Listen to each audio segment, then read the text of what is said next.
News screens display alarming global headlines about monsters and catastrophic events, sparking fear and confusion. Outside the school entrance, students gather as someone complains that the trending news is just exaggerated hype, comparing it to past zombie rumors. The crowd shifts their attention to the appearance of the popular girl, Shui Kingzi. Students gossip about her breakup with her boyfriend. One student claims the girl was just settling for him, as she got accepted into a top university while he failed to even enter an ordinary college. They agree their futures were never compatible. Another student tries to remember the boyfriend's name, saying it might have been Fang Yi. Suddenly, Fang Yi appears in front of Shui Kingzi. Shui Kingzi calmly states that she has made up her mind and believes their relationship is no longer realistic. She explains that high school love often ends with a moment of realization, suggesting they were never truly right for each other. She adds that a lasting relationship needs equal standing and courage. She firmly says they should break up and adds that even if he tried everything, it wouldn't change her decision. Fang Yi stays silent with a blank expression, while the crowd watches. Internally, Shui Kingzi wonders if he's so stunned that he can't respond. The crowd mocks Fang Yi silently, assuming he'll beg her to stay since she's the school flower. One student even calls him a fool dreaming beyond his league. Fang Yi casually responds with "all right" and brushes it off. Shui Kingzi is caught off guard and stares in disbelief. Fang Yi says he'll leave if there's nothing more to say. As he walks away, she calls out for him to wait, while wondering if his cold reaction is genuine or just an act. He looks back at her and calmly asks if she has anything else to say. She angrily warns him that no matter what he thinks or does, she will never return to him. He coldly tells her not to overestimate her importance, referring to her as just the school flower. Shui Kingzi stands speechless as Fang Yi brushes her off, saying he's too busy to continue the conversation. As he walks away, a few students express disbelief that the breakup happened so quickly and easily. Fang Yi reflects to himself that Shui Kingzi and the others have no idea about the disasters coming. He's no longer the person they once knew, he's someone who has returned from the future to this timeline. He knows that in the face of what's coming, society's standards, money, degrees, and reputation will become meaningless. To him now, Shui Kingzi is just a figure from a past life that no longer holds any value. He reflects that petty gossip no longer matters to him. What lies ahead is far more important. In his mind, the world and its values will soon be overturned.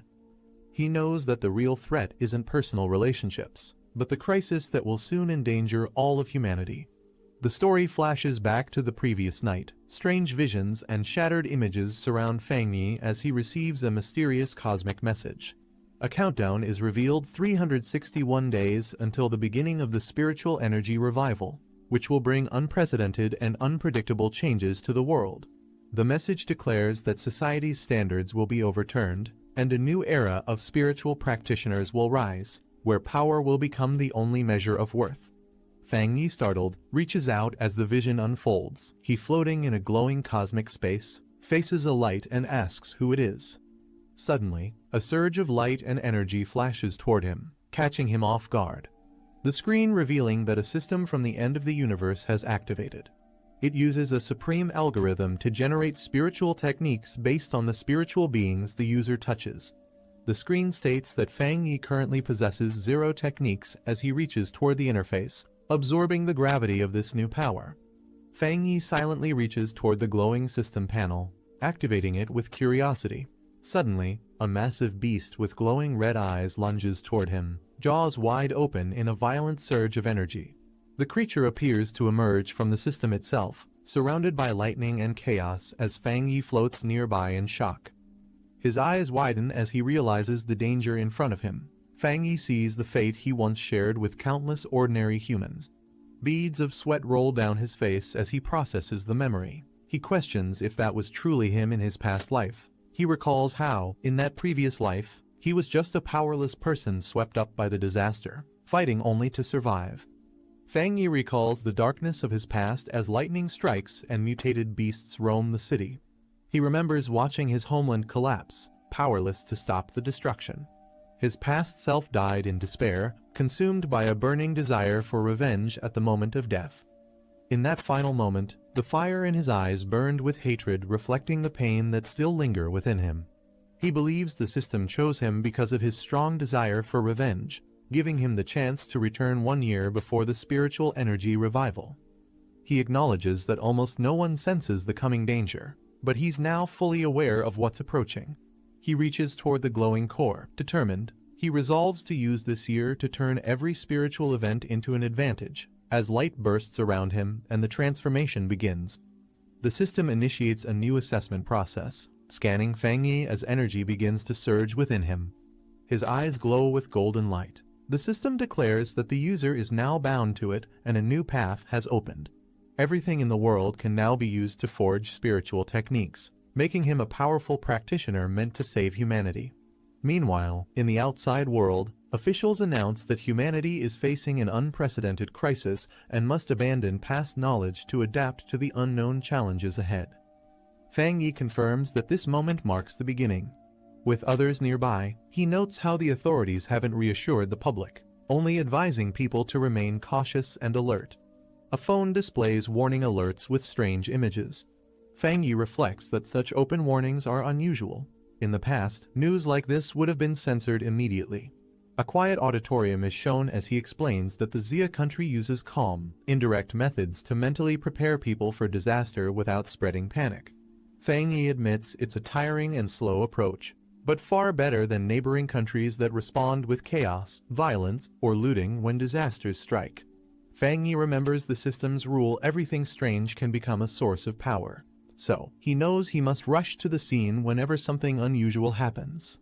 His eyes narrow as he checks his phone. A headline warns of the highest UV levels in a century at Qingcheng University, along with a heat wave alert for new students, disguised as a casual sun protection notice.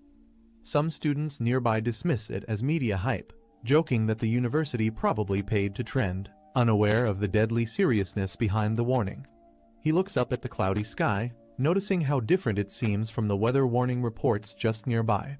He checks his phone and sees the UV index at 0, questioning how Qingcheng University, only 15 minutes away, could be experiencing extreme UV levels.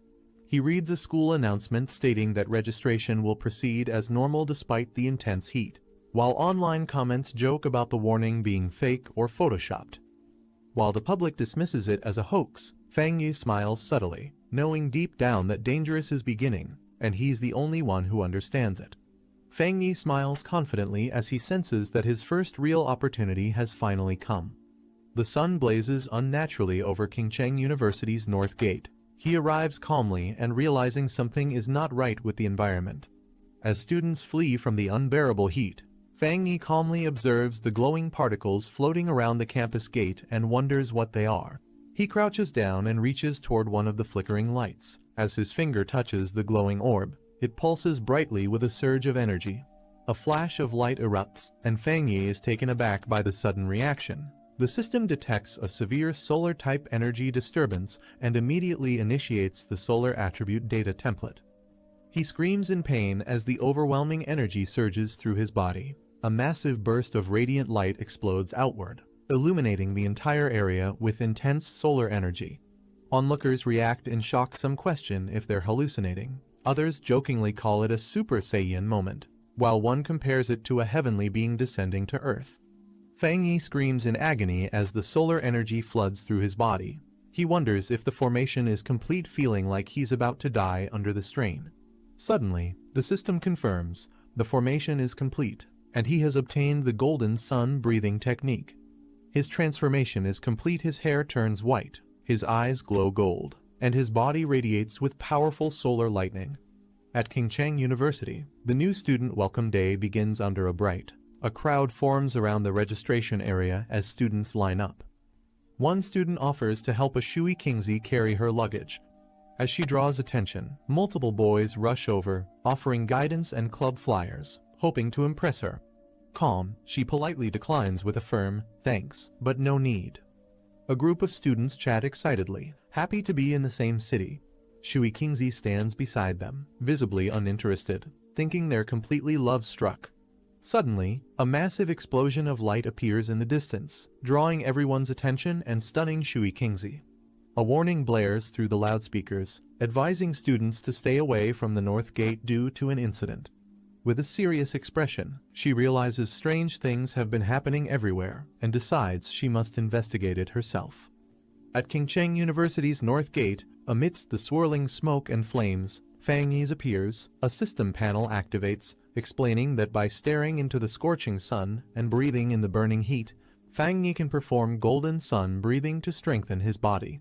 Without prior learning, a new skill is unlocked, and writing points are gained as golden energy continues to surge around his hands. Fang Yi looks at the system panel, which confirms that a new skill has been unlocked and 59 writing points have been gained. He questions what writing points are. After a brief pause, he decides it doesn't matter, thinking it's obviously something useful, and he'll figure out how to use it later. The sun shines brightly overhead as Fang Yi looks up. Nearby students begin to react to the strange phenomenon. One comments that the sky suddenly went dark, while another says they felt a chill in the air. Someone else calls out that a crowd is forming at the North Gate, and Shui Qingzi is seen among them. A large group of people gathers at the campus entrance. The president of Qingcheng University arrives with security and questions why so many people are present despite a warning message being sent out. He orders everyone to check in immediately, warning that those who don't will lose points. The hooded officer commands the team to re-establish the perimeter and fully seal off the North Gate area. The president acknowledges the order with a nod. A system notification appears, confirming that the contaminated zone level at Qingcheng University's North Gate has been purified. Fang Yi reads another message explaining that a contaminated zone is a government-designated area in Xia country where spirit return energy appears. He's surprised to learn it's officially recognized and realizes he's not the only one affected. A broadcast alerts everyone that all unrelated individuals must evacuate the sealed North Gate area immediately, prompting Fang Yi to stay cautious. As military personnel take control, someone questions if they are from the army, while others in the crowd express confusion about the situation. Fang Yi realizes the disturbance has become too large and their presence has attracted too much attention. Without hesitation, he launches himself into the sky, deciding it's time to leave the area. The hooded officer steps through the smoke. He kneels and touches the surface, picking up a small crystal fragment. He brings it to his eyes and inspects it carefully. He examines the crystal and states that the event was no accident, suggesting someone may have already begun resonating with spirit energy. As security orders the crowd to clear out, the officer continues observing the area while other staff try to assist with dispersal. Shui Qingzi overhears the mention of spirit energy and questions whether this disaster was truly unnatural, wondering if such terrifying events could really be caused by humans. Watching Fang Yi from a distance, Shui Qingzi recalls the shadow earlier and wonders if it was actually him. She doubts her earlier suspicion, telling herself not to be naive. She thinks there's no way Fang Yi, with his mediocre performance, could have entered Qingcheng University. In Fang Yi's house as the sun sets, lying on his bed, Fang Yi struggles with intense heat radiating from his body and wonders why it won't fade. Despite taking cold showers and using air conditioning, nothing helps. He is drenched in sweat and realizes that if this continues, he won't be able to sleep tonight. While wiping sweat from his face, Fang Yi worries that the chaos earlier might have exposed him. He quickly checks his phone and finds a top trending update from the Spirit Energy Practitioners Association about a new ranking system. Recognizing the name, he recalls the group as an obscure online community that occasionally posted spiritual training content, once thought to be pure fantasy. A flash of the cloaked figure from earlier comes to mind, and Fang Yi begins to suspect that the people he encountered at Qingcheng University may have been part of that same association. Fang Yi taps open on the announcement to view more details from the Spirit Energy Practitioners Association, revealing various ranks of spiritual cultivation. He notes that while the content sounds fantastical, the watermark proves it's genuine and officially released by the Xia Country Agency. He reflects that in his past life, he never encountered such information because he was just an ordinary person focused entirely on survival during the disasters. Realizing this might be an official signal for early awakeners, he sits on his bed and decides to resume practicing golden sun breathing as instructed. He closes his eyes and begins breathing steadily. As the heat builds within his body, he starts to sweat but stays concentrated. Flames of golden energy swirl around him as he levitates in his room. A narration explains step 1 of the process, strengthening the body into a vessel capable of absorbing the energy of heaven and earth. As if becoming a living weapon, he channels his spirit energy and concentrates intensely, commanding himself to shape it into the form of the divine axe as golden power explodes around him. As the energy condenses above him, Fang Yi wonders if this could truly be it. Then the system confirms his breakthrough to Ghost Axe 1-star rank. A new system appears, reminding him that he has 50 writing points available to convert knowledge into skills. He had forgotten about them, but now considers using them to boost his new cultivation rank even further. Fang Yi reflects on the system's explanation, questioning what it means to forcibly embed power into anything. Curious, he holds out his glowing hand and wonders if a random object like a mug would qualify as anything. A system window appears, asking if he wants to use a writing point to embed the sun attribute into the mug. As the mug glows, he realizes his guess was right. Smirking with satisfaction, Fang Yi confirms to himself that this new ability has limitless potential. He realizes that forcibly embedding attributes means granting objects supernatural powers. He wonders what would happen if he used this ability on a weapon like a sword or a gun, rather than a mug. He looks at a sword in his possession, understanding that a weapon crafted specifically for him with supernatural powers will be crucial in the future. Fang Yi stares at the sword in its case, planning to experiment with the system and test its effects before committing to forging a true weapon. Determined, he resolves to fully prepare for the coming threat of mutated beasts. Under the moonlit night, a large mutated beast approaches the building from the forest. The mutated beast crouches in the darkness, watching intently. Inside the room, the sound of coughing echoes repeatedly and moonlight spills through the window onto the bed. Fang Yi lies in bed, sweating and coughing as he shifts slightly and murmurs. Suddenly, he slowly opens his eyes. He sits at the edge of his bed with his feet touching the floor. He walks into the living room and stops, noticing something while moonlight floods the space. He focuses on a sound, thinking that ever since he entered Ghost Axe, his sense of hearing has become sharper than normal, making it easy to hear noises from nearby houses. Still lying on the couch, he continues hearing repeated coughing sounds and realizes something isn't right. Fang Yi peeks out his apartment door and hears coughing echoing from the corridor. He spots a beast with glowing red eyes and black feathers in the hallway and identifies the sound source. It's there. Recognizing it, he realizes the creature is a mutated rabbit beast affected by the mutation.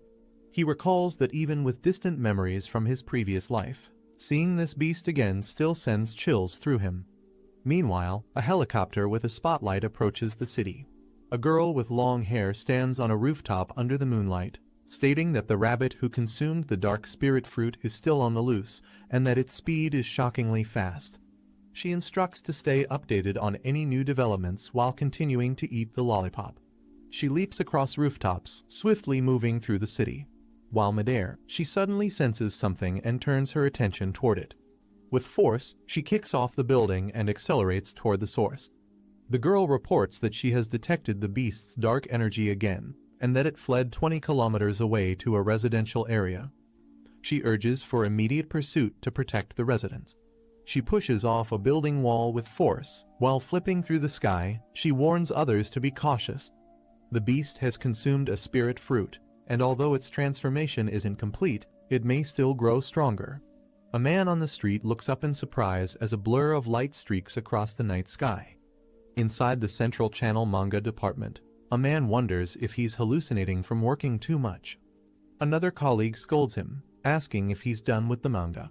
He points out that they're on the 65th floor, shocked by what he's seeing outside, a figure leaping in front of the full moon.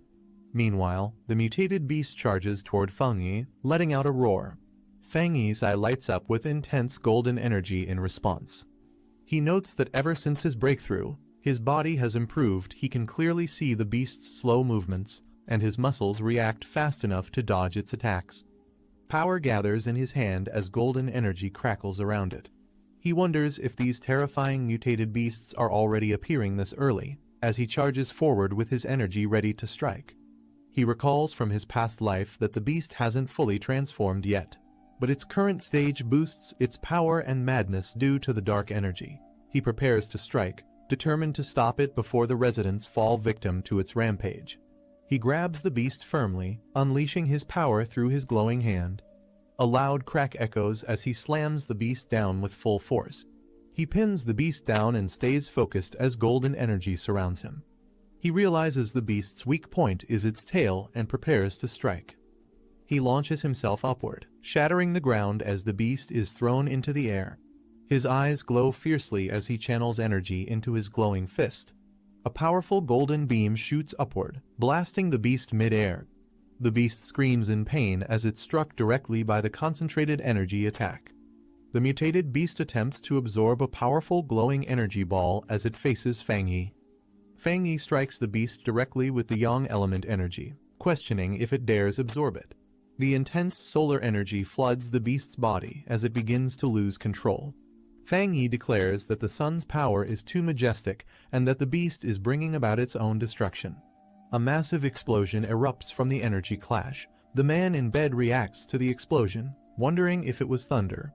He looks out the window, puzzled, trying to see what caused the noise.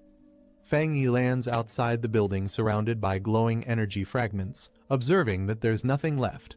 He reflects that the creature had acted desperately, as if it was starving and trying to consume all the energy from his body. As golden energy fades from his feet, a red eye rolls near Fang Yi. He stomps the ground firmly, cracking it beneath him. Fang Yi thinks to himself that although the beast used the darkness element, its attacks were wild and reckless.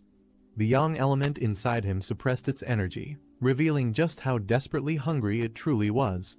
Fang Yi reflects that if he hadn't awakened, he would have been devoured like the others by the mutated beasts whose hunger had already begun to manifest. He knows that to survive future threats, he must gather more spirit energy techniques. Meanwhile, under the full moon, the girl descends from the sky. She lands forcefully in the forest. She steps forward and questions if the target is truly dead. Kneeling down, she confirms the corpse has been torn apart and decides to begin collecting the remaining dark element energy. As she reaches toward the ground, she suddenly reacts to something unexpected. The girl winces in shock from the heat, pulling her hand back and wondering how intense the temperature is. She realizes the heat is due to a high-level yang energy one with a pure concentration, similar to what's detected at Qingcheng University, and suspects it's no coincidence. Raising her hand to her earpiece, she contacts HQ, confirming the rabbit is dead and explains she wasn't the one who killed it. A new pioneer did, someone possessing a high-grade elemental affinity. Someone at HQ asks if the person who purified the polluted zone at Qingcheng University's northern gate and killed the mutated rabbit is the same individual. Another confirms the person isn't listed in the HQ archives and remarks on the unusual talent of a pioneer with such pure elemental power. They insist the association must reach out to him immediately. The girl agrees, activating flames and energy in her hands as she prepares to store the sample. She seals the yang element energy carefully inside her cloak. HQ instructs her to postpone all other missions and focus entirely on tracking the new pioneer and gathering any information about him. They hope to persuade him to join the Spirit Energy Association. The girl calmly unwraps her lollipop. She acknowledges the command with a quiet "understood" as she places the lollipop in her mouth. Still chewing, she casually says that before anything else she just wants a cup of milk tea. Fang Yi wonders who this mysterious person is, recognizing that such overwhelming power must belong to a true expert. He silently vows to meet him no matter what it takes. Fang Yi stretches his arms wide in front of a large window as sunlight pours in. He states that the whole day's plan starts in the morning and acknowledges the dazzling sunlight. He removes his shirt, revealing a muscular physique, and mentions that waking up early helps with his cultivation. As he stands in the sunlight, glowing energy begins swirling around him while he activates the golden sun breathing technique, directing himself to feel the morning sun and operate the technique. Surrounded by radiant golden energy, Fang Yi explains that after entering the Ghost Axe realm, he can now sense the aura of the mountain masterpiece more clearly when using the golden sun breathing technique, which feels like threads circling the divine axe. A sudden explosion of light erupts as he realizes the breakthrough happened faster than expected, surprising him. Fang Yi clenches his glowing fist with determination, channeling the power through his arm as energy surges outward. Lifting the golden axe, he notes it feels much lighter than before. As he swings it, He reflects that cultivation is like chopping wood. What truly matters is persistence. He swings the golden axe downward with force as radiant energy shoots up through his body. He channels the power while standing firm, stating that his axe technique is becoming more refined and destructive. With golden eyes glowing, he senses his body becoming stronger, remarking that his physical toughness has increased. He reflects that although his progress seems fast, it's due to unused residual energy from his previous breakthrough to 1 star. Surrounded by golden flames, Fangi decides that from now on, he must level up gradually, 1 step at a time. As he glances at a package labeled authentic goods, he notes that the anomalies caused by his cultivation are too flashy and thinks he needs to find a quieter place. At the association office, an older man hears something and reacts with curiosity. Holding a phone, the man detects a solar energy fluctuation and immediately suspects Fang Yi as the source again. In a quiet mountain forest by a stream, Fang Yi sits cross-legged and activates a screen interface in front of him.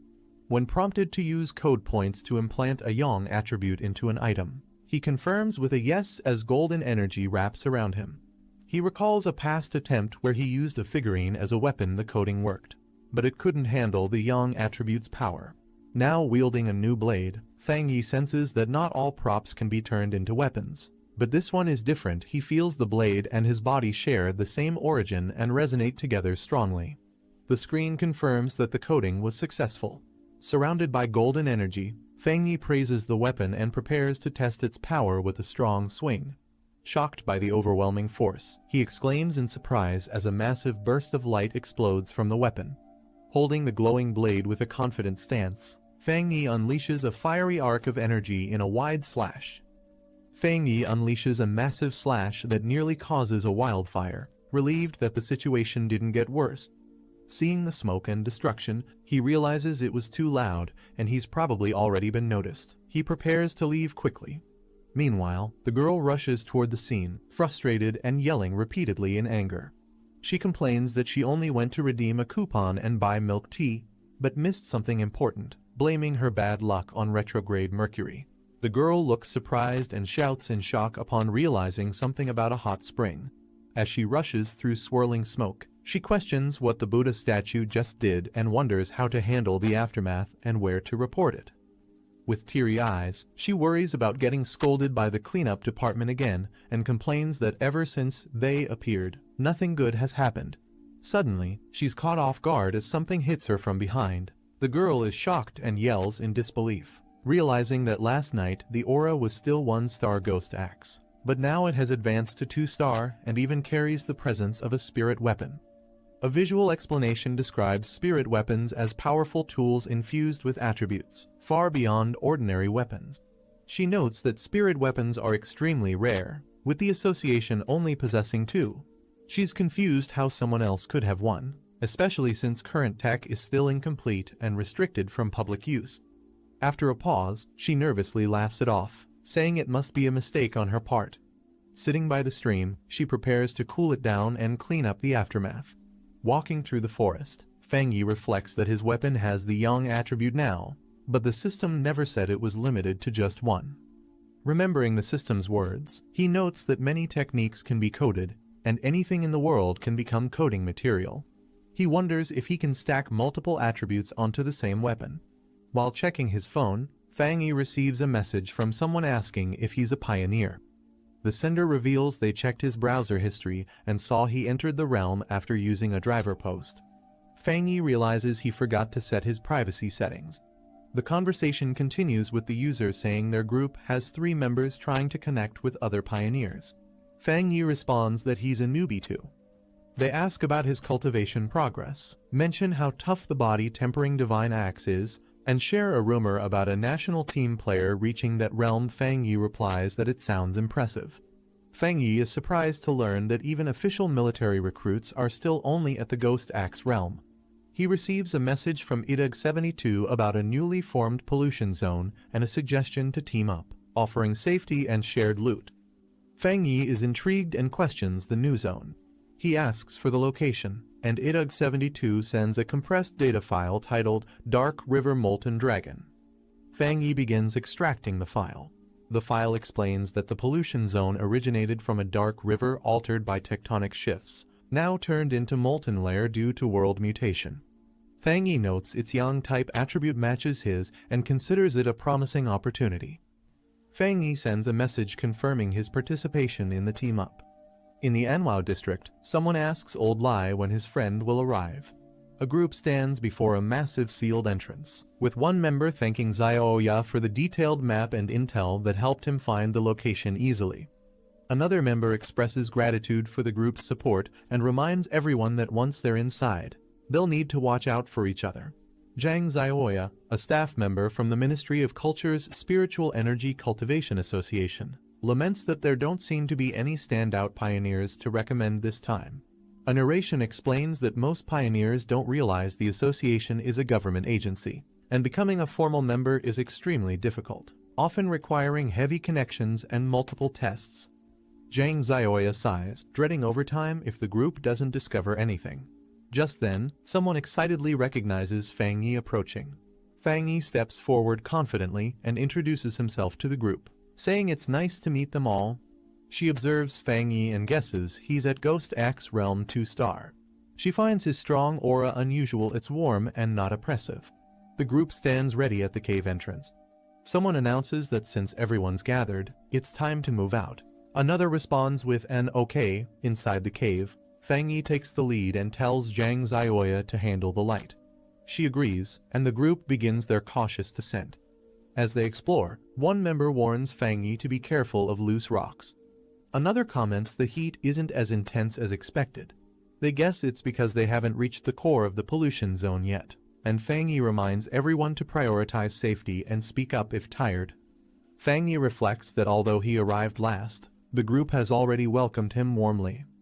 He senses their friendliness is genuine, whether out of kindness or survival instinct. The team reaches a cavern filled with glowing molten lava. One of them exclaims in awe, realizing it really is lava. Fang Yi suddenly steps forward toward the lava without hesitation, alarming the group.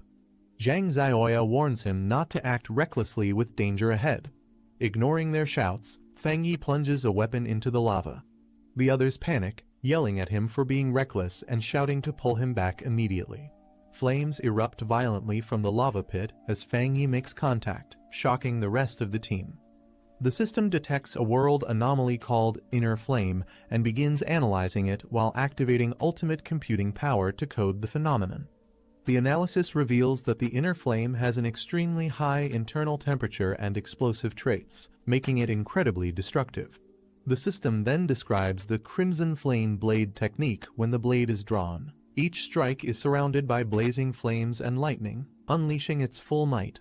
Fang Yi prepares his hand to activate the technique, surrounded by swirling fire energy.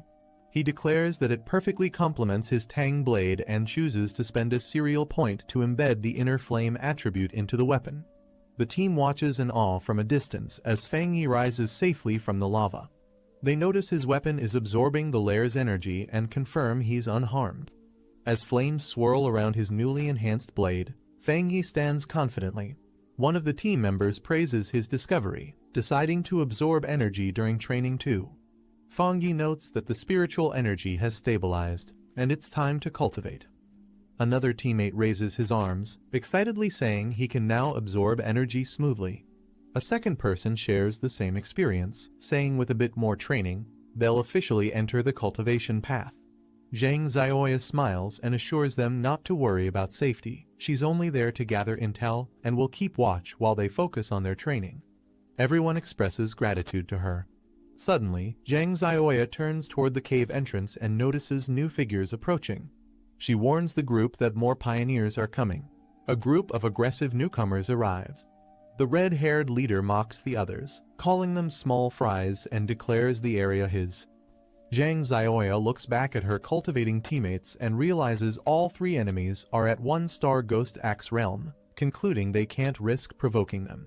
She politely responds that they found the location first and her friends have already started absorbing energy. She offers to share the space if they're willing to cultivate peacefully. The man mocking her strength and yelling at her to get lost. He threatens violence if they don't leave immediately. Zhang Xiaoya silently reflects that in this era of spiritual energy revival, The rule is survival of the fittest and the weak are left behind. Despite that, she reminds herself that as a member of the Xia Countries Association, she can't let this continue and must intervene. Just then, Fang Yi steps forward with a confident "heh," surprising her. Standing tall, Fang Yi confronts the red-haired man, accusing him of only knowing how to bully a girl. The man reacts with shock, shouting, "What?" Fang Yi unsheathes his flaming blade and strikes, sending out a powerful shockwave that pushes back the enemies, stunning everyone around. The man shouts for his group to fall back as Fang Yi's flaming attack blasts them into the air, overwhelming their defense.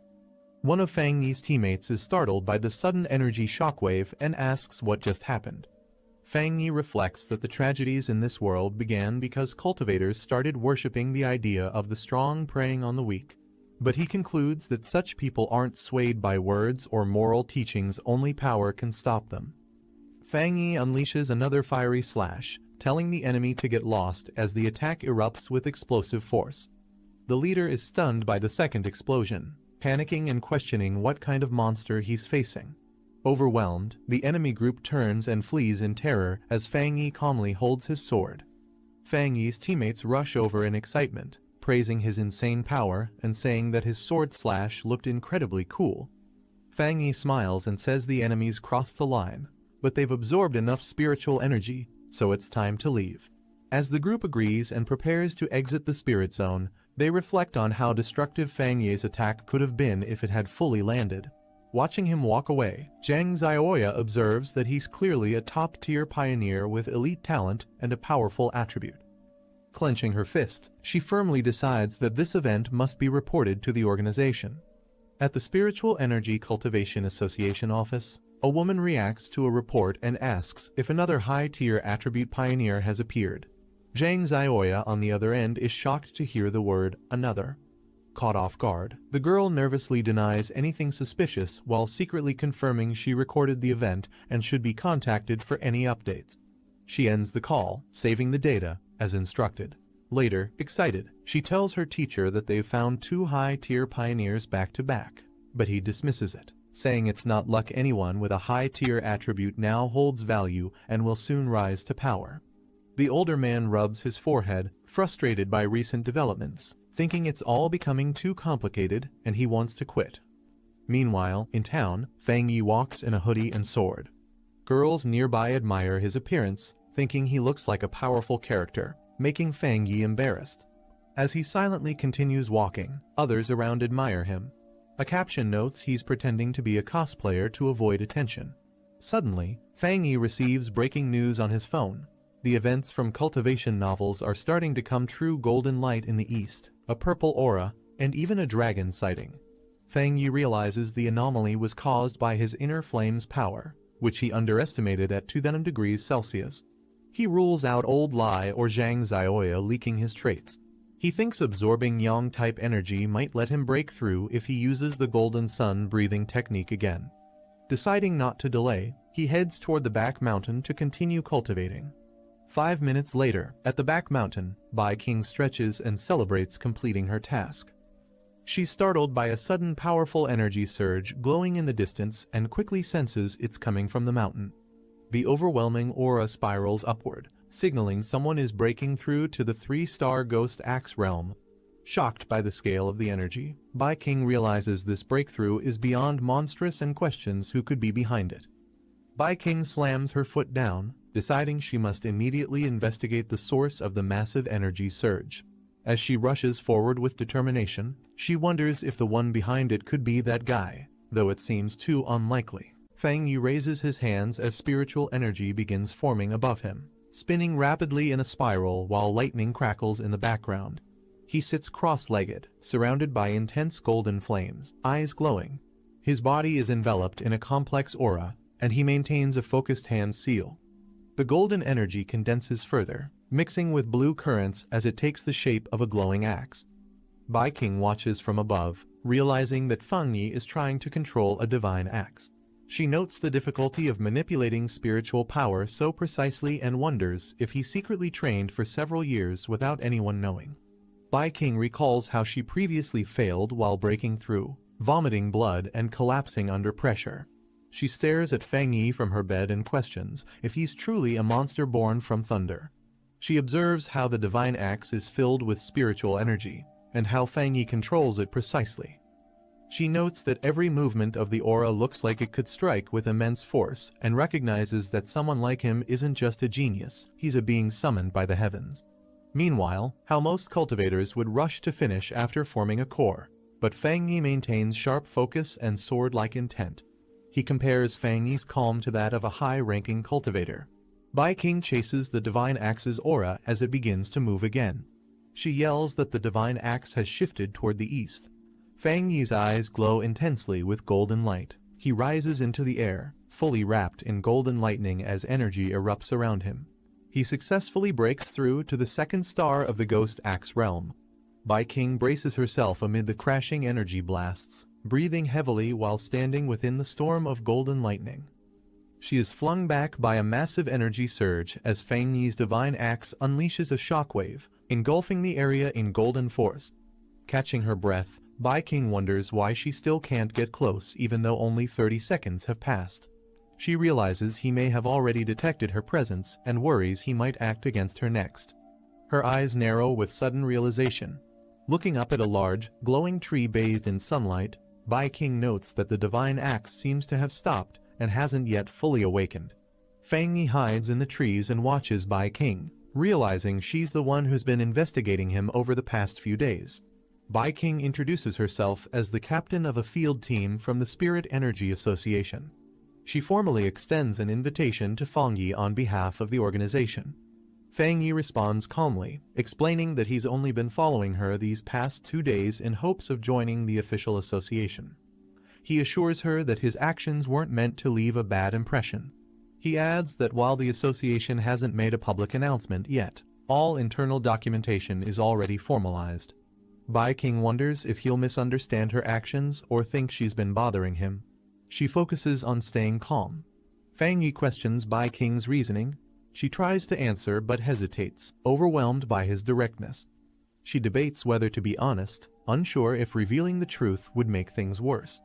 He explains that he wanted to locate the Spirit Energy Association early to integrate with their system and correct misunderstandings about rogue cultivators, giving both sides more clarity.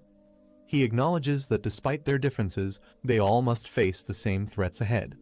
Fang Yi admits that if he were her, he wouldn't trust someone like him easily either, and joining an organization without certainty feels like deception. Bai King remains silent, visibly affected by his honesty. Bai King pulls out her ID card and formally introduces herself as Su Mantang, an athlete from the Spirit Energy Association. She enthusiastically holds her badge up high, hoping Fang Yi recognizes her. She asks him to believe her, treating it like proof of her sincerity. Fang Yi examines her and mutters that her name does seem a bit familiar to him. Fang Yi realizes she had better conditions and training, which likely helped her become an elite runner. He acknowledges it explains her speed, but something still bothers him. Fang Yi looks serious, remembering that in his previous life, Su Mantang failed to fulfill her mission and humanity was ultimately wiped out. He recalls the destruction of the world and thinks that now that he's been reborn and granted a system, he must one day join their cause, but the time isn't right yet. Su Mantang smiles and says she really does recognize him, hoping it builds trust. Fang Yi quickly leaps away, telling her he'll consider the offer, leaving behind a trail of wind. Fang Yi reappears behind Su Mantang and tells her to temporarily keep his identity and actions a secret from others. Based on her conduct, he concludes that the Spirit Energy Association likely trusts her more than other scouts. He internally decides to make use of her abilities, believing she can serve his goals well. Su Mantang agrees to cooperate but says the association has already noticed the disturbance from his breakthrough and she must still report it eventually, perhaps in half a year. Fang Yi accepts the condition and calmly agrees.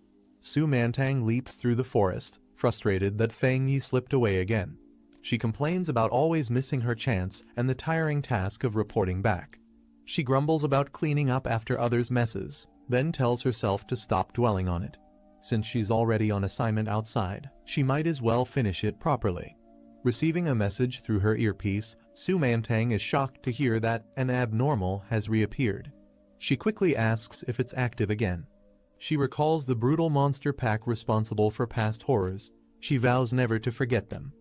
Dark red creatures with twisted forms crawl through ruined cities, hunting, biting, and killing without reason.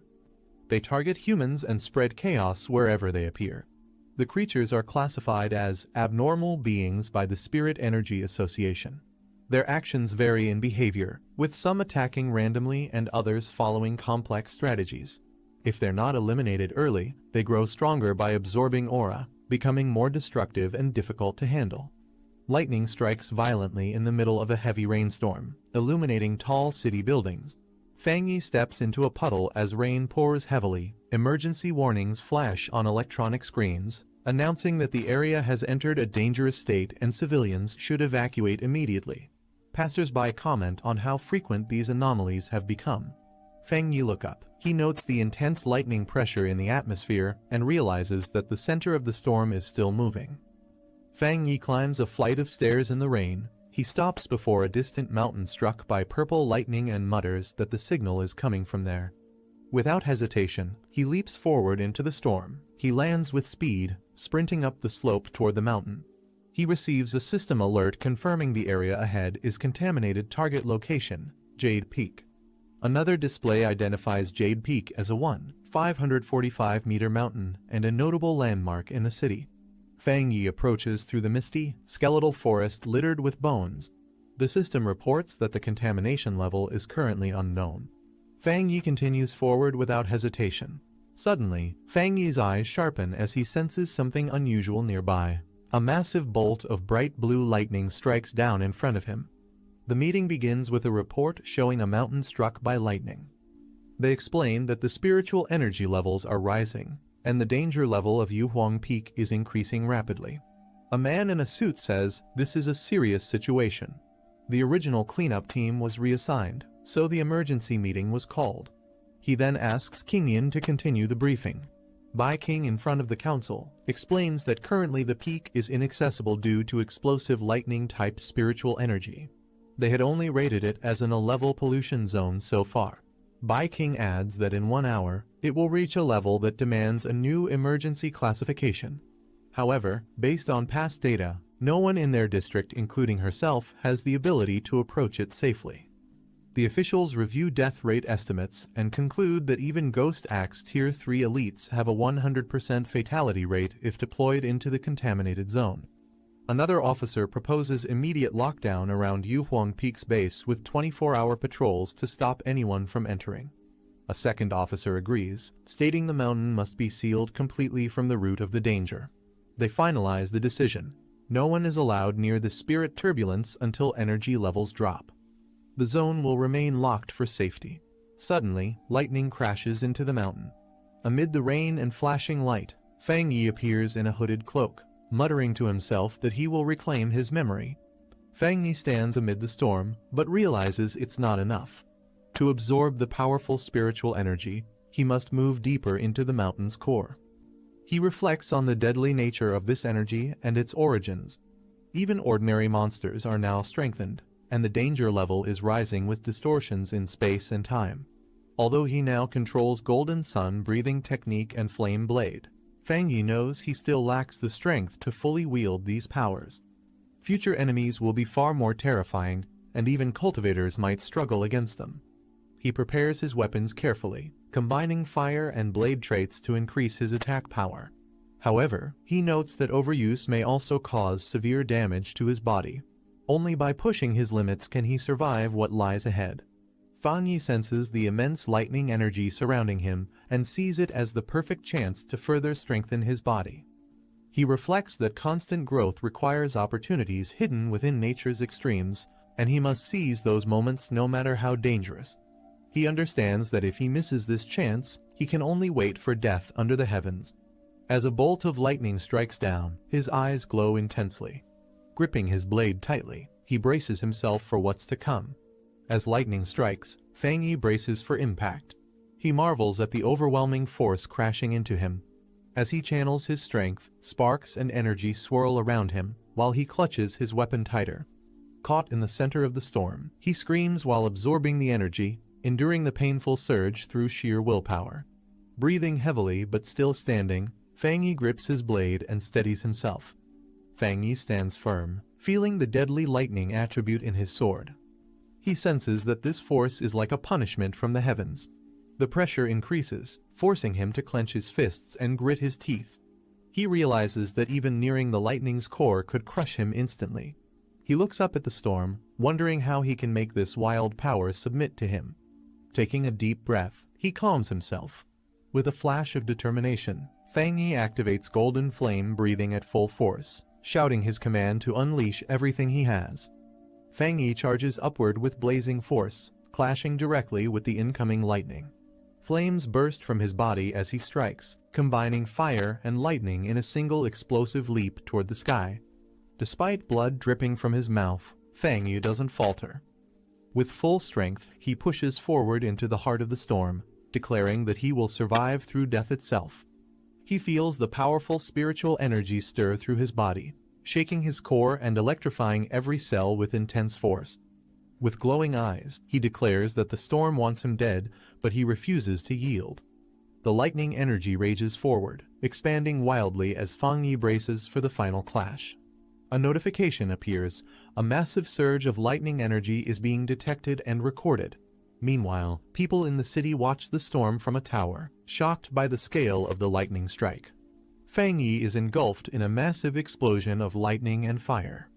A system message confirms he has obtained Divine Thunder Tempering. Another system prompt appears. Heavenly Thunder drawn, body refined into divinity awarded 50 system points. Surrounded by radiant energy, Fang Yi floats above the mountain. As the inheritor of Divine Thunder, he now carries both lightning and fire attributes, and his presence begins to reshape the weather itself. Fang Yi declares that lightning is both his fangs and his shield. He feels its power flowing through him, enhancing both his offense and defense. He channels the lightning energy into his body and notes that even as it tests him, it does not cause pain. It offers both danger and opportunity. A system prompt appears, offering him the Pure Judgment Lightning ability, capable of delivering 300% damage to evil beings. It asks if he wants to spend system points to acquire it. Fang Yi wonders if he should embed this lightning energy into his blade. Though doing so could damage its structure, it may also break through its limits. Fang Yi considers the risk. If he injects too much lightning attribute, the weapon might not be able to withstand it. A system prompt asks if he wants to embed the lightning attribute into the object. He makes his decision, stating the energy should go into his right hand. Smiling slightly, Fang Yi confirms the command with a firm yes, ready to proceed. Lightning gathers in his hand as he prepares to absorb the power directly. In the next day, at the Yuhuang Peak, military personnel observe the aftermath of the spiritual storm. One officer reports that, unlike expected, someone had already entered the mountain before them. The officer, addressed as Major Han Lai, confirms that the person was a pioneer. Bai King is surprised to hear this and rushes forward to ask if the person survived. Kneeling on the ground, Bai King remains silent as the wind blows around her. She explains she can't sense his attributes or how long he's been gone. The violent lightning from yesterday has made it difficult to track him. Bai King learns the incident occurred around 6 or 7 a.m., with the person entering the mountain just before the team arrived. She's surprised and asks why they didn't detect him. The officer explains that the spiritual burst time matched their association's earlier predictions exactly 7 a.m., and the person might have entered before the data was finalized. Standing over the lightning-scorched peak, the officer says the pollution level was expected to reach his rank, but afterward, the spiritual density dropped drastically. He suspects the intruder may have lightning-based powers, which helped him absorb the energy. He concludes that the person not only survived, but possibly used this event as a rare opportunity. The outcome was too precise to be a coincidence, and the person acted faster than their entire team. Bai King and the officer agree that someone capable of such power is dangerous. They question where this person truly stands, friend or threat. If he's a danger to society, they say, he must be found quickly, as his presence could lead to disaster greater than any anomaly. Meanwhile, Fang Yi wakes up casually in his home, rubbing his head while his sword rests beside him. Back at the command center, the officer declares that no matter the cost, the mysterious person must be located. He assigns a code name, Tyrant, Someone says they hope the association can recruit tyrants soon. They plan to seal the information and begin an investigation. One of them mentions that a high-level pioneer is trying to establish contact. Another orders Xiao Su to report to Major Han. Bai King looks surprised and says, "Eh?" The commander explains that the pioneer is the one who purified the anomaly at the A-rank pollution zone near Qingshan University.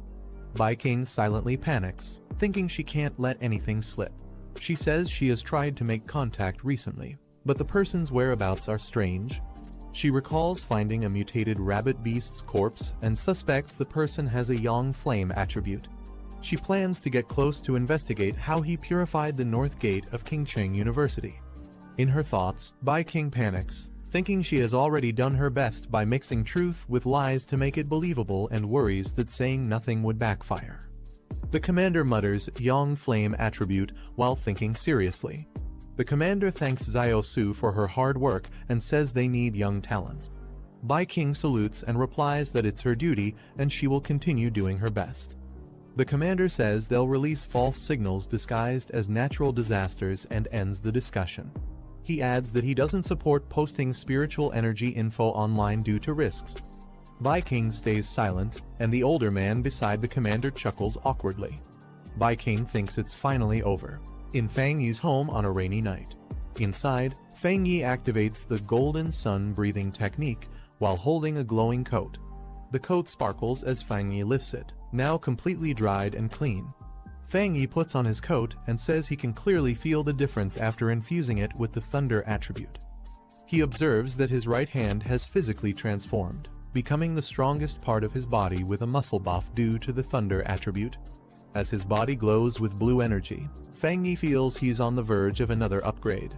He notes that the thunder attribute, despite its domineering nature, has become tame and controllable after merging with him. He recalls the pain he felt when he first unlocked the Yang attribute while using the golden sun breathing technique. He wonders if the energy weakens after being absorbed. With both the Yang and thunder attributes coexisting, he becomes eager to test the results. He turns as his phone lights up, his hands still glowing with thunder energy. Looking at the alert, he wonders what happened again. He recalls setting notifications to special alerts after the last incident. The screen displays major news, and a message states that during times of upheaval, Xia country will issue immediate danger warnings to protect civilians. Fang Yi reflects that while these warnings are for safety, the opportunities within them are extremely tempting for pioneers like him, even if it means risking death and annihilation. He feels compelled to act. Fang Yi notices news about an explosion at a chemical plant with no reported casualties. He reads further that it caused pollution in the city and suspects there might be something more behind such a large event. He scrolls through online comments. Some describe a cold, evil aura near the site, others dismiss it, while a few mention it felt eerie, oppressive, and apocalyptic.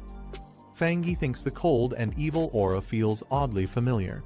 Suddenly, he recalls a terrifying evil presence from his previous life and realizes it might be related to this incident.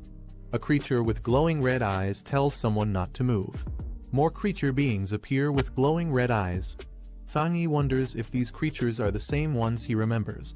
He recalls that those things tend to appear during dark and shadowy hours. Originally, he thought it was just his imagination, but now he realizes they possess terrifying powers that surpass human perception, strength, and threat level.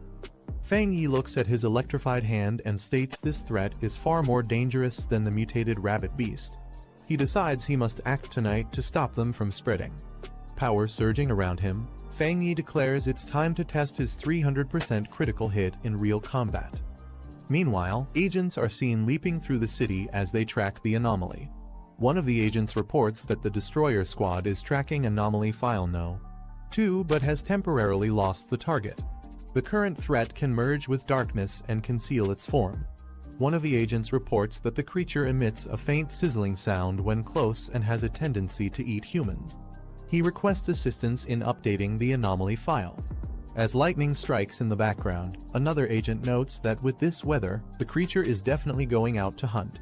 An agent in a hood says they can't allow this to happen.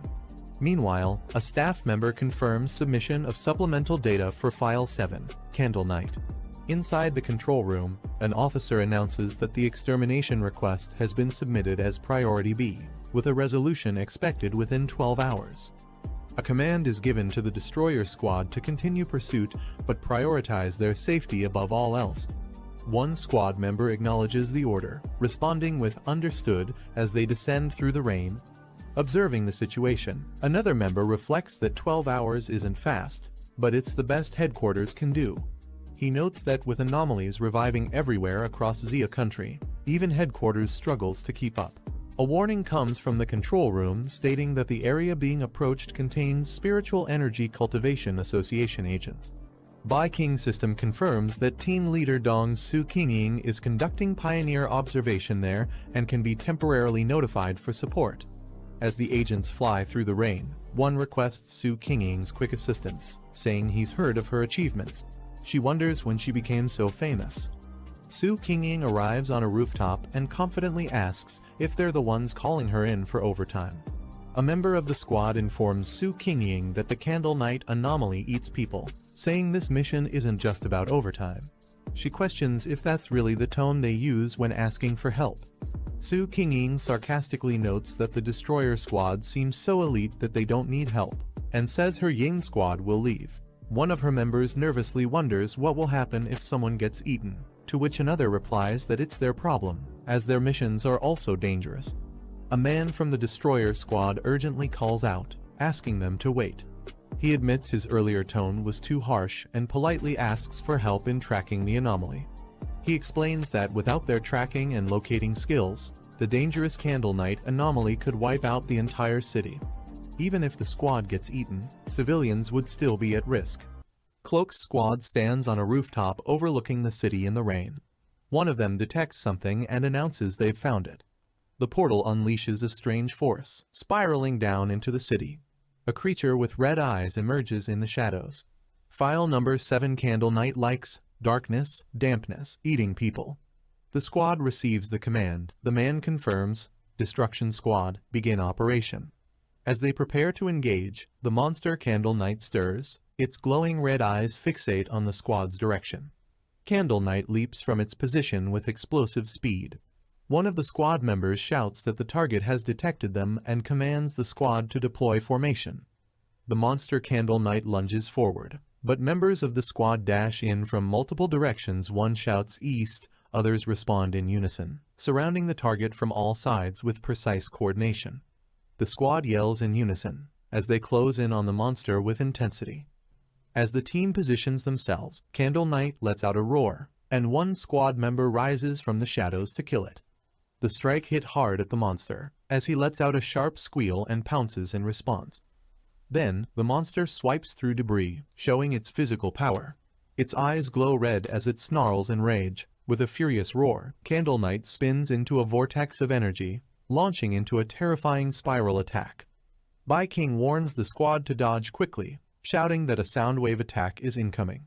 A spiraling shockwave tears through the battlefield, sending squad members flying as the vortex smashes the surroundings.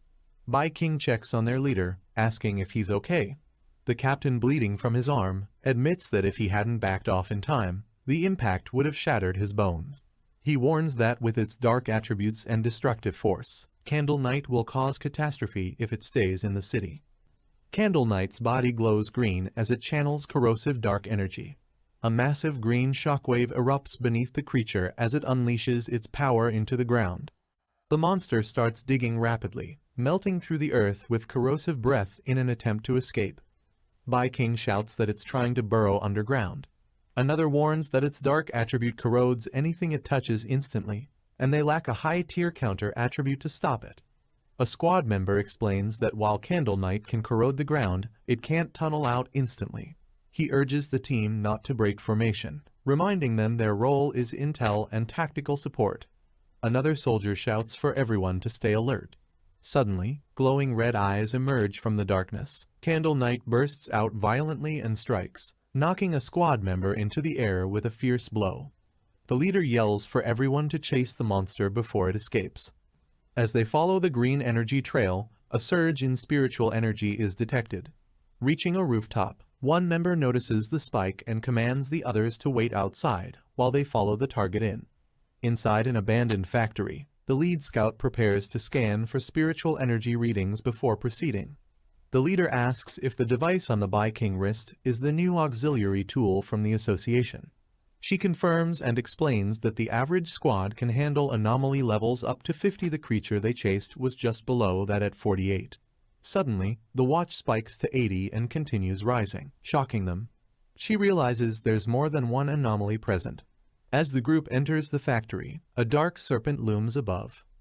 They both turn in alarm as a loud crash behind them confirms they're not alone. Another threat has arrived.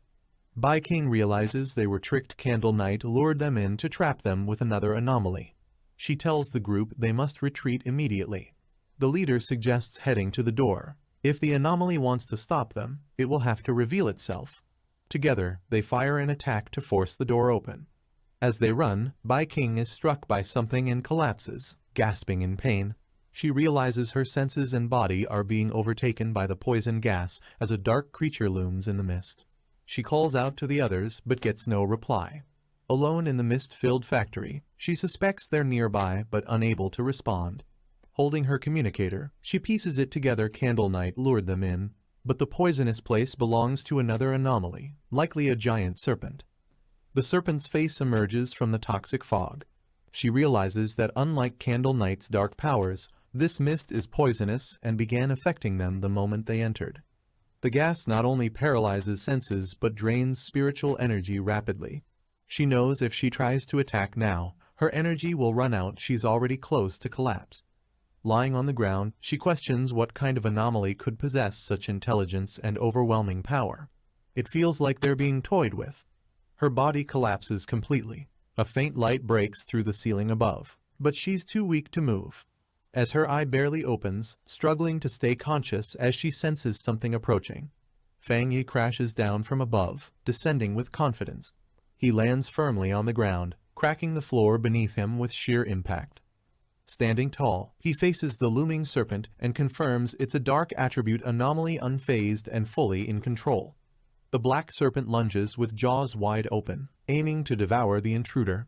He dodges swiftly, but a second creature, Candle Knight, crashes into him from above.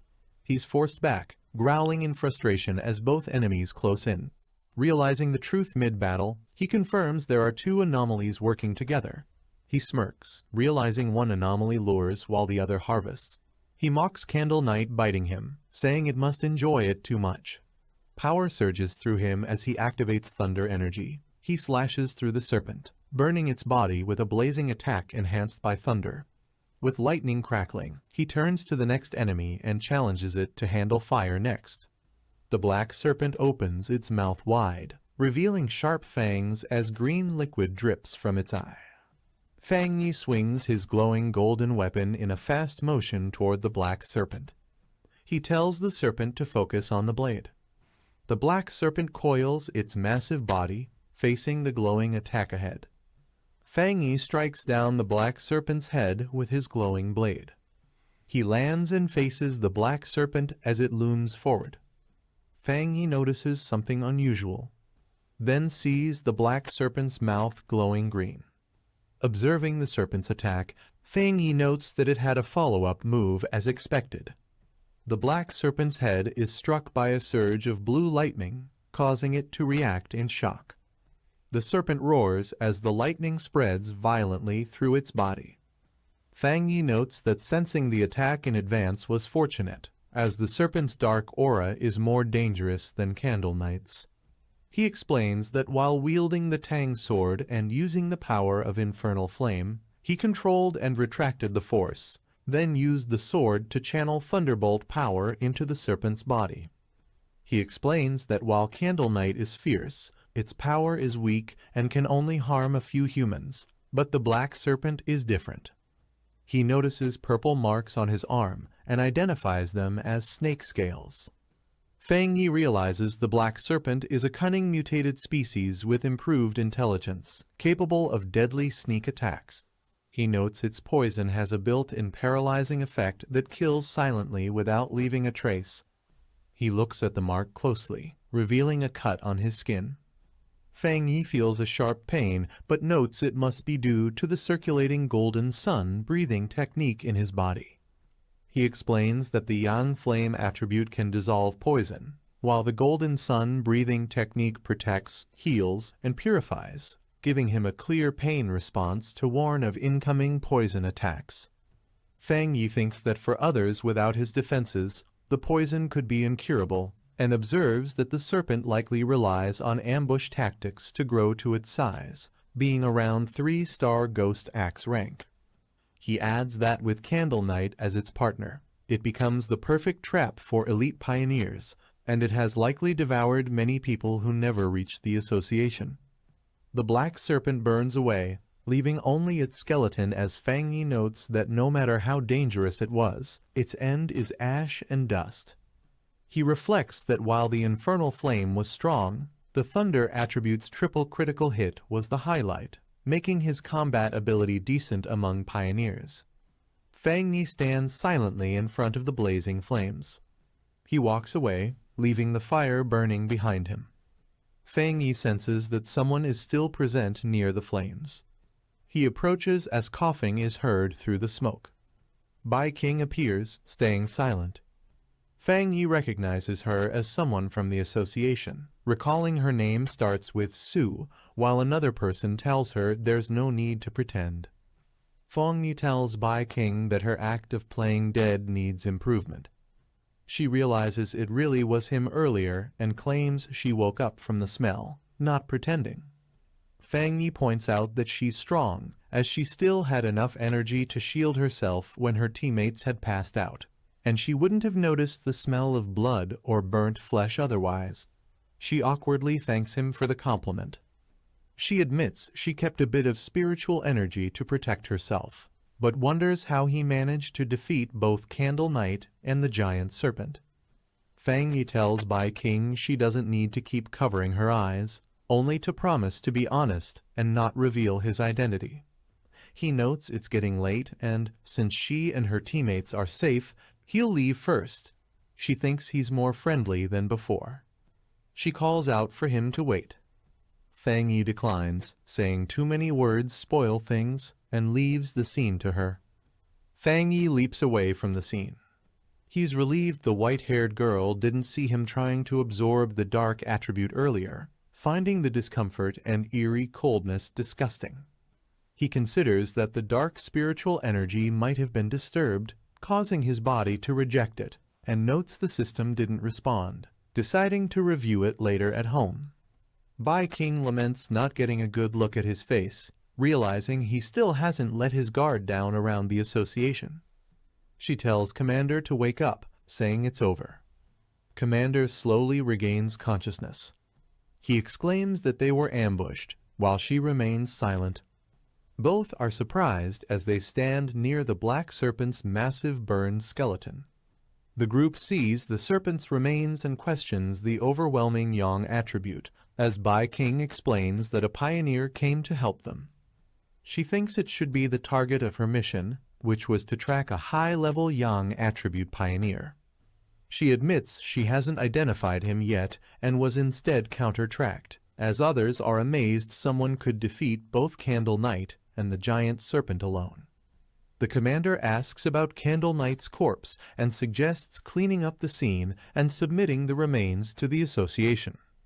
He uses green energy to examine the remains, but suddenly steps on a spot emitting a blue electric charge. He reacts to the violent energy as Captain Su watches. Bai King asks Captain Su if the target was yang attribute, noting the residual electrical charge is far too intense. Captain Su examines the body, confirming the thunder attribute is pure and high tier, and wonders if two high-level pioneers worked together to kill both the Black Serpent and Candle Knight. Captain Su realizes only one person appeared and thinks no one would believe a single person carried two extreme high-level attributes. She notes that just having one of them would make someone a top-tier genius. She calls it a dual high-tier attribute pioneer, something nearly unheard of, identifying one as the young Flame Walker. She identifies the other as the Thunder Tyrant. Fang Yi stands surrounded by lightning, holding a fiery weapon, while someone questions what kind of person he is. He thinks about how it was a good decision to have his team stationed outside the factory, knowing they would report to the association if he stayed inside too long. Bai King is hugged by two people who express relief that she is alive and say they thought they had lost her forever, wondering what they would have done if she had died.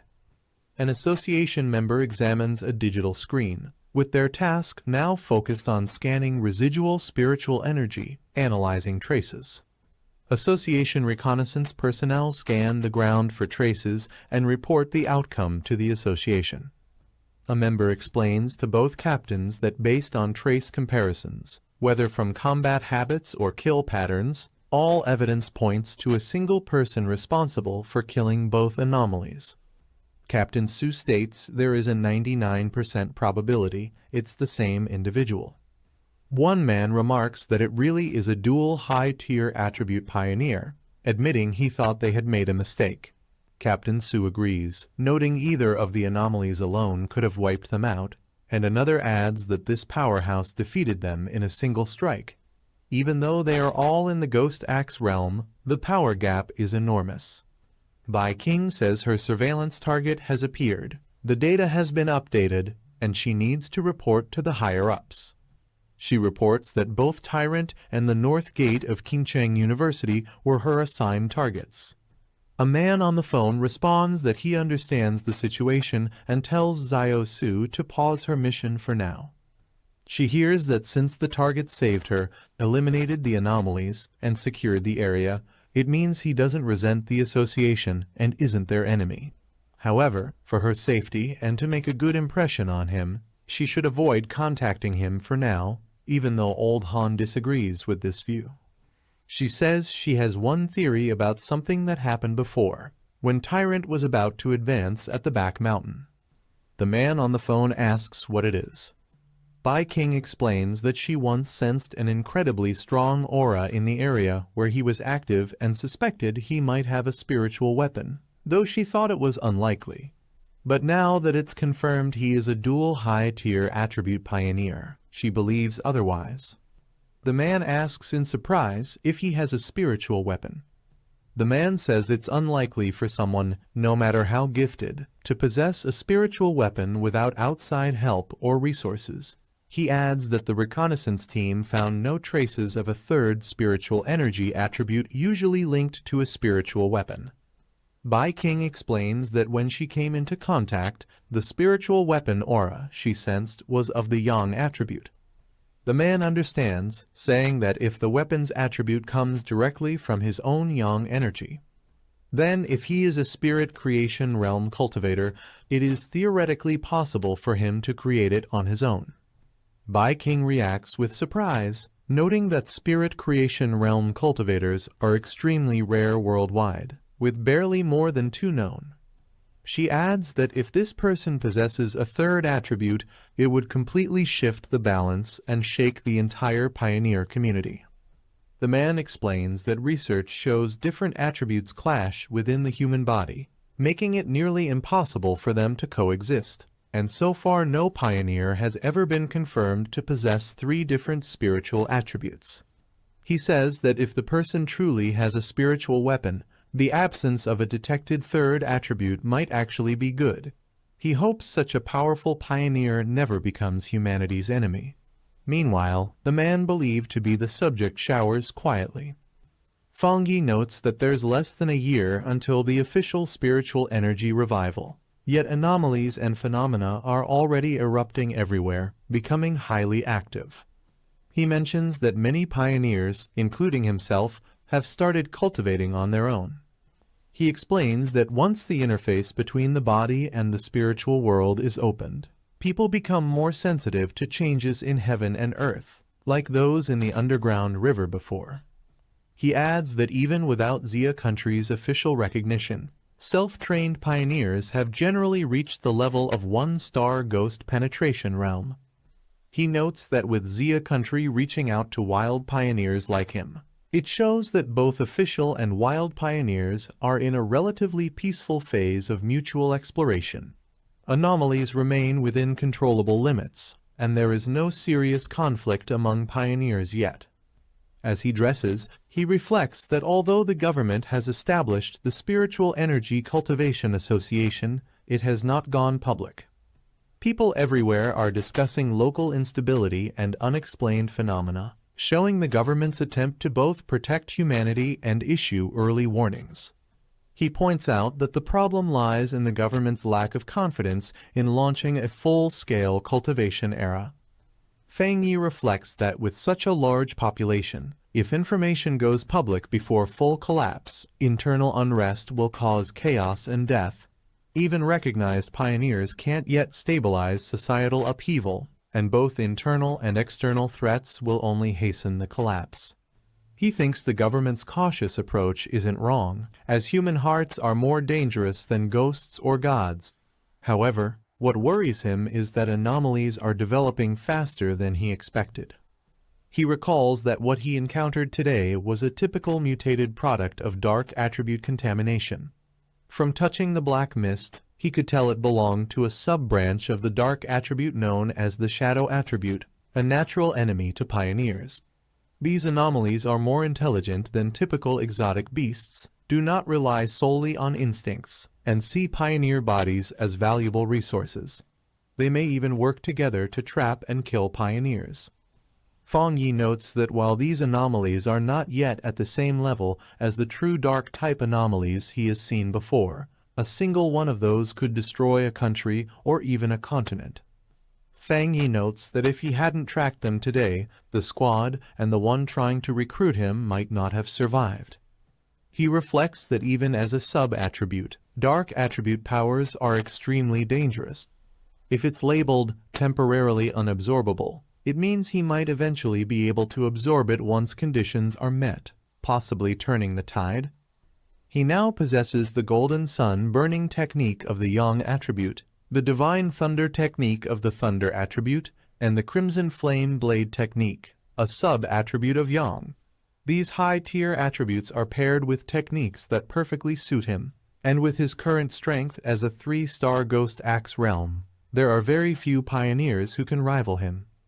However, he admits it is still not enough. Fang Yi's phone rings, and he notices the caller ID. Surprised, he answers, realizing it's his aunt, and wonders why she called so suddenly. His aunt asks how his health has been lately and explains that his cousin will be studying near him. She says she doesn't feel safe letting her stay alone in a hotel and asks if she can stay at his place for a few days. Fang Yi reacts with surprise, repeating the word cousin as he visualizes her. Fang Yi recalls that the only thing he remembers about his cousin is that she was a student obsessed with studying, and he doesn't even remember what she looks like. He tells his aunt to just have her come over since there's a spare room at his place, asking when she will arrive. His aunt says she'll give her the address so she can come over by herself. His aunt mentions that his cousin will bring him some specialty snacks. Fang Yi thanks her and says he won't hold back. She adds that his cousin should arrive by tomorrow afternoon and apologizes for the trouble. He replies that it's no trouble and says he has something to do, so he'll hang up. Somewhere else, a person in a hooded outfit is at a computer, reading and replying to messages about the Spiritual Energy Revival Martial Arts Vanguard team. The person in the hood ends a conversation with a message telling their aunt to take care and visit next time. They look at an online article with the headline, Rumor Alert, Internet Famous Town Renamed Death Town, 3 More Vanish, Still Accepting Pork Beast Challenge. They read the location name Yonghuo Town aloud. Someone at the door asks if they have finished packing, surprising the person at the computer. The girl says she's packed but doesn't want to bother her cousin, preferring to stay at a hotel. Her guardian insists it's safer to stay with her cousin and says she trusts him. The guardian reminds her not to cause trouble while staying there and to help out around the house when possible. The girl agrees. Wearing her hood and mask, the girl leaves through the door. She thinks to herself that she will handle one hurdle at a time and that no matter what her cousin is like, he won't be harder to deal with than an anomaly. The sun shines over the city as people walk through the streets. The girl walks with her suitcase towards her destination. She checks her phone, which shows she has arrived at her destination. Looking up, she confirms to herself that this should be the place. This is the end of the video. If you guys want to see the next part, then don't forget to subscribe and like the video.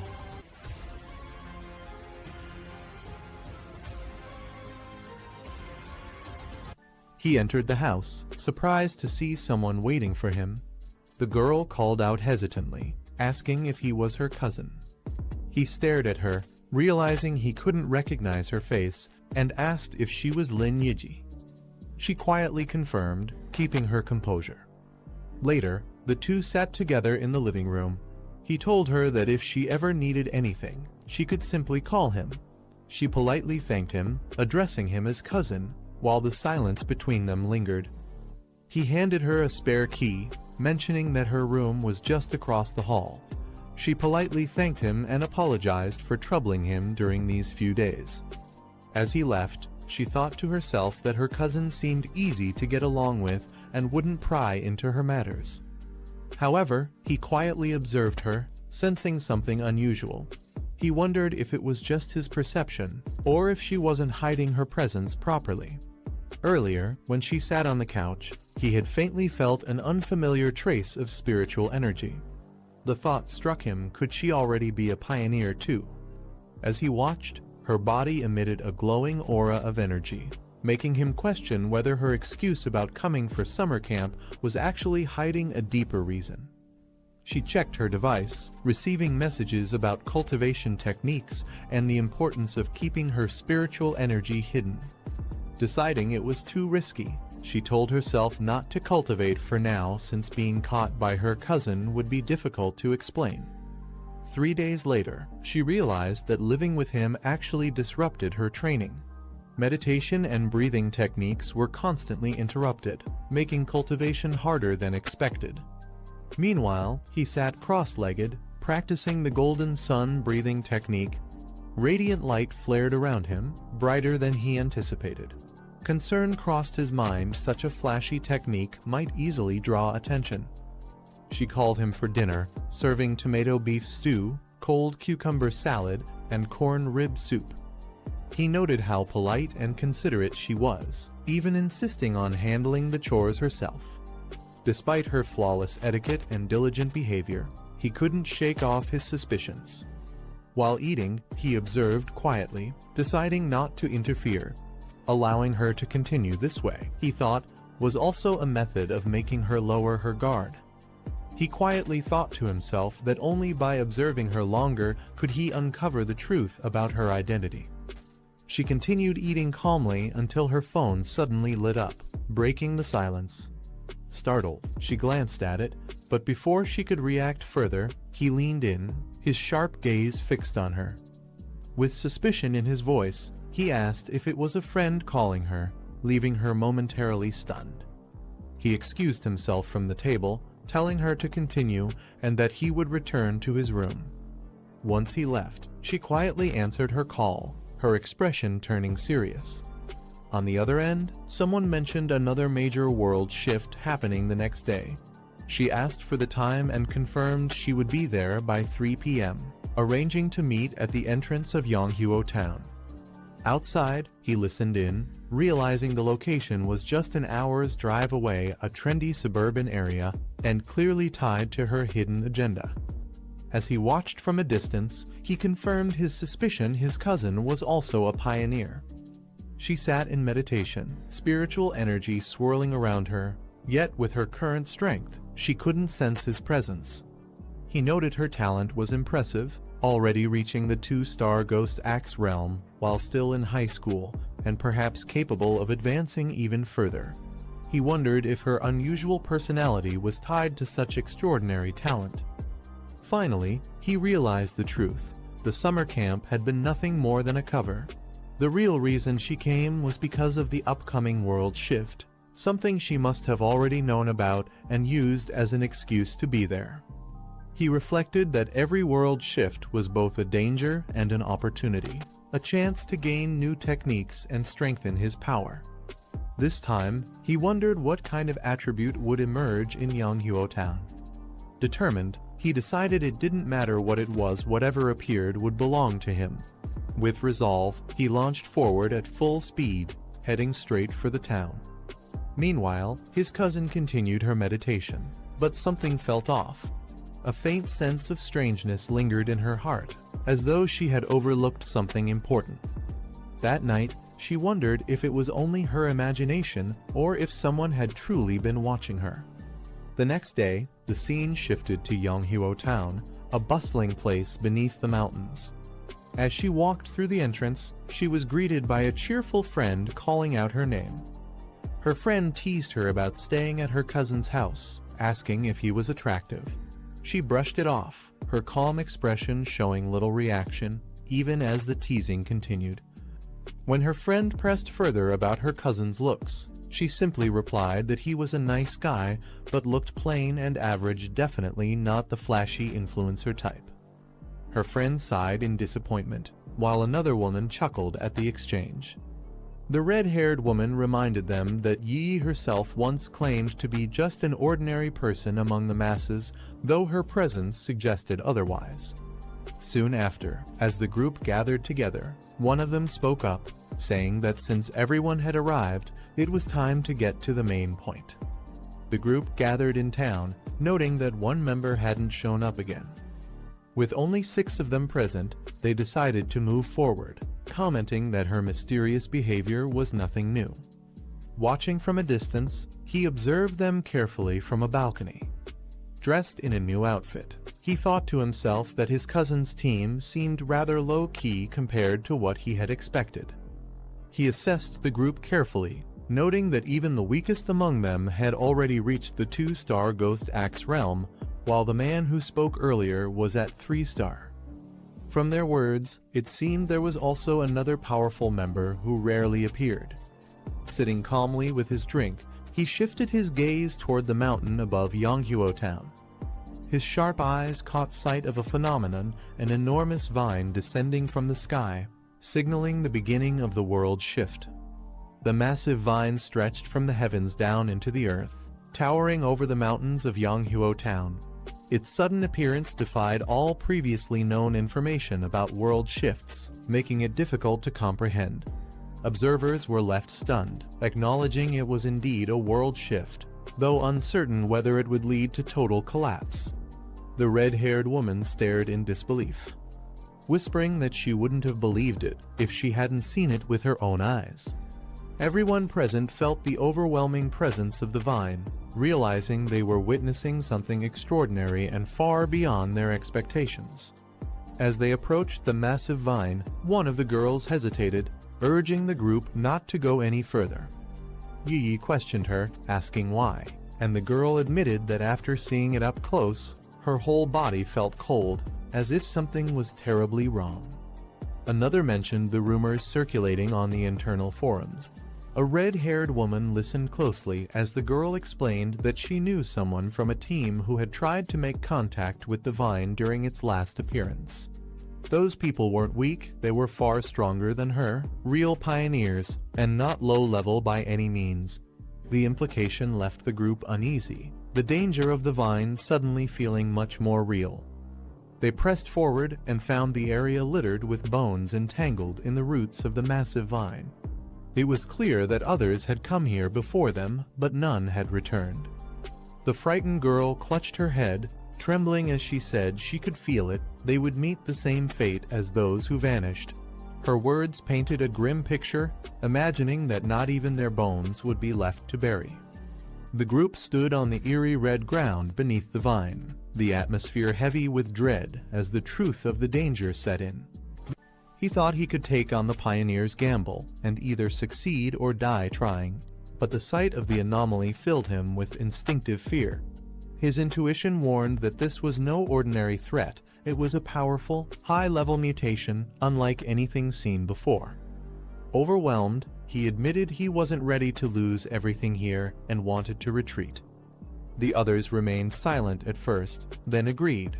They too had felt the same unease. One explained the reason the vine carried a desolate aura, as if all life within it had perished with time. That was why it made them feel so deeply unsettled. She tried to stop the hesitation, reminding that fear had no place here. With determination, she declared this was the true path of martial pioneers. The group felt the suffocating death energy radiating from the massive vine, its presence overwhelming. Watching from above, he noted that among all anomalies he had encountered, this vine felt the most unpleasant. Yet, he acknowledged their decision to cultivate here as an act of real courage. They noted the strange contradiction. Though the vine was a plant, it felt lifeless, more like a dead shell without spiritual energy. She reminded the group that time was short and urged them to act quickly. The others agreed, deciding to focus on sensing energy in the area instead of rushing blindly. She warned everyone to stay within sight and not wander too far, ensuring they remained cautious. With resolve, she led the way, believing this path would be the safest option. She began cultivating, encased in a glowing barrier that pulsed with energy. From a distance, he observed with approval. Her choice of position was cautious yet effective, striking the perfect balance. Her energy surged violently, the aura around her intensifying as power built up within. He realized with surprise she was on the verge of breaking through, already close to reaching the 3-star level. She successfully advanced, her aura exploding into the 3-star Ghost Axe realm. The others watched in awe, praising her talent. But the massive vine stirred, its roots twisting ominously. One of them quickly noticed the change, alarm flashing across his face. The group panicked as the vine began moving toward them. Shocked, they realized it had sensed their presence even from afar. The massive vine lashed out, attacking the group.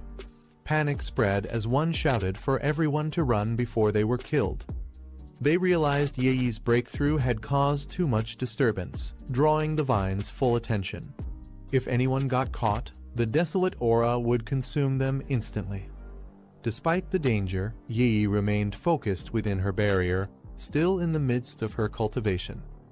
The group argued fiercely. Some refused to abandon her, while others insisted it was suicide to stay. The tension rose as fear clashed with loyalty. One tried to reason with her, saying life and death were fate. If they stayed, they'd all perish, and since they were only acquaintances, it wasn't worth the risk. Frustration flared as tempers clashed. But she stood firm, refusing to abandon her teammate no matter what. From a distance, he watched silently, realizing her cousin had no idea of the danger closing in. Yi struggled within the tightening vines, their overwhelming power threatening to crush her barrier. He clenched his weapon, recalling his promise to his aunt he had sworn to protect her no matter what. Meanwhile, the others fought desperately, slashing at the spreading vines in a bid to hold them back. But one was ensnared, her body wrapped tightly as she cried out in pain, unable to break free. The vine struck fiercely at Yi's barrier, threatening to shatter it as she remained deep in cultivation. Just then, he leapt forward, his blade glowing with blazing golden energy. The others cried out in shock, fearing for Yi's safety. His sword descended like a fiery strike, cleaving through the vine with explosive force. His golden strike landed with explosive force, shaking the ground beneath the vine. The monstrous roots recoiled from the impact, retreating under the blazing energy. The others watched in disbelief, realizing the attack had forced it back. The golden aura continued to tear through the vine, burning away its strength. He descended with power radiating from his body, standing tall as the overwhelming force pushed the threat aside. They shielded their eyes from the blinding light, stunned by the overwhelming power that had just forced the vine back. One wondered if this was the appearance of another pioneer. They realized the blazing force was the purest Yang attribute, a rare high-tier power capable of suppressing the desolate vine. He compared it to his own talent, frustrated.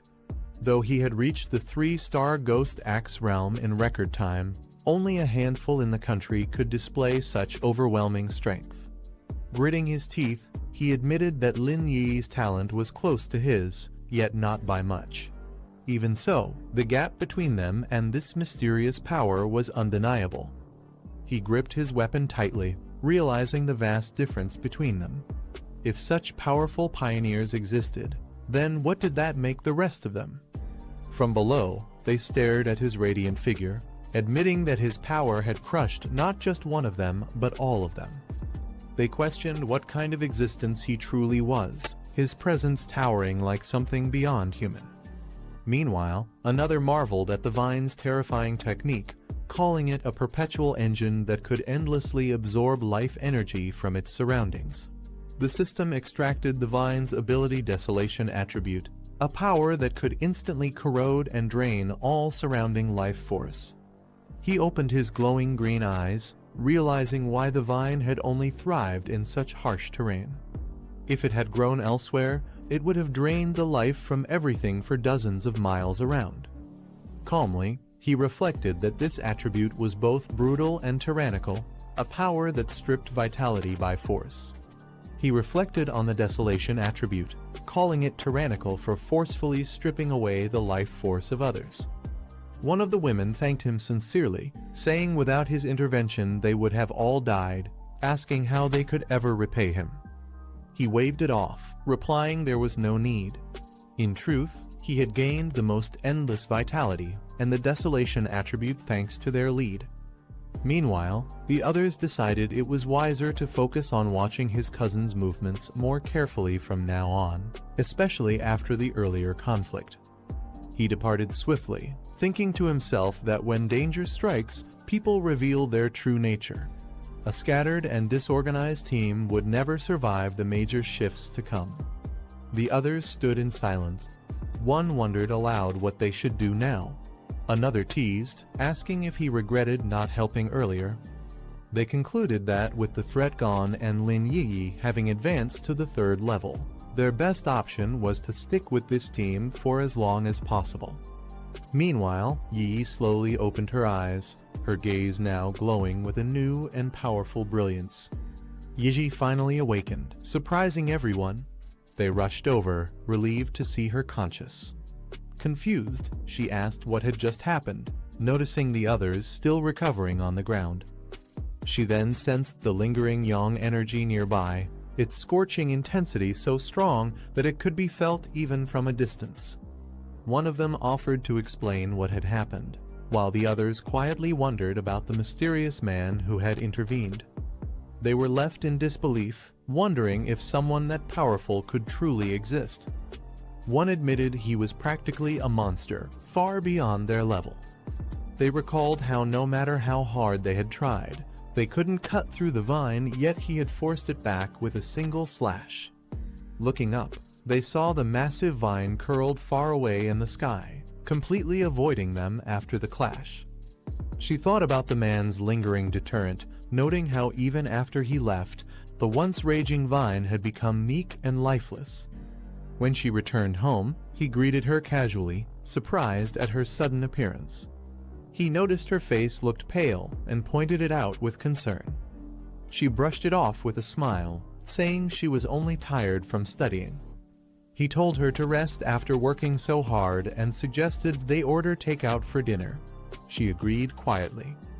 She reflected that breakthroughs were mentally exhausting, far worse than staying up all night for weeks. Lying down, she reminded herself that she was no longer ordinary, and even if she pushed herself harder, this was the path of a pioneer. The world was already changing. Meanwhile, he stepped outside, thinking that unlike his cousin, a normal life was no longer possible for him. She checked her phone and was surprised by a sudden message in the group chat. It was from Jia Lan, who instructed everyone to notify her if there was any trace of that powerhouse again. Others in the group speculated was the one who saved them the same figure who became famous at the Dark River Molten Dragon site. If so, why would someone of that level bother helping them? They recalled the overwhelming power of that slash, a burst of white light so intense that no pioneer of the same tier in Xia country could have possibly withstood it. He prepared to leave, thinking that Lin Yi would now likely lower her guard, allowing him to observe her movements more freely. Riding his bike through the night, he reminded himself it was time to figure out how to properly carry the desolation attribute. He reflected that the attribute leaned more toward plant-type entities, making it unique compared to others. But he also realized its sinister, corrosive nature could be dangerous. Placing it directly into his body might lead to severe negative effects. He considered that directly merging the desolation attribute with his body might conflict with his thunder attribute. Instead, he decided the best approach was to use an external medium, just like the strange ghost vine that had evolved after sensing spiritual energy revival. With determination in his eyes, he muttered that he now knew exactly where he needed to go. Under the moonlit sky, he rode his bike through the quiet mountain road, heading toward his next destination. He arrived at City Forest Park, parking his bike under the shade of a large tree. Walking into the field of flowers, he decided he needed to find a plant that resonated best with his spiritual energy, one that could become the lucky one. Closing his eyes, he calmed his mind, preparing to connect deeply with the surrounding energy. Soon, green spiritual light swirled around him, lifting his body as the plants began responding to his call. The plants around him began glowing faintly, seemingly responding to his spiritual energy. He noted the reaction was intense, yet still not sufficient for what he needed. Surrounded by swirling green light, he muttered that something stronger was required to succeed. Suddenly, he paused, sensing something unusual, his eyes lifting under the moonlight with sharp focus. In the glowing field, a single flower began to shine brighter than the rest, catching his attention. He wondered if this was the one. He slowly reached out his hand toward the flower, testing its resonance. As his finger touched the petals, the flower emitted a radiant green light, responding strongly to his energy. With a soft exhale, the flower fully bloomed under his touch, its glow intensifying as it accepted the bond. He examined the glowing wildflower, noting its unusual reaction to spiritual energy. It felt almost alive, clinging to his touch like a loyal pet. The flower's glow pulsed softly in his hand, fully resonating with his spiritual energy. He acknowledged its strong response and declared it the perfect vessel for embedding the desolation attribute, asking if it was ready. With a surge of green energy, he initiated the process, spiritual power swirling violently around the flower. As the system prompt appeared, asking if he wanted to embed the desolation attribute into the flower, his eyes glowed with determination. Without hesitation, he firmly answered yes, sealing his decision. The flower shone brilliantly in his hands, absorbing the green energy that surged wildly around him. The embedding process began, merging his power with the spiritual potential of the chosen flower. This is the end of the video. If you guys want to see the next part, then don't forget to subscribe and like the video.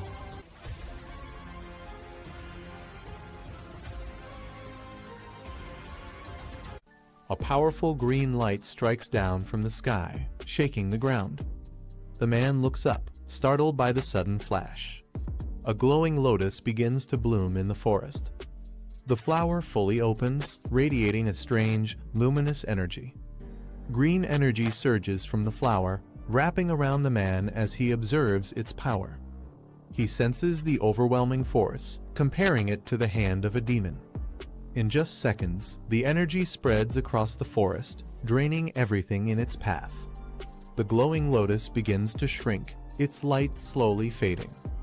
He decides to stop, worried the spiritual energy association might notice, and uproots the glowing flower. Walking away, he recalls seeing many surveillance cameras and realizes the area is being closely monitored. The flower continues to absorb energy even without its roots, leaving him surprised. He notes that its power hasn't weakened and finds it remarkable that such an ordinary-looking wildflower could hold this much strength.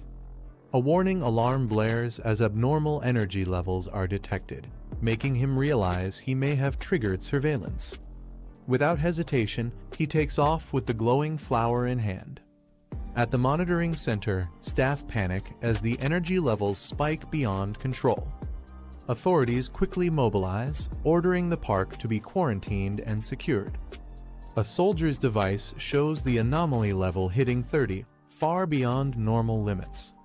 The unit enters the forest, noting that the military steps in whenever readings exceed 10.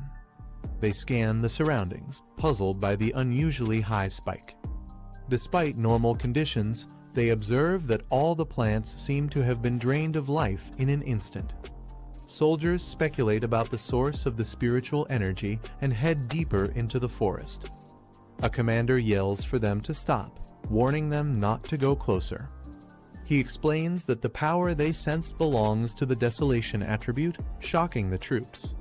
He then asks if they know about the mysterious vine hanging from the sky.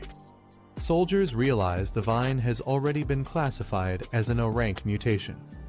Their leader explains that its deadly power comes from the desolation attribute, which drains all surrounding life. One soldier trembles at the thought of what could have happened if he had entered. The commander warns that plants with the desolation attribute create death zones, devouring the vitality of anyone who steps in. They recall data of another desolation plant that turned a forest into a deadly forbidden zone. The commander explains that desolation is the strongest plant attribute, and now a new one has appeared. An officer steps forward, stating he's already aware of the situation. The soldiers recognize him immediately, calling out to Major Hen. Soldiers order all research staff to put on protective suits and join them in the contaminated zone. Researchers quickly gear up, preparing to enter the area. The team advances cautiously through the dead forest. Despite no source being found, they notice the desolation aura has already dropped to 25, spreading unnaturally fast. The team decides to continue their investigation, moving deeper into the zone. They unleash blue spiritual energy, preparing for potential danger. The energy surges forward, lighting up the dark forest. It condenses into a powerful sphere, pulsing with intensity. At home, he places the glowing flower into a pot, joking about raising one for the first time. He notes that the desolation attribute makes it valuable in combat, while its plain appearance keeps it inconspicuous. He reflects that true battles depend not just on strength, but on hidden trump cards. Suddenly, his phone rings. Old Wang from next door is calling. He's surprised to see Old Wang calling, realizing it's his childhood friend who joined the army 3 years ago. A memory shows them walking together as desk mates through school before Wang left to become a soldier. Answering the call, he's greeted warmly by his old friend, who's excited to see him back. Wang suggests they meet up for a drink at their usual spot. Old Wang excitedly tells him over the phone that he has a huge secret to share. Later, Wang places his phone on the table, meeting with higher authorities. He reports that he has completed the task as instructed, but raises one concern. Wang asks if the person they're targeting turns out to be innocent. Could his safety be guaranteed? The commanding officer coldly orders him to focus only on completing the mission. She adds that if the target isn't the person they're searching for, he may at least give a final warning as a friend before cutting ties completely. The two of them raise their glasses and cheer together. The man thinks that looking at Fengyi now, his life in the military must have been tough. He also notices that Fengyi seems much more mature compared to before. The man says these past 3 years have left a deep impression on him, and life in the military was harsh. He then asks how Fengyi has been. Fengyi replies that he managed to pass the college entrance exam, which wasn't bad. Fengyi takes a sip, smiling faintly. He recalls that in his previous life, he never had the chance to meet this person again. In chaotic times like these, it's better not to mention certain things. He might have died in an unknown time and place during a mission. This time, could the future of his old comrade be changed? The man asks if Fengyi has recently encountered anything strange, for example, things like in movies, zombies, or monsters. Fengyi thinks to himself that this man, well, in the military, it's rare to know about the revival of spiritual energy. But still, is he trying to probe something with this question? Feng Yi looks at him and directly asks what exactly he wants to say. The man wipes his face and explains that he isn't here to accuse Feng Yi, but to warn him. He says in the near future, maybe a few months, or at most a year, their country will likely face turmoil again. Feng Yi stays silent, watching him carefully. He explains that ordinary citizens must cooperate with the authorities to keep this matter secret, not allowing any information about spiritual energy revival to spread. It's revealed that the man has already been listed as a key target and is under secret surveillance, mainly because of his close friendship with Wang. The man tells Feng Yi not to be nervous. He reassures him that as long as he doesn't spread anything, it will be fine. Wang is still in the military base in the south, protected by the country's strictest security, so he can feel at ease. The man's phone suddenly rings, catching his attention. He answers quickly, and a voice orders Wang Liang to regroup within 10 minutes with the emergency squad at the target location. He responds with a firm acknowledgement. He apologizes to Feng Yi, explaining that the mission is urgent. He tells him to head back on his own since he cannot send him off. Feng Yi looks at him and asks if the matter is related to the revival of spiritual energy.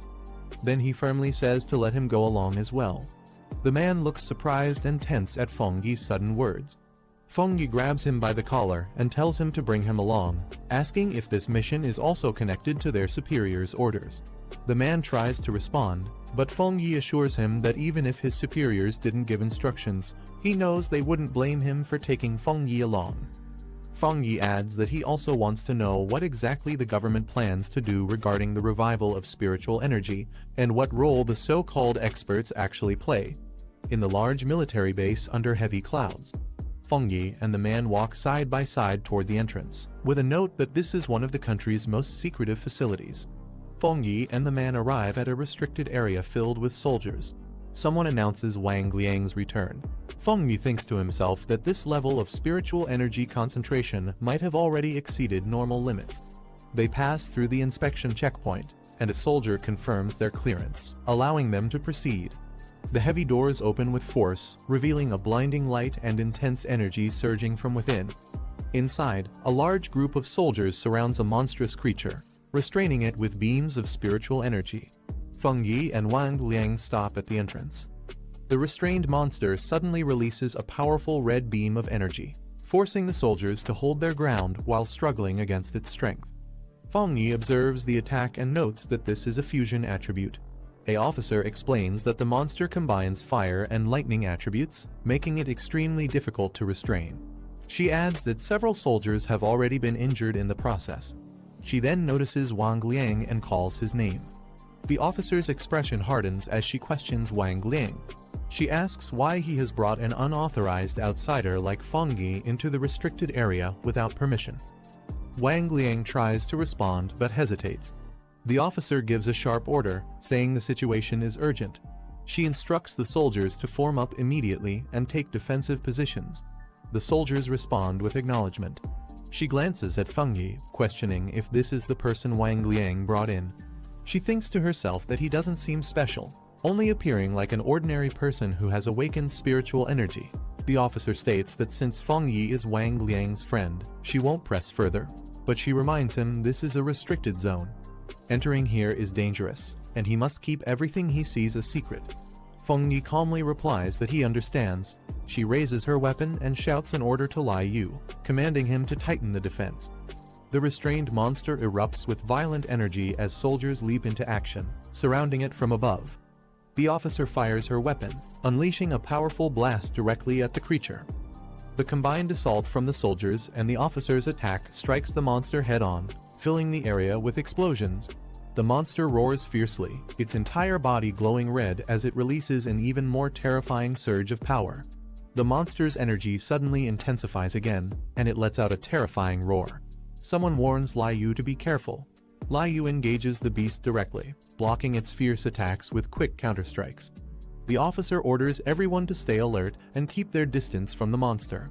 She instructs them to eliminate it before it completes its evolution. The soldiers acknowledge her command. Feng Yi watches from the back and thinks that the squad's coordination and combat efficiency are impressive. He reflects that even the strongest individuals must work together to unleash their full potential. Feng Yi's eyes widen in shock. he urgently shouts to the soldiers that they are not the monster's match. Dark purple energy erupts violently from the beast, spreading across the battlefield and forcing the soldiers to brace themselves. The officer quickly raises her weapon and shouts orders to raise the alert level, declaring a state of emergency in the restricted zone. She commands everyone not to retreat. The soldiers answer her command. The monster grows even more terrifying, its body now fully merged with the power of the black crystal. A warning is given that it has completed its evolution, and the danger level has drastically increased. The monster's eye glows ominously red, terrifying those who face it. A soldier can only stare in shock. The officer shouts Wang Liang's name in alarm. At the same moment, Feng Yi's eyes glow blue as he activates his power. The monster charges forward with violent force, clashing head-on against the defense. The officer yells to everyone that the mutated beast in Area 019 has now completed its evolution into a higher stage, upgraded to Class B. She announces that the battle plan must be updated immediately. Feng Yi watches silently from behind. A soldier coughs up blood violently, collapsing as Feng Yi turns to look at him. Feng Yi rushes to his side and asks if he's alright. The soldier continues to bleed heavily. Struggling to speak, the soldier explains that the monster released a wave of energy that crushed his insides, causing him to collapse. With blood still dripping from his mouth, the soldier forces a smile and tells Feng Yi not to worry. He says the soldiers of the 19th unit are all strong. Feng Yi silently steps forward. The officer shouts to everyone, ordering them to use any means necessary. She declares that no matter the cost, they must not allow the Class B mutated beast to escape the restricted zone, even if it means sacrificing their lives. Feng Yi's body glows with blue energy as he surges forward. The officer turns in shock, demanding to know what he intends to do. This is the end of the video. If you guys want to see the next part, then don't forget to subscribe and like the video.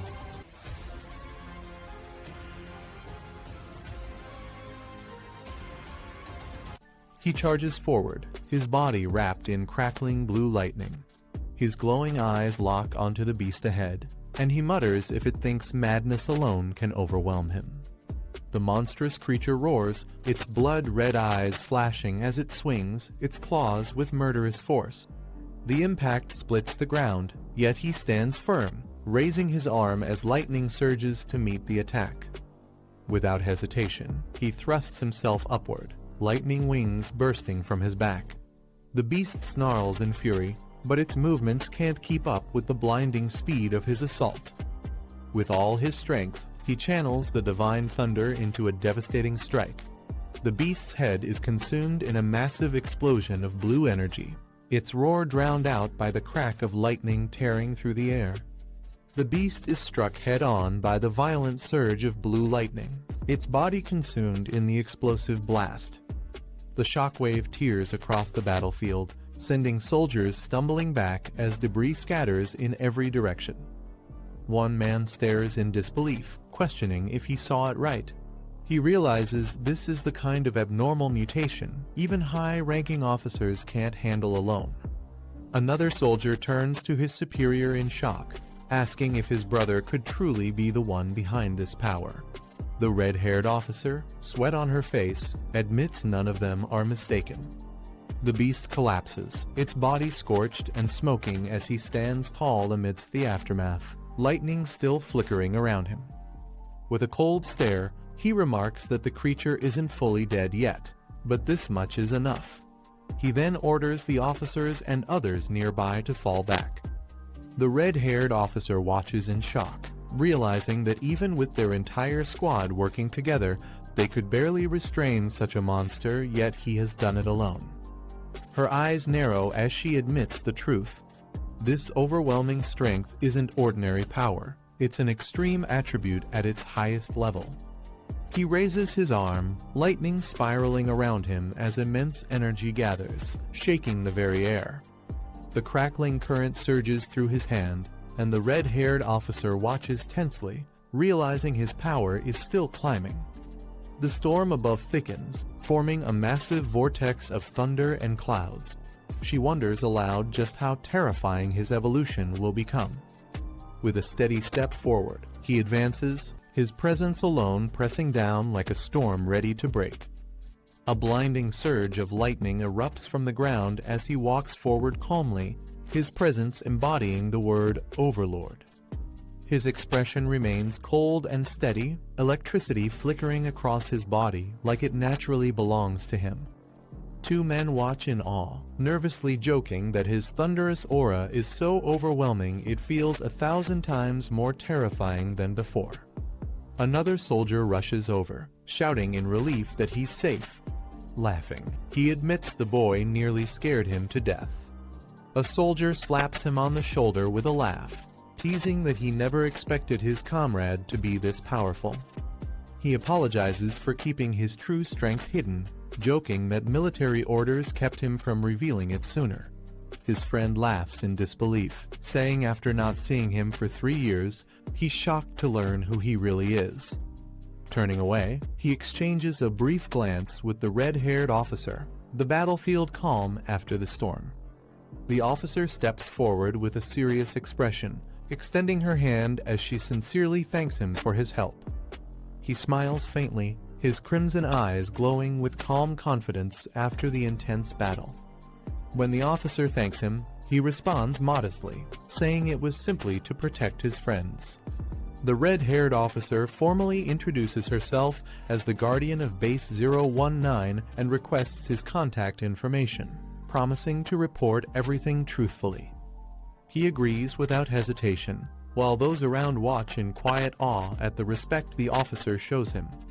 The red-haired officer acknowledges his strength, admitting it surpasses even the elite task force members. She expresses her strong desire to have him join the recovery army. Yet, in her thoughts, she notes something even more shocking: his growth and potential far exceed the level of an ordinary awakened soldier. He calmly asks if she's truly willing to invite someone like him into their ranks. He insists there's no need for flattery, since he doesn't see it as anything special. The officer explains that the order to recruit him didn't come from her alone, but from the higher-ups.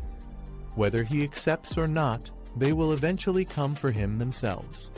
He laughs softly, admitting it's not as serious as they think. He explains that he actually admires their determination to risk their lives protecting others, something he hadn't truly witnessed before. The red-haired officer listens in silence, slightly moved by his words. He continues with a calm smile, saying they can rely on him in the future whenever trouble arises, just as past generations once protected humanity. However, he sets one condition: his freedom must never be restricted.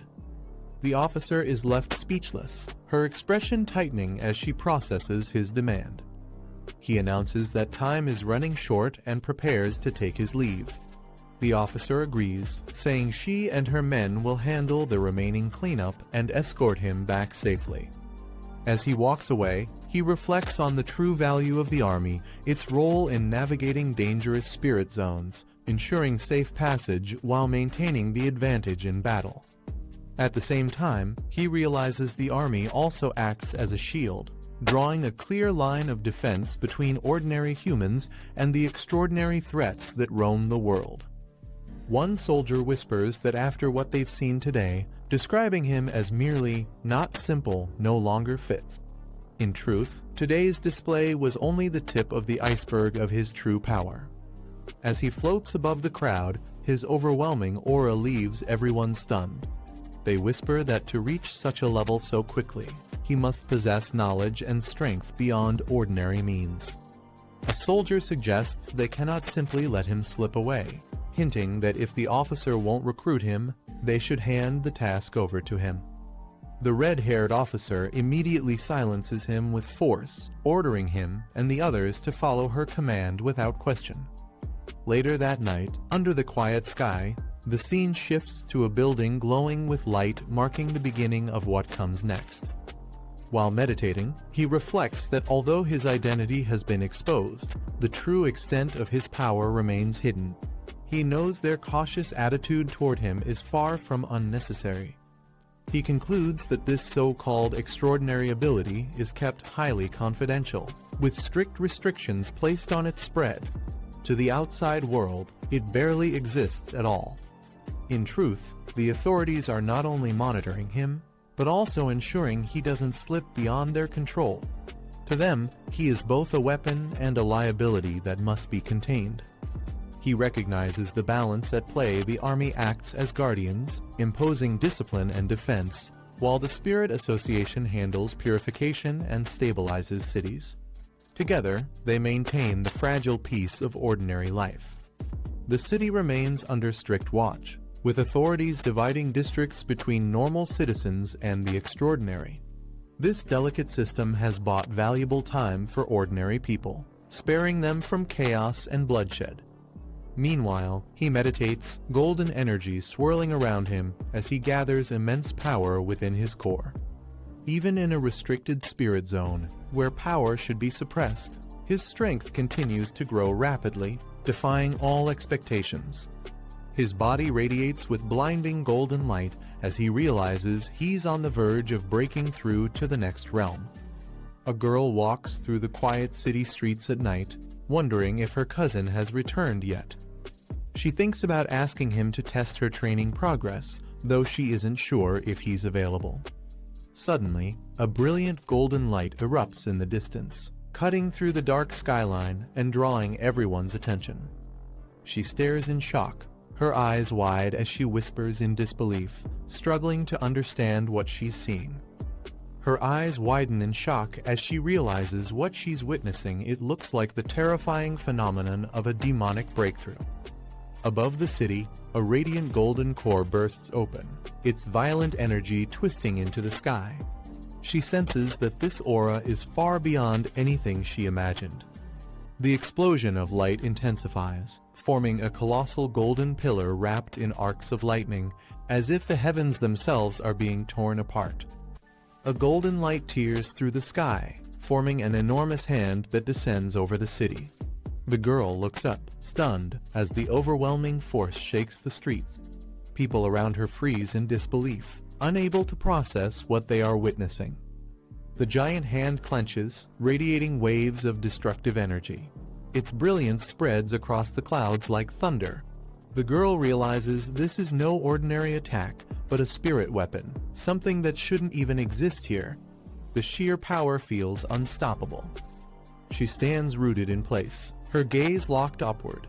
Shock fills her eyes as she wonders how such a weapon could appear so suddenly. The sight leaves her both fearful and curious, as though an ancient force has awakened right before her. Far away, in a dim control room filled with glowing red screens, alarms ring out sharply. Military officers urgently shout reports, warning that the energy levels have spiked to 99%, a critical danger threshold. The entire system flashes warnings, confirming that this incident is not just unusual, but a major threat to the city. Emergency orders are issued as officers shout for units to head straight to the city center. A girl with white hair looks alarmed as she hears that the anomaly won't stop spreading and could cause even greater destruction if left unchecked. Inside the command center, soldiers gather around a glowing city map projection. The energy surge is highlighted in bright orange, shaking everyone with its intensity. Officials question whether this wave could trigger a large-scale disaster beyond their control. A senior officer yells into his communicator, declaring that aside from protecting the central region, all ground forces must be fully mobilized. The urgency in his voice makes it clear that this threat is far greater than anything they have faced before. Suddenly, gunshots echo from a nearby corridor. One officer quickly reports that enemy infiltrators have broken through, and he calls for immediate reinforcements. His eyes widen as the situation escalates faster than expected. A man smirks, his sharp gaze showing he already knows more than he reveals. His calm demeanor contrasts with the chaos unfolding outside. He places a hand on his chin, reflecting quietly. Aside from the strange energy disturbance, he suspects there is a much deeper issue behind all this. His phone vibrates with a new message. He checks it immediately, recognizing the sender as someone important. The screen displays a long exchange of texts about the ongoing incident. They discuss the dangerous outbreak and confirm it is not a coincidence. After reading the messages carefully, He sits back on the couch in silence, his expression unreadable as he processes the weight of the information. The man reviews information on his tablet, his eyes glowing with a faint red light. The data confirms that the recent surge is tied to dangerous spirit weapons, capable of overwhelming both defense systems and energy barriers at once. The door creaks open, and the girl steps inside quietly. She states simply that she has returned, her expression serious as if she senses the weight of the situation. She looks around the room and asks if he has also noticed the disturbance shaking the city. He acknowledges her presence and tells her to sit down while he prepares tea, keeping his calm demeanor despite the chaos outside. Her eyes narrow with concern. She admits that what's happening isn't normal and insists that the mysterious wave cannot be ignored. It's the sign of something far more dangerous lurking behind the scenes. The man scrolls through his phone, analyzing the reports. He notes that while the authorities are suppressing news of the anomaly, the situation is escalating too quickly to be contained. If left unchecked, it could turn into a full-scale disaster. The girl listens silently, her face calm but her eyes reflecting unease. In the background, the faint sound of alarms continues as the outside world grows more chaotic. She throws herself onto the bed, muttering that the authorities might already know more than they are revealing.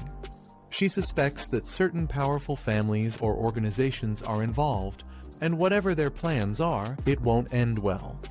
Meanwhile, the man narrows his eyes at a video playing on his screen. Flames engulf buildings, and the destruction spreads at an alarming rate.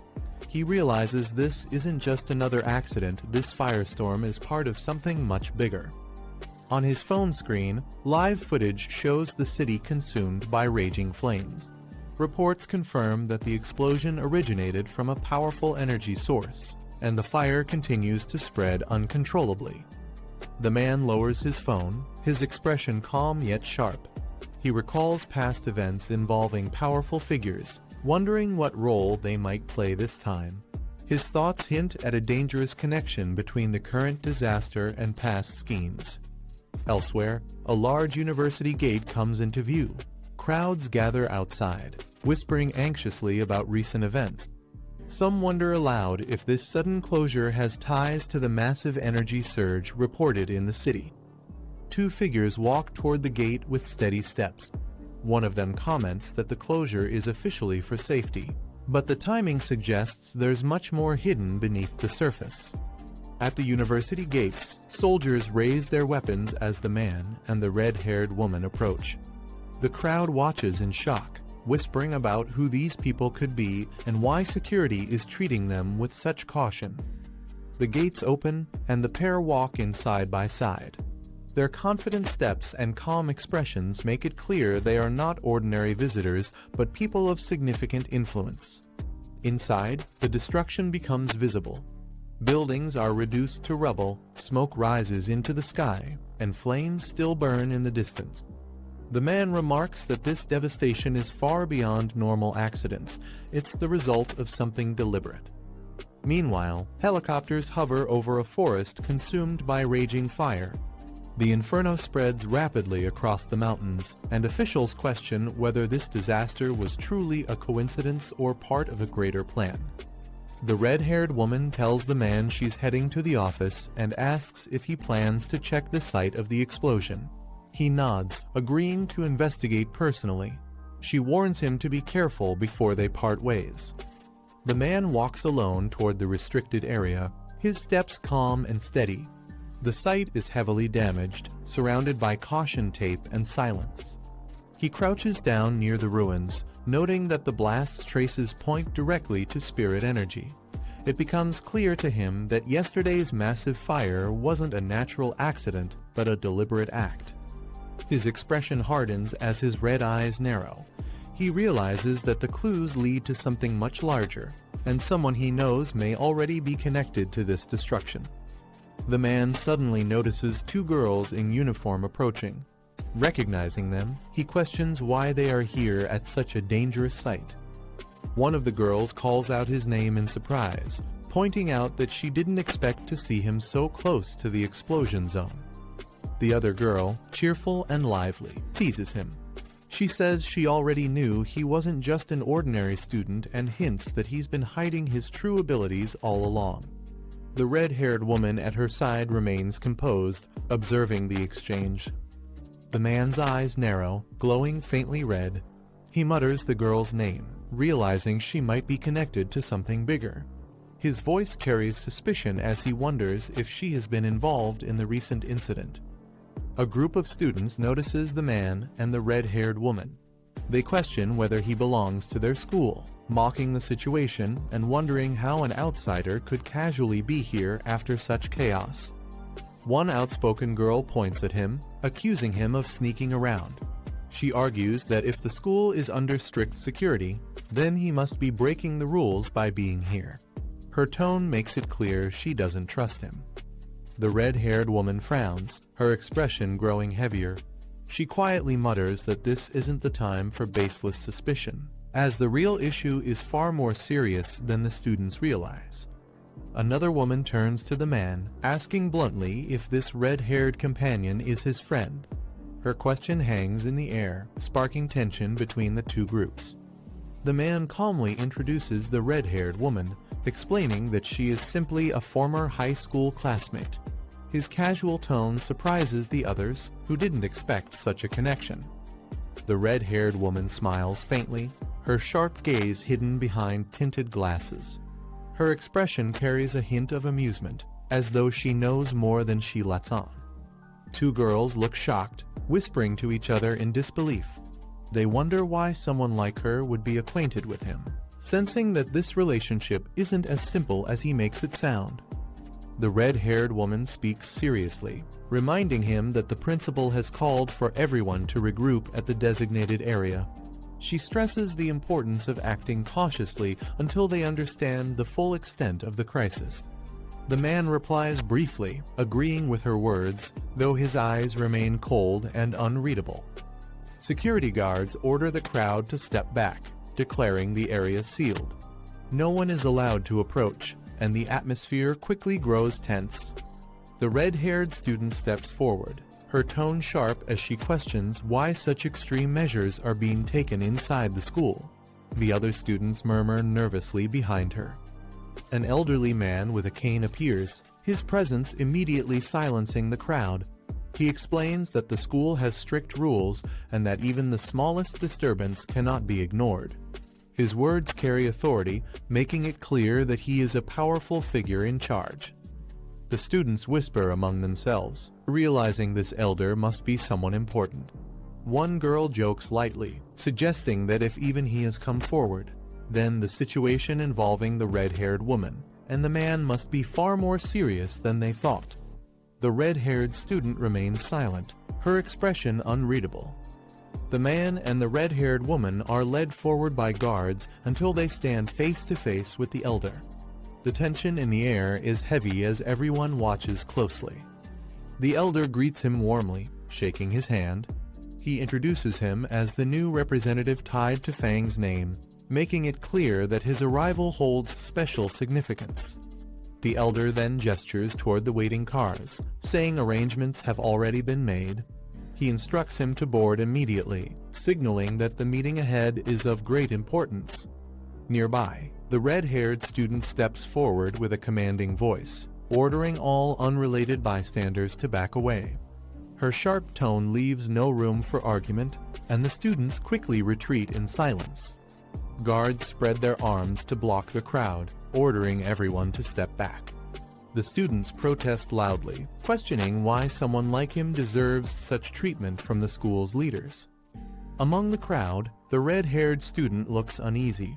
She wonders aloud what kind of influence the man holds to be recognized so highly, far beyond what any ordinary person could achieve. Lowering her head, she recalls the words of the principal, who once hinted that Fang's background was far from simple. The thought unsettles her, leaving her unsure how much she truly knows about him. Nearby students whisper in disbelief. They argue that this level of respect is impossible unless Fang is connected to someone of great power or influence. The realization begins to spread among the crowd, shifting their perception of him. In the middle of the crowd, a girl with long red hair steps forward. The attention shifts instantly to her as whispers spread among the students. They realize that throughout the entire incident, the boy never once acknowledged her status as the school's beauty and center of attention. The revelation leaves the crowd in shock, deepening the mystery around his true nature. At Kingchang University, everything seemed normal until a series of strange incidents began to unfold. One night, a field suddenly burst into flames. The fire burned uncontrollably, and not even the fire trucks could put it out. Fortunately, no students were present at the time, and the authorities quickly sealed off the area to prevent further danger. Not long after, another field caught fire, followed by more incidents. What started as something explainable soon became mysterious. Witnesses reported seeing crimson flames falling from the sky and fire floating in mid-air with no visible source, making the situation even more unsettling. Although most of the fires across the fields were eventually extinguished, one blaze continued to burn stubbornly. The group stood before it, realizing this was no ordinary fire. He notices the air thick with smoke, the burnt smell heavy and suffocating. The group observes the fire burning around the basketball hoop, confirmed as the only spot where the flames refuse to be extinguished. A device is revealed, showing a reading of 11, drawing everyone's attention. It's explained as a spiritual power detection device. If the reading goes beyond 10, the area becomes too dangerous for ordinary people, as human life cannot withstand anomalies above that level. The detector suddenly spikes, showing an alarming reading of 60, shocking everyone. It's explained that the threshold is far too high if left unchecked. The anomaly could spread beyond the university and threaten the entire city. Urgent action is required. In the chaos, someone rushes past the restricted zone despite the danger, drawing urgent shouts from the group. The figure leaps into the flames, immediately engulfed in a violent explosion of fire. The detector surges again, shooting up to 110, confirming the anomaly as an S-grade threat. The group panics, realizing someone has already rushed inside. They question what to do now as the danger rises beyond control. Within the blazing fire, a massive fiery beast begins to take shape, its presence overwhelming. Amid the flames, a lone figure walks forward calmly, facing the inferno head-on. He recalls how the young attribute once shielded him from the dangers of fire, and believes this heavenly flame will be no different. Before him, a massive fiery dragon emerges, its form blazing with overwhelming power. He knows he must get as close as possible to the origin of the flame. The dragon roars, its maw wide open as it lunges to consume him. Unfazed, he steps forward, golden energy radiating from his body as he prepares to counter the flame's might. He calls upon his power, releasing the golden sun armor as flames swirl around him. The fiery dragon lunges at him with overwhelming force, jaws wide open.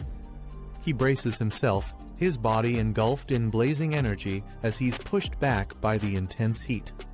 Despite the unbearable pressure of the heavenly fire, he resolves firmly he must absorb it, no matter the cost. He successfully obtains the Heavenly Fire Attribute Technique 9 Dragons Heavenly Fire Sealing Technique, a power that purges evil, suppresses demons, and seals wicked entities. Fiery dragons coil around him as the technique activates, already unlocked without the need for further training. The flames surge violently, manifesting into a terrifying formation of dragon heads towering before him. Calm and determined, he focuses his will, ready to wield the newfound power against the overwhelming blaze. He activates the 9 Dragons Heavenly Fire Sealing Technique, his eyes glowing red with fierce determination. Dark energy surges through his body as the technique takes form, spreading violently around him. Chains of blazing fire erupt, binding the massive flame in a powerful seal. The onlookers watch in awe, realizing they are witnessing the aura of a true sealing technique. It's noted that his power differs from the original source, yet carries the same overwhelming force. He commands the fiery chains to shrink, pulling the raging flames under control. The burning energy compresses into a smaller form, swirling tightly within the chains. With a final surge, the sealing technique completes, locking the flames into a compact, controlled sphere. The blazing sphere, bound by chains, floats steadily in his hands, proof that the seal has been fully mastered. She explains that the heavenly fire has been temporarily sealed. No one is allowed near it, and the field won't be reopened. Thankfully, the school has other fields to use. She stays quiet, her expression heavy, clearly troubled by the events. The principal reassures her and notes the school's extravagance, with multiple sports fields. Meanwhile, the boy requests a private discussion with advisor Fang. The principal agrees with a smile, allowing the conversation to proceed, though he seems curious about the matter. She tells him he handled the heavenly fire well, though he downplays it, admitting the flames were difficult to control. Her expression sharpens as she points out that he has been hiding his true talent and cultivation. He responds calmly, saying it's normal for pioneers to keep secrets, especially ones as powerful as his. She stresses that in times of great upheaval, the nation needs top-tier talents like him, even comparing his potential influence to that of a modern nuclear deterrent once the spiritual Kai fully revives. It's explained that whether it's the military, restricted zones, or major associations, all of them would want to recruit someone like him. Even foreign powers might try with tempting offers. She advises him to consider it seriously so he won't be caught off guard when the time comes. Joining the military, she says, would be a great benefit to their nation. He pauses, then questions why neither she nor Wang Liang have ever tried recruiting him directly into their restricted zone. He wonders if they see him as unworthy. She admits the truth. Their legendary military district is unusually strong. That's why she thought he might be more interested in joining them instead. He reacts with interest upon hearing about a top-level group. She explains that it's the most elite military unit in the nation, so renowned that even other districts are aware of them. Though she hasn't seen them in action lately, word is they've been very busy. He notes that even such an elite force seems to be facing serious challenges. She suggests they end the discussion for now and head to the university cafeteria. A scene reveals the scale of the battles the group faces, fighting powerful monsters in situations that demand pioneers of the highest caliber, possibly even beyond sky rank. He reflects that the revival of spiritual Kai is approaching, yet he still feels unprepared. He examines the heavenly fire attribute collected from the field, recognizing its destructive nature that consumes everything it touches. Suddenly, inspiration strikes. He realizes the perfect way to utilize its power. He fuses it with his Crimson Flame Blade technique, enhancing it with deadly enchantments, confident that perfection can always be pushed further. The story opens on the back mountain, a quiet and expansive range covered in thick greenery. The man pauses for a moment, recognizing the area and sensing something unusual about it. He steps deeper into the forest, his white suit standing out against the misty trees. Holding his sword casually at his side, his expression sharpens as he grows more alert, trying to understand why this place has been marked off. Ahead, he finds a large wooden sign warning travelers not to climb any further. This surprises him, as the mountain shows no abnormal activity. He reasons that only someone with knowledge of his movements like the Spirit Kai Association could have arranged this so quickly. A faint smile spreads across his face as he connects the pieces. Instead of seeing the warning as a barrier, he interprets it as permission. If they want him to treat this mountain as his own ground for experiments, then he's more than willing to accept. His sharp eyes narrow as he suddenly senses something unusual in the forest. He halts, realizing even weak creatures have managed to sneak into the back mountain. The aura he feels now matches the one he encountered earlier at the factory, though slightly weaker. Remaining calm, he continues forward, keeping his focus on the surroundings. From above, a shadow stirs, moving quickly among the trees. A monstrous beast drops from the branches, its red eyes glowing fiercely as it prepares to attack. He observes the blade and realizes it now has the ability to gauge an enemy's strength before attacking. Gripping the weapon tightly, he prepares to test its power. A system prompt appears, offering him the chance to infuse the Tang blade with the heavenly fire attribute. Without hesitation, he accepts. The sword erupts in blazing flames, radiating righteous energy. Golden fire courses through his body as he merges with the weapon's newfound strength. With fiery determination, he combines the heavenly fire with his crimson fire blade technique, eager to see what devastating effect the fusion will unleash against his opponent. With flames blazing around him, he unleashes the empowered blade, aiming it directly at the beast. The creature's eyes widen in shock as it senses the overwhelming power descending upon it.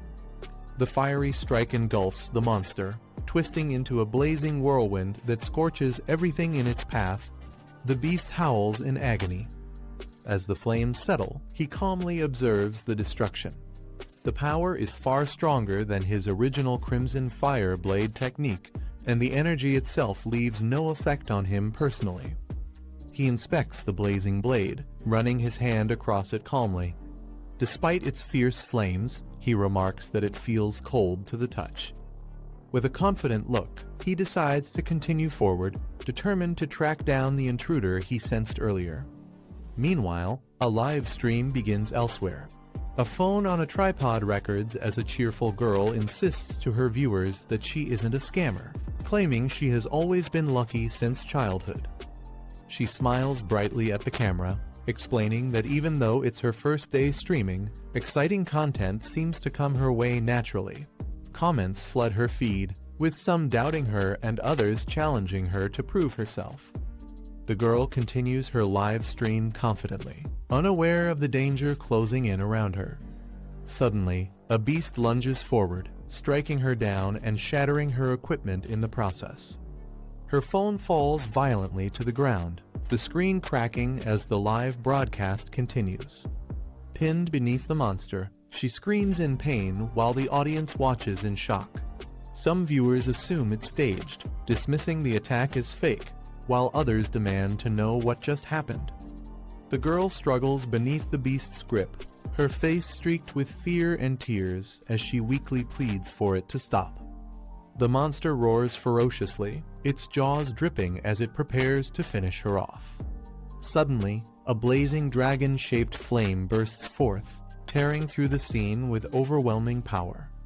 The fiery dragon crashes down, shocking both the beast and the girl. Viewers watching the stream are stunned, questioning if what they're seeing is real or just high-level special effects. The live stream viewer count skyrockets past 13,000 as the intense battle unfolds. The girl, still shaken but alive, looks up in shock and recognizes someone emerging from the chaos. Her trembling hand grabs the phone tightly, determined to capture what's happening. Through the blazing inferno, she records the moment, shouting that someone is standing within the flames. The audience erupts with excitement as the mysterious figure begins to reveal himself. The livestream captures him cutting through the flames, and viewers erupt with excitement, calling him an immortal deity saving people.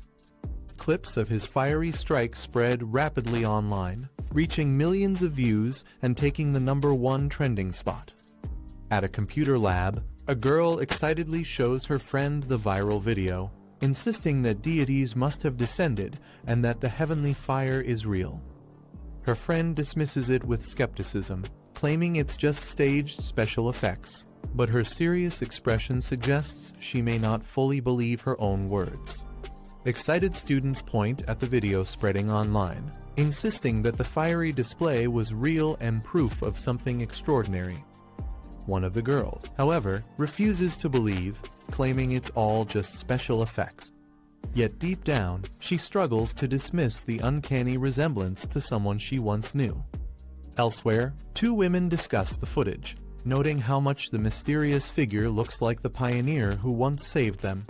They wonder if he could be the same person. In another location, two men watch the clip. They recognize the identical blade swing and realize they may have stumbled upon someone far stronger than they imagined. In the city, leaders acknowledge the crisis drawing near, worried about the shortage of pioneers to defend them. At a meeting, officials discuss the situation, mentioning recent military talks with Feng Yi. One officer expresses confidence that he will step in to help. Another officer points out his terrifying growth, reaching the spirit creation realm so quickly and possessing multiple high-level attributes. They argue that with such power, he must be recruited. However, it's revealed that the higher-ups remain hesitant to approach him directly, since all top pioneers before him were trained within the military itself.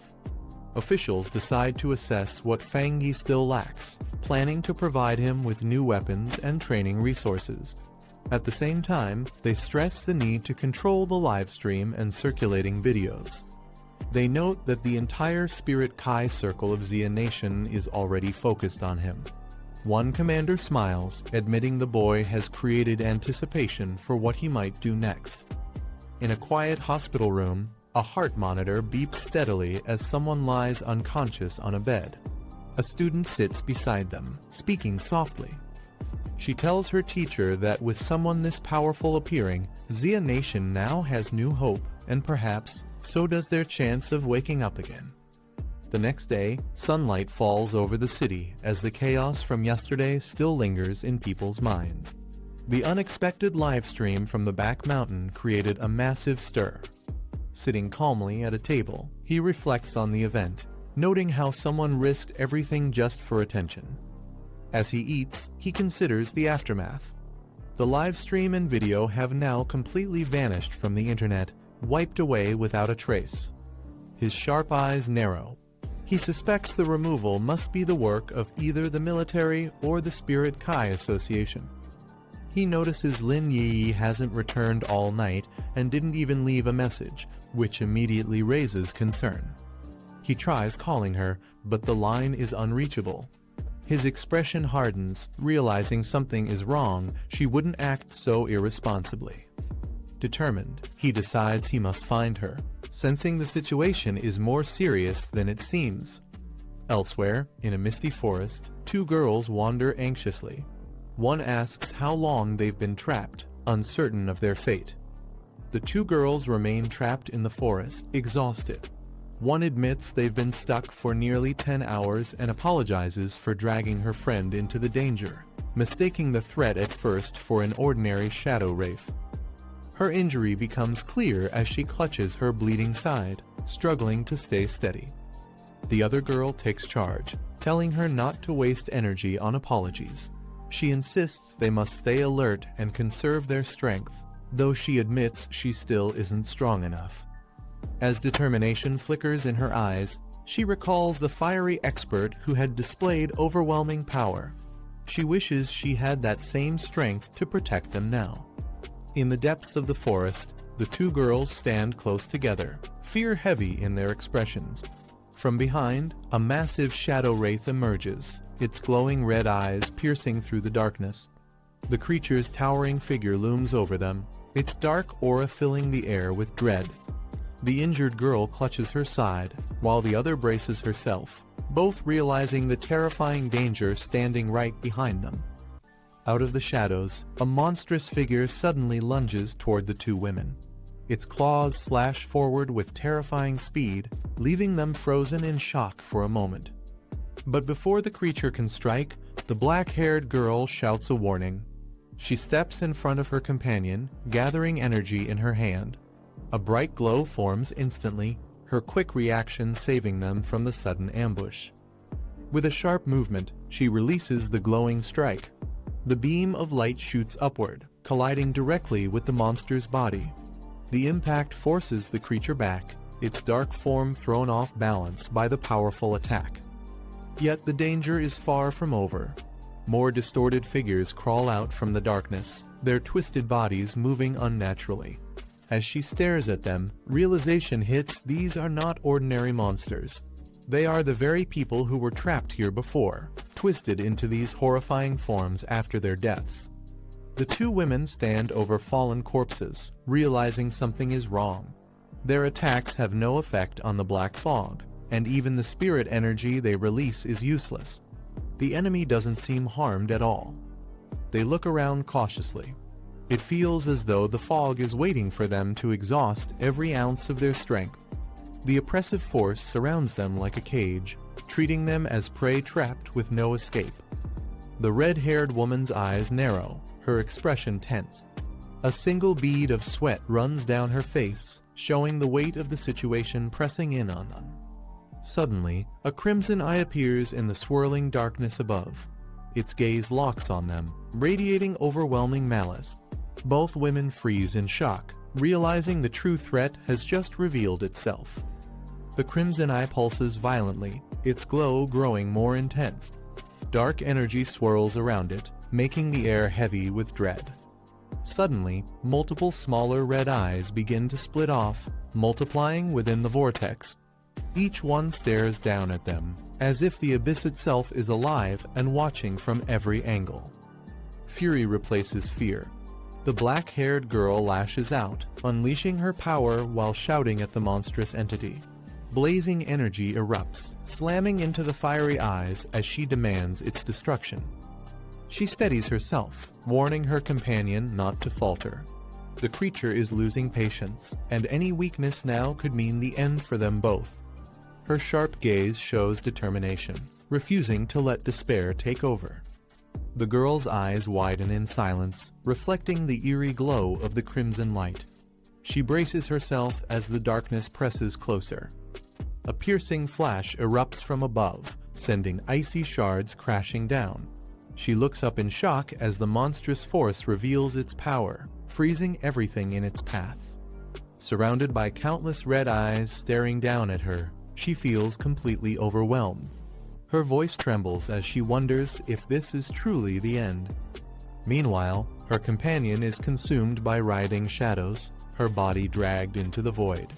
Her thoughts echo with regret she shouldn't have acted alone, overestimating their strength. Believing they could finish this mission by themselves has now led to ruin. Her eyes close slowly, a calm acceptance settling in. She reflects that the path of cultivation has always been filled with danger, and perhaps her fate was to vanish one day in some forgotten place. As the abyss pulls her deeper, she wonders about the future. What kind of world will rise after this? What role will those who remain play in shaping it?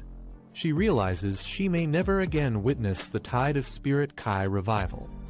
Tears stream down her face as she braces for the inevitable, her body trembling between despair and unwillingness. But suddenly, a blinding surge of blue light erupts above.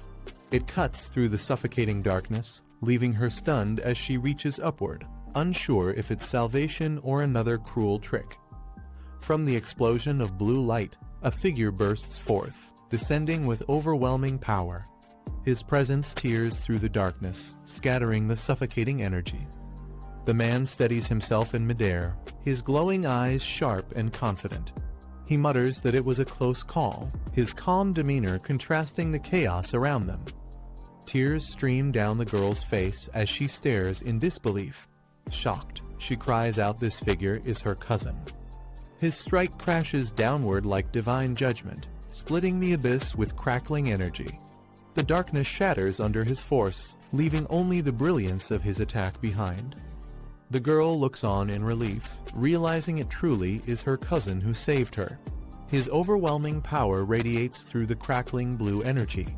Shocked, the red-haired woman whispers that he's not an ordinary person. But danger lurks close. From the shadows, the anomaly's true body emerges a grotesque, many-eyed creature creeping up behind him. The girl quickly shouts a warning, telling him the main body is right at his rear. Flames surge into his hand as he prepares to counter. He doesn't flinch. Instead, a confident grin spreads across his face. Declaring his intent, he vows to test heavenly fire against the creature's dark attribute, unleashing a blaze that roars with destructive force. The man dives forward, unleashing a devastating blaze that engulfs the anomaly in a torrent of fire. The flames roar with overwhelming intensity. The monstrous entity shrieks as it is swallowed whole by the raging inferno, its body writhing in agony. The two women huddle together amidst the sea of flames, one weakly asking if they might already be dead. Fear grips them as the fire rages all around. The black-haired girl steadies herself, assuring her companion to look closer. Despite the inferno, they are still alive. Shocked, the red-haired woman realizes this fire is not consuming them, but only their enemy. The two women stare in disbelief, realizing they are still alive. Relief washes over them as the man casually assures them the enemy has been dealt with, even joking that he hasn't had breakfast yet. The red-haired woman's eyes widen as recognition strikes her. Excitedly, she recalls that he was the one who saved them back in Yanaming Town during the Death Ghost incident. The man scratches his head, admitting it wasn't that hard to recognize him after all. The black-haired girl reacts in shock, questioning if the powerful fire-wielding expert they saw earlier was really her cousin. The red-haired woman smirks, teasing her for once calling him mediocre. The man scratches his head with a sheepish smile, not bothering to deny their suspicions any longer. The red-haired woman clutches the black-haired girl's shoulders, excitedly recounting his past feats defeating ghost corpses, drawing attention from Sister Su Yan, and even standing out in the wasteland. They piece the truth together. He isn't just a high-level fire user, his thunder attribute was strong enough to obliterate the black fog. Their eyes widen as they wonder if he is the same prodigy who broke through to the spirit creation realm back in their residential zone. Finally, he admits it. Calmly, he confirms their suspicions, but then turns serious, questioning why only the two of them came to face a dark attribute anomaly. Such threats are no ordinary crisis, and yet they fought alone without their team. The red-haired woman explains that one teammate is gravely ill and unable to join missions anymore, while another has been assigned elsewhere. Their uncle also had a harder mission, so the group rarely fights together as a whole.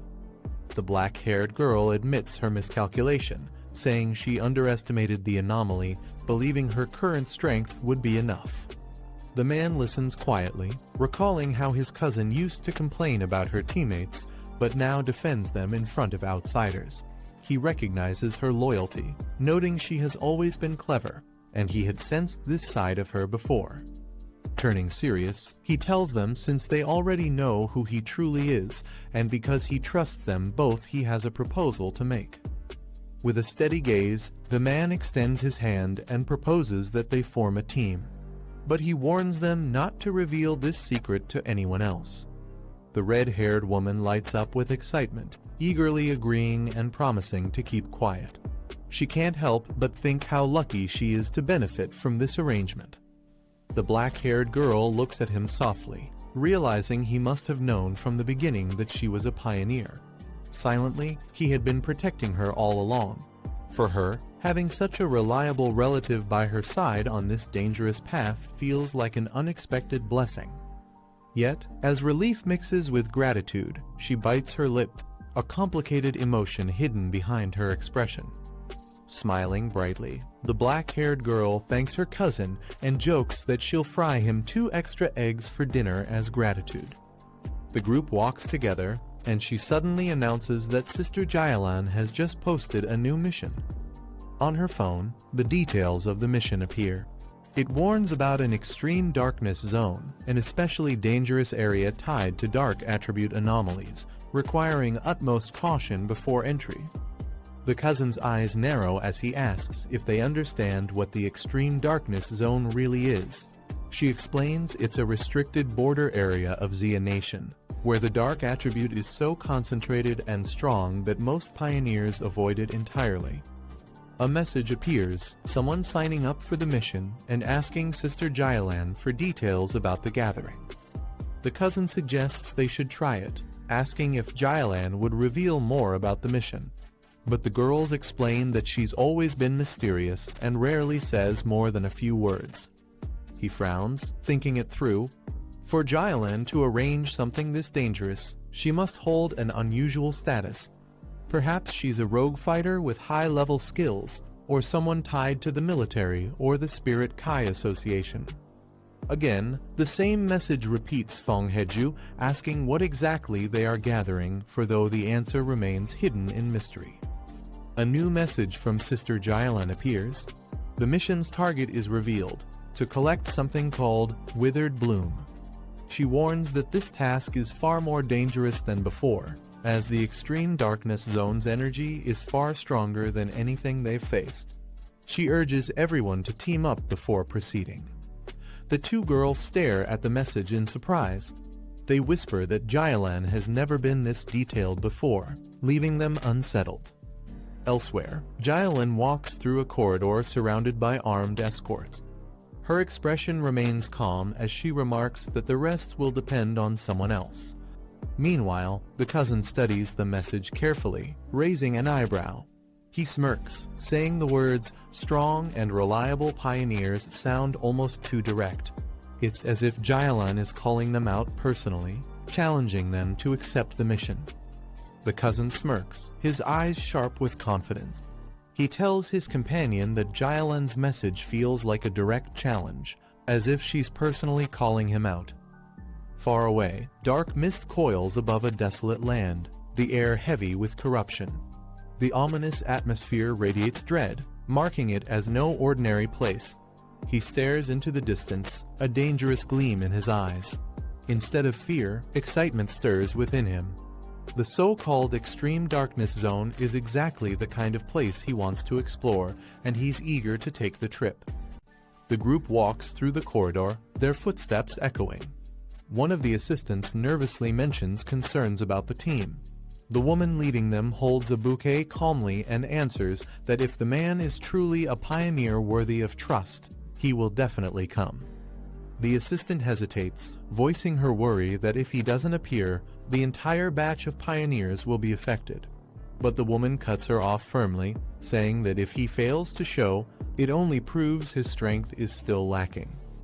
She then turns toward the window, her expression sharp, a faint smile forming. She asks if they really believe that collecting the elusive flower is easy. For weak pioneers, this dangerous task is nothing but a path leading straight to death. The assistants exchange uneasy glances, unsure how to respond. The woman continues, explaining that forcing someone into a life or death mission just to maintain appearances goes against the true purpose. Her words leave the others silent, realizing the weight behind her reasoning.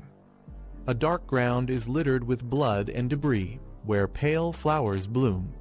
The narration explains that gathering these flowers is the only path to rebuilding national strength. Only by collecting them can more pioneers be nurtured. The scene shifts to ordinary people on a subway, representing the future pillars of the nation. The flowers are essential for ensuring the survival and growth of these new generations. The view changes to a hospital ward bathed in light.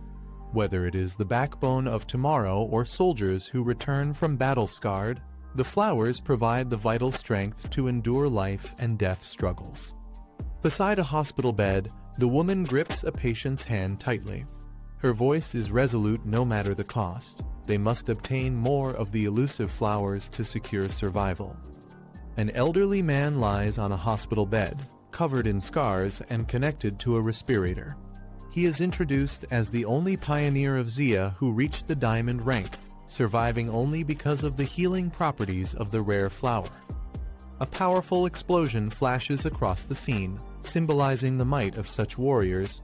The narration explains that diamond-level powerhouses are invaluable, both as a national defense and as the greatest bargaining chips in negotiations with other nations. One of the assistants speaks with concern, telling the woman that while the mission is important, her health is just as critical. The woman looks down, her expression cold and unreadable, repeating her assistant's words in doubt, "My health is important." The woman bursts out in anger, her eyes blazing. She declares that her life is indeed important because her team risked everything to bring her back alive. Her face shifts to shock as pain suddenly strikes, her body reacting with weakness. She steadies herself near the hospital bed. The assistants rush to her side in concern, apologizing for their words and asking if her illness is acting up again. Holding her head, she brushes it off with a faint smile, saying it's fine and not yet time for medicine. Memories of her old comrades flash in her mind, and she murmurs that it's all in the past now. On a battlefield littered with bodies, a soldier weakly calls for the execution squad to retreat immediately. Another wounded soldier urges the young woman to survive, saying their mission to collect the rare flower is now in her hands. For the sake of their teacher, their homeland, and everyone depending on them, they entrust the future to her. The young woman cries out in refusal, shouting that she will not leave and calling out to her captain. With tears and determination, she gathers the strength left behind by her fallen comrades. Lightning energy wraps around her as she vows to return alive, carrying their will with her. The woman explains coldly that the energy given to her is meaningless if the flower is tainted with blood or not harvested intact. Only a complete specimen holds true value. Time passes. Nearly 2 hours later, a new group makes its way across a barren landscape. One of them sighs, asking how many more kilometers they must walk. A red-haired woman points ahead, remarking that even pioneers are helpless until the spiritual energy fully integrates with the body. Without that, survival is impossible. From the shadows, a man with piercing red eyes watches silently, his gaze sharp and filled with intent. The group approaches a glowing blue barrier in the distance. One of them confirms that this is the edge of the restricted zone. The black-haired man narrows his eyes, noting that even with layers of defense, the corrupted aura seeps through, leaving an unsettling feeling. The red-haired woman trembles, saying the sinister energy here is far worse than the anomaly they encountered before, hundreds of times more terrifying. Her companion warns her to stay steady, as others are already arriving. Ahead, numerous pioneers gather, some standing armed while others wait near vehicles. Observing the scene, someone remarks with surprise that quite a number of pioneers have shown up. Two women discuss the threat of black attribute anomalies. They note that these creatures kill indiscriminately and show no mercy toward humans. A terrifying shadowy monster looms over a city rooftop, its red eyes glowing as lightning flashes in the sky. The narration explains that such black attribute anomalies have already appeared multiple times within the city. The black-haired man calmly agrees. The woman beside him recalls facing two of these terrifying anomalies head-on before. She describes one as a mutated rabbit, though calling it a rabbit is misleading. With its twisted form and razor fangs, it resembles more of a nightmarish rodent than anything else. A monstrous creature lunges forward, its twisted body tearing into its prey with savage force. The black-haired man explains that another anomaly emerged from abandoned factories, a massive snake. Unlike the rabbit, its intelligence surpassed expectations, able to cooperate in hunting down pioneers and wiping out entire squads. He adds that the situation has grown dire. The city's outer defenses, built to contain such threats, are now showing cracks as more anomalies appear. From above, shadowy beasts soar over a burning city. Flames engulf buildings while monstrous wings blot out the sky, marking the chaos that humanity can no longer easily control. The black-haired man leads his companions forward, stating firmly that they must head to the front lines. At the barrier's entrance, several figures gather, preparing for the mission. The atmosphere is tense as more pioneers arrive. Among them, a silver-haired girl with twin braids appears. Her calm gaze lingers as she notices the newcomers. Her eyes widen slightly in surprise. She recognizes the man approaching and mutters in disbelief, questioning why he is here and even more, why he has brought along two young girls. The silver-haired girl suddenly covers her mouth in shock as her companion calls out to her in confusion, asking what's wrong. Nervously sweating, she mutters to herself, praying that he won't notice her presence. But when the black-haired man glances her way, she forces a smile and awkwardly addresses him as Captain Sue. The group exchanges puzzled looks. One of them whispers in surprise, wondering if this eccentric girl could really be the assistant of the envoy. Flustered, the silver-haired girl waves her hands defensively, insisting that it's all just a huge misunderstanding. The black-haired man smiles faintly, introducing the silver-haired girl as his assistant. She quickly bows in agreement, though her nervous posture betrays her discomfort. From the side, a mocking voice laughs, calling them arrogant children who speak too boldly without realizing their place. At the barrier's entrance, a heavily armored commander steps forward with his men. He ridicules the pioneers, saying most are inexperienced and wouldn't last without the protection of stronger forces. The red-haired woman clenches her fists in anger, but is held back by her companion. She warns that their arrogance could lead to trouble, especially without knowing the true status of the people they're facing. The red-haired woman steps forward confidently, staring down the armored commander. Her tone is sharp, warning him not to underestimate them. The commander smirks, dismissing her words. He mocks her, saying that in the darkness of the restricted zone, it won't be long before people like her regret such arrogance. His expression shifts, eyes narrowing as he mutters under his breath, clearly annoyed by the confrontation. Suddenly, the roar of an engine cuts through the tension. A vehicle approaches the gathering, drawing everyone's attention as the situation grows heavier. The rumbling of an engine stops, and the vehicle door swings open. From inside, a tall woman in a white coat steps out, instantly drawing everyone's attention. Gasps ripple through the crowd as someone recognizes her identity. Shock spreads, this is none other than Sister Lan. She strides forward with confidence, her long coat flowing behind her. Witnesses confirm in awe that it truly is her, leaving the atmosphere heavy with respect. Whispers spread among the pioneers, marveling at her presence and wondering what her true identity might be. With such authority, she is clearly the one responsible for opening the path ahead. With a determined look, the woman stands before the massive glowing barrier, her eyes reflecting the surge of energy. She steps forward confidently, the blue light of the gate swirling like a storm, illuminating her figure. Raising her hand, she reveals a glowing key-shaped artifact, channeling her power into it.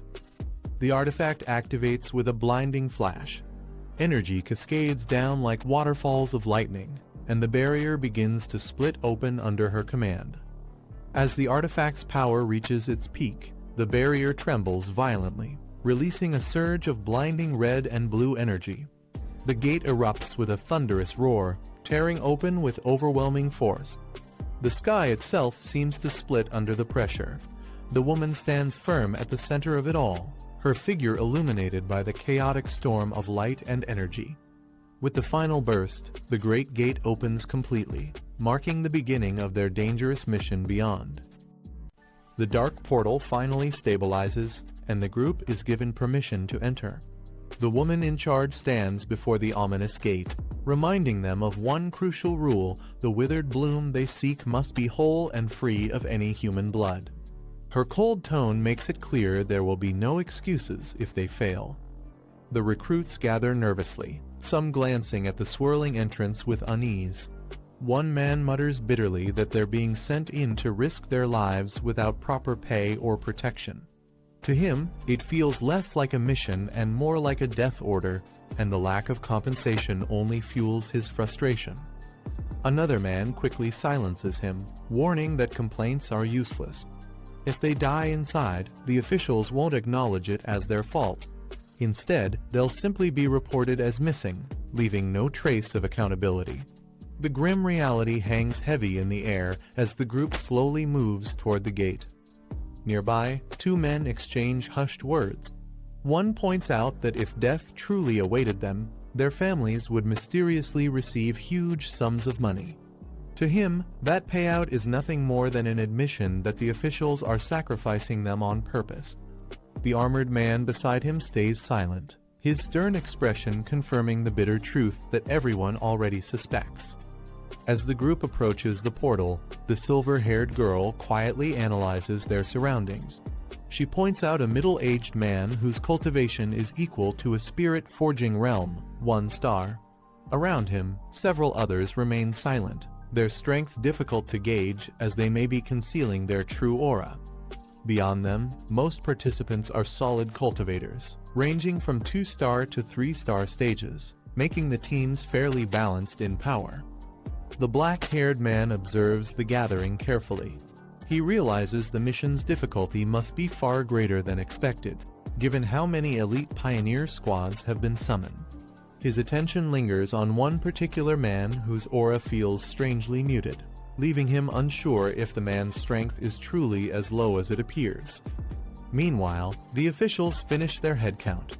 They confirm that the expedition into the extreme dark zone includes 2 2-star teams, 3 3-star teams, and 5 1-star teams. The anomalies inside are reported to vary from B class up to the dangerous S class.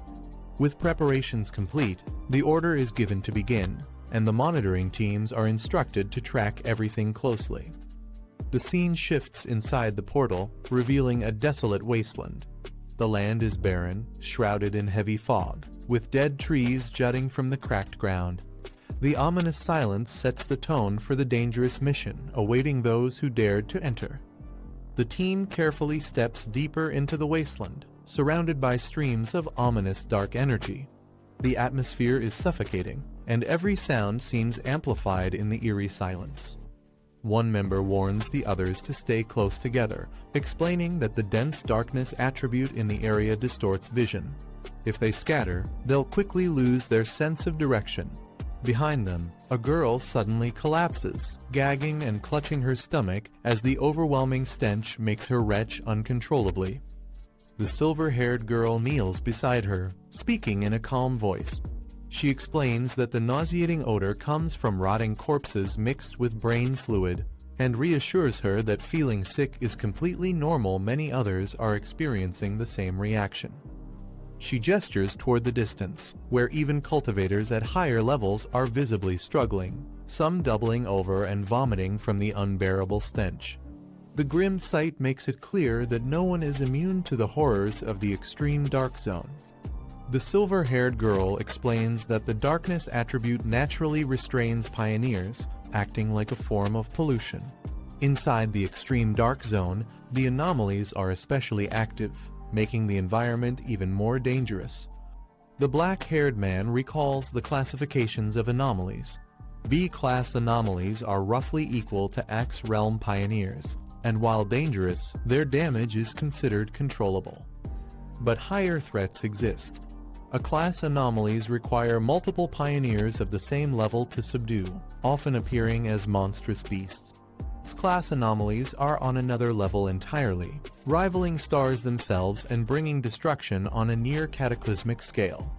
He notes that within the extreme dark zone, the darkness attribute provides these creatures with an additional boost, meaning an anomaly judged B-class elsewhere could easily be a class here. Hearing this, one of the girls admits it's her first time learning about such details. Another expresses understanding and checks if their captain is all right. But then, she nervously asks if the silver-haired girl has already been polluted by the darkness. The silver-haired girl reassures the others not to worry, saying her squad is used to handling cases with such foul stench. She reveals that Captain Su has already broken through to Axe Realm 3-star and has recently mutated his water attribute into an ice attribute, pushing himself even harder. One of the teammates notes that such rapid progression comes with risks, warning them to stay cautious around him. Still, they agree to prioritize the mission, urging the group to move quickly and stay close together to avoid distractions. The black-haired man halts the group, telling them they've reached the right spot. He orders everyone to conserve their strength and remain alert, warning them not to let the darkness exploit any weakness. Despite the oppressive environment, he reflects that his own body hasn't felt too affected since entering. His sun and lightning attributes seem to repel the darkness effectively. He considers another possibility that his recent advancement to Spirit Forging Realm may have strengthened his aura, allowing him to resist the corruption far better than before. A faint smile crosses his face as he quietly acknowledges the advantage. Elsewhere in the extreme dark zone, fierce battles erupt as teams clash with monstrous anomalies. A man slashes through a beast with ease, mocking that the so-called dangers of this place are nothing more than this. Rallying his comrades, another fighter shouts that they must seize the withered bloom and show the younger pioneers what true strength looks like. Together, they charge forward with confidence, blades gleaming in the darkness. Back with the main group, tension rises when one of the girls, Yi, coughs violently from the overwhelming atmosphere. Her companion immediately calls out her name in concern, steadying her as she struggles to breathe. The black-haired man glances back at them with a faint smile. Observing her fragile state, he quietly remarks that she's still just a child, hinting at her lack of readiness for the dangers ahead. The girl looks up in surprise as a gentle warmth spreads across her body. Her cousin places a hand near her, and the dark nausea that had been plaguing her fades almost instantly. A look of relief washes over her face as she realizes the corrosion and sickness have vanished, replaced by a comforting warmth like sunlight in winter. The others marvel at the effect, calling it the true power of the spirit-forging realm. She studies the energy carefully, noting how rare and advanced the attribute feels. Since breaking into Axe Realm 3-star, her senses for attributes have deepened, allowing her to recognize its uniqueness. She compares it with her own wood and grass attribute, which excels at absorbing aura, and even mentions how Captain Su's water mutating into ice was also a rare occurrence. The black-haired man corrects her softly, explaining that it isn't fire, but rather the sun attribute. With calm honesty, he admits it was his fault for not clarifying earlier. He is the very one who had displayed this power before during the fire incident at Kinhang University's Northern Gate and Stadium. The black-haired man explains that the anomalies they faced were unique, as sun and heavenly fire attributes differ slightly. His calm admission surprises the others, who realize he now possesses multiple rare high-tier attributes. He adds that he also has a desolation attribute, but prefers to keep some of his cards hidden. For now, it's best not to reveal everything, leaving the group stunned at how many rare powers he actually controls. One of the girls, still shivering from the cold, admits she hasn't reached Axe Realm 3-star yet and is slowly progressing along the metal path. Half joking but also sincere, she asks if he could use his sun attribute to warm her up as well, calling him her almighty cousin. Amused, he agrees casually, saying he'll warm her for a day. The girl yelps in shock as the sudden burst of warmth surges through her body, overwhelming her senses, while he remains composed and unfazed. Nearby, other members notice the warmth being shared and tease the pair for patting each other like that. Their playful remarks lighten the tense atmosphere, if only briefly. Encouraged, they suggest that Captain Su's squad should try it as well. With little hesitation, the group agrees, asking him directly for help. Amused, he casually raises his hand, releasing a steady wave of warmth that spreads through the cold air. One by one, the squad members feel the comforting energy wash over them. Their eyes widen in surprise, followed by joyful exclamations as the unbearable chill and nausea are driven away. But just as the mood lifts, the ground trembles. A massive claw slams down nearby, signaling the arrival of a powerful creature lurking in the darkness. The atmosphere instantly shifts back to dread. The black-haired man suddenly senses danger. His sharp eyes narrow as he warns the group that an anomaly is rapidly approaching. The ground splits open, and a violent surge of energy bursts forth. The squad braces themselves as one of the girls leaps forward with her weapon, trying to cut through the distortion. From the smoke, a massive beast with glowing red eyes emerges, charging straight toward them. Someone shouts in alarm, telling the others to watch out as the monstrous figure barrels forward. The creature reveals its terrifying form, cloaked in purple flames and radiating overwhelming power. A warning is shouted, it's an A-class anomaly. The beast roars ferociously, shaking the battlefield as the squad prepares for a deadly clash.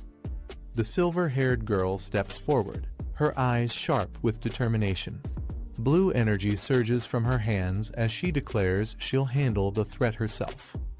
With a powerful strike, she unleashes a burst of energy that pierces through the massive anomaly, its roar drowned by the crackling force of her attack.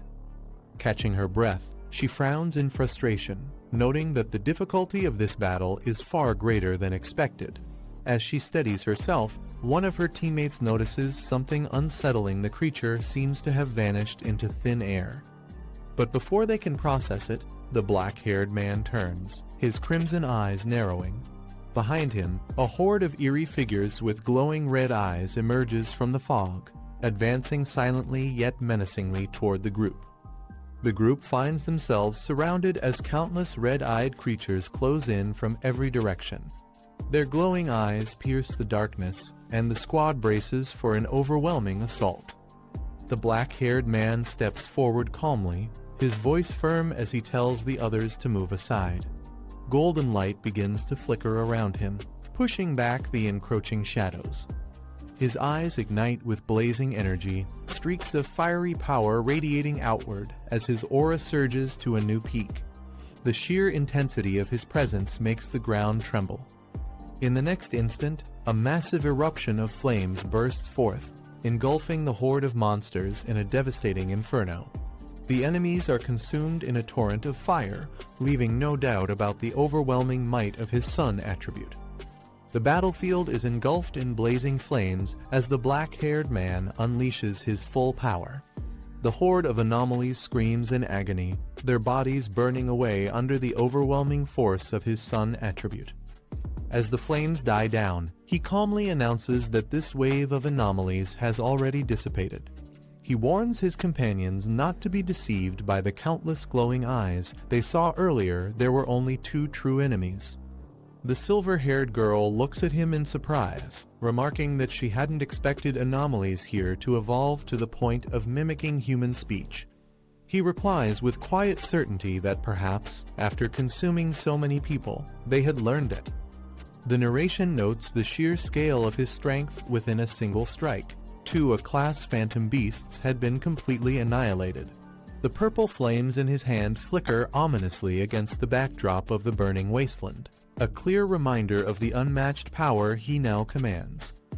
A masked woman watches the battlefield, acknowledging the strength of the anomalies. Even for her, she admits it would take several rounds of combat to bring them down. Meanwhile, the group regathers.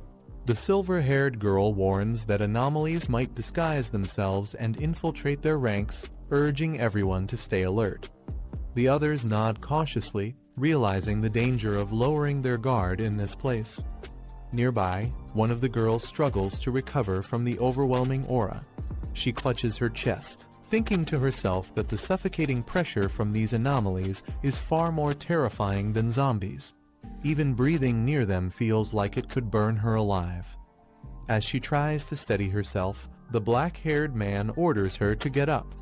Before she can respond, a sudden sound echoes through the cavern, drawing his sharp gaze toward the source of the disturbance. As the group pauses, the black-haired man's expression sharpens. One of the girls suddenly remarks that it sounds like ocean waves can be heard ahead, a sound that feels out of place in the desolate wasteland. The uneasy calm breaks in an instant. A strange noise erupts, catching everyone off guard. The squad tenses as they realize something is rapidly approaching from the shadows. Footsteps echo across the ground, heavy and deliberate, sending chills through the group as the sound grows louder with each step. Elsewhere, another squad is locked in battle. Panic overtakes them as one of the fighters yells for the others to stop fighting and run. Whatever they're facing, he shouts, is far too sinister to handle head-on. The black-haired man's sharp senses catch something unusual. One of the girls suddenly stiffens and points out that the sound of waves can be heard ahead. But in this barren wasteland, such a thing is impossible. Before they can react, a chilling scream echoes from another squad. Panic spreads as fighters shout in terror, realizing what they are facing. darkness erupts violently, and countless shadowy figures surge forward, their presence overwhelming like a tidal wave. The ground shakes as the soldiers struggle to hold their ground. The terrified survivors cry out in despair, identifying the threat. It's the Dark Tide, a calamity so fearsome that even legendary armies once suffered devastating losses against it. A terrifying red tide surges across the battlefield, swallowing everything in its path. Soldiers are dragged helplessly into the darkness, their cries for help echoing as fear spreads. One man trembles, realizing that if the regular army was crushed by this force, then his chances of surviving are slim as well. Amid the chaos, a warrior steps forward with determination. Holding a glowing green sword, he summons his strength and surrounds himself with a radiant barrier of light. With arrogance, he shouts that everything here belongs to him, unwilling to yield to the dark tide. The clash between the two forces shakes the air. His green aura holds strong for a moment, but the overwhelming red tide towers above, pressing against him like an unstoppable wave. The battlefield trembles, showing the vast difference in power. The warrior's confidence begins to falter. His expression shifts as he senses something abnormal. Gritting his teeth, he admits to himself that the anomalies here are far stronger and stranger than he imagined, and his power alone might not be enough to withstand them. A man struggles within the Crimson Tide, his body being consumed as despair fills his eyes. He realizes these creatures aren't just a rank, or even S rank, they are far beyond that. Fear grips him as he repeats to himself that he cannot be caught, but the darkness continues to pull him in. Nearby, more soldiers are dragged into the abyss, their screams echoing as they desperately reach for help. The overwhelming force shows no mercy, devouring anyone who gets close. From a distance, survivors watch in horror. The suffocating darkness spreads endlessly, raising the question of whether there's any hope of escape.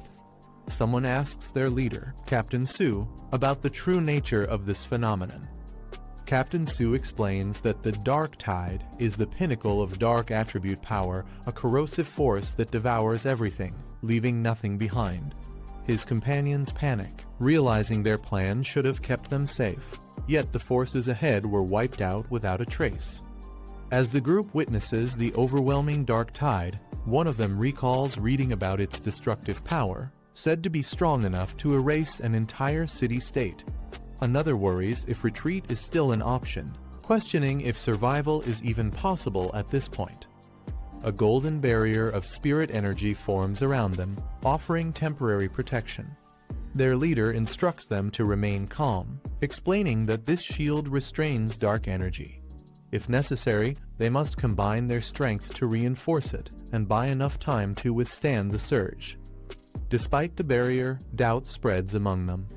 A blonde woman warns that the Dark Tide is condensed dark attribute itself, a force far beyond what they can resist.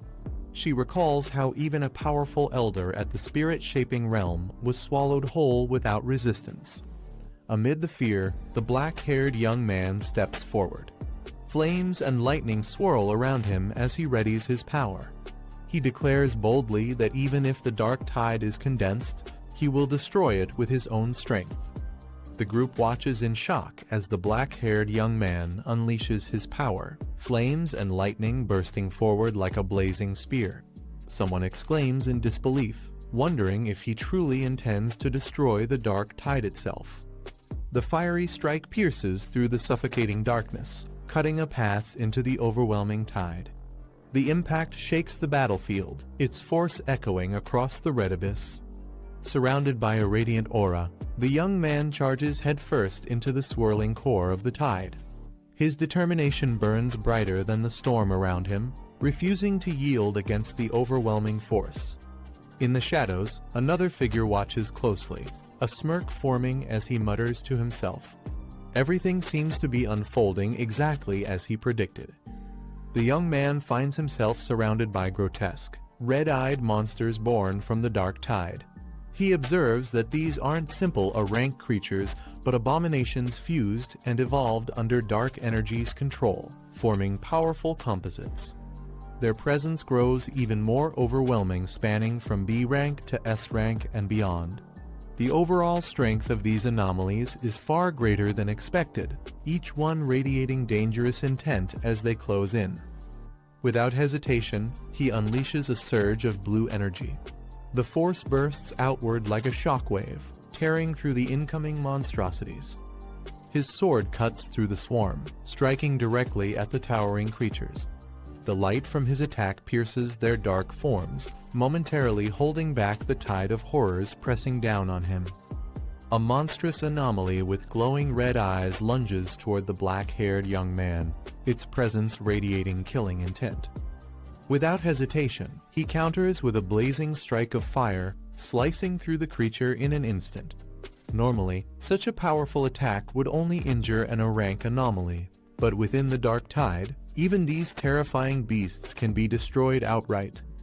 He steadies himself, eyes sharp, observing the battlefield as if waiting for something more.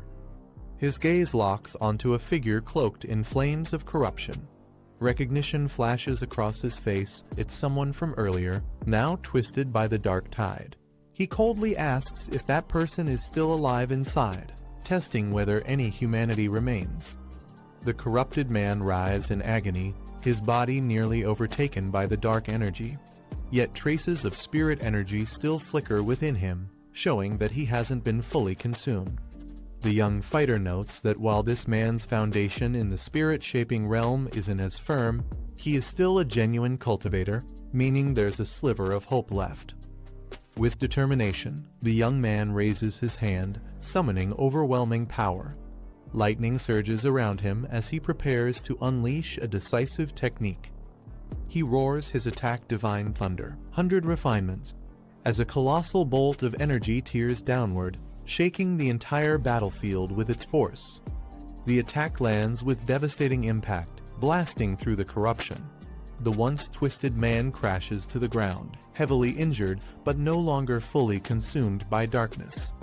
Standing over the fallen man, the black-haired fighter notes that he can still be saved, though only barely. Flames flicker along his blade, casting light on the wounded cultivator. Darkness stirs again, surging from the corrupted surroundings as he remains vigilant, his fiery sword held ready. A massive figure of corruption rises before him, regenerating without end. He clicks his tongue in irritation, realizing this must be the unique trait of anomalies beyond his rank. Instead of despairing, a confident smile spreads across his face. He decides to test another method, channeling spirit-based power to counter the infinite regeneration. The black-haired fighter releases a surge of energy, golden light clashing against the looming wave of dark anomalies. The battlefield shakes as the two forces collide. Blue lightning crackles in his hand as he examines the situation. Even at the spirit-shaping realm, he realizes he cannot extract dark energy directly. He mutters that, as expected, the dark attribute is far more unusual than any other. A faint smile forms on his face, showing neither panic nor hesitation. Instead, he appears intrigued by the challenge. Surrounded by the howling tide of monstrous abominations, he steadies himself. If he can't erase the darkness completely or absorb it outright, he resolves to find another way forward. Surrounded by monstrous anomalies, the young fighter regrets not having his companion, the little white flower. With its desolation power, he could have fought the darkness on equal footing. Instead, he wonders what else he can rely on. His fiery aura burns brighter as realization dawns. He remembers that the answer has been right in front of him all along. Elsewhere, his allies watch anxiously from within their protective barrier. One of them asks Captain Su if he has ever seen anything like this before. Su admits his knowledge is limited and that he has never witnessed such a phenomenon. Their attention shifts as they notice something shocking. The overwhelming dark tide, which had been raging uncontrollably, suddenly freezes still in place. Inside the protective barrier, the girls watch anxiously. One of them feels uneasy, admitting that not even when facing ghost vines had she felt such dread. She worries about her cousin, who has been inside the tide for too long, fearing something might happen to him. Another girl reassures her, noting that his barrier is still intact, only flickering slightly. She suggests reinforcing it with their spirit power, adding that if someone like him were to fall, the rest of them would be dragged down regardless. With confidence, the blonde girl explains that he is a spirit-shaping realm cultivator wielding multiple insane attributes. His strength could rival a 3-star spirit-shaping expert, making him far beyond what they in the Ghost Axe realm could ever step in to save. Her remark lightens the tension as laughter breaks out. One girl jokes about Captain Sue's humor, while another adds that her teammates often say the same, asking if she's feeling better now. A blazing torrent of fire erupts across the battlefield, illuminating the darkness as the ground trembles under its power. The black-haired fighter unleashes one of his ultimate techniques, 9-Dragon Heavenly Flame Seal. The flames twist and roar like living dragons, filling the sky with overwhelming might. Engulfed in golden fire and blue lightning, he rises above the chaos, commanding the dragons with a single word, "Rise." His aura surges, defying the dark tide's crushing force. From within the protective barrier, his allies stare in awe. One shouts in excitement that it's her cousin, while another recognizes the devastating move, whispering in disbelief about the technique he just used. The battlefield erupts as blazing dragons soar through the sky, their flames coiling with unstoppable force. The sheer might of the 9-Dragon Heavenly Flame Seal leaves everyone stunned, with one ally whispering in awe that it's far too powerful. From a distance, a woman observes closely, recognizing the true nature of the technique. She mutters in disbelief, realizing it's a heavenly flame capable of sealing power itself. Her eyes widen as the flames compress into a glowing sphere. Shocked, she questions if he truly managed to seal the dark tide, something thought to be impossible. Meanwhile, the black-haired fighter lands with determination, his body crackling with lightning.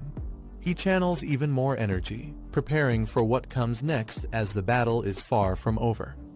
The young fighter raises his arms as flames and lightning merge together, forming a massive sphere of fiery energy. Its sheer size radiates destructive power, shaking the ground beneath him. With a thunderous roar, he declares the technique 9-Dragon Edict, channeling every ounce of strength into the blazing sphere. The energy surges skyward, coiling into a fiery dragon before crashing down with overwhelming force. The explosion rips through the battlefield, leaving shockwaves in its wake. Steadying himself, he directs the massive torrent of fire forward, unleashing the full might of his technique. The storm of flames and lightning engulfs everything in its path, pressing toward the dark tide with unstoppable momentum. The massive sphere of fire and lightning spins violently, its energy spiraling outward as if ready to consume everything in its path. The 9-Dragon Edict grows denser, radiating unstoppable force. With a thunderous impact, the blazing sphere compresses into a brilliant core of destruction. The ground shakes under its immense pressure, signaling the devastating strike that is about to unfold. The group finally manages to catch a break after the fierce battle. Amidst the chaos, they discover a badly injured soldier who is still breathing. Concern rises as they wonder what should be done with him. Relieved, a girl rushes forward, overjoyed to see her cousin unharmed. She quickly takes charge of the wounded soldier, asking the leader to leave him to her squad's care. The black-haired man remains calm and observes quietly. One of the companions reminds him that sealing a high-level dark attribute is no small feat and questions why he doesn't seem pleased. Instead of celebrating, he stays silent.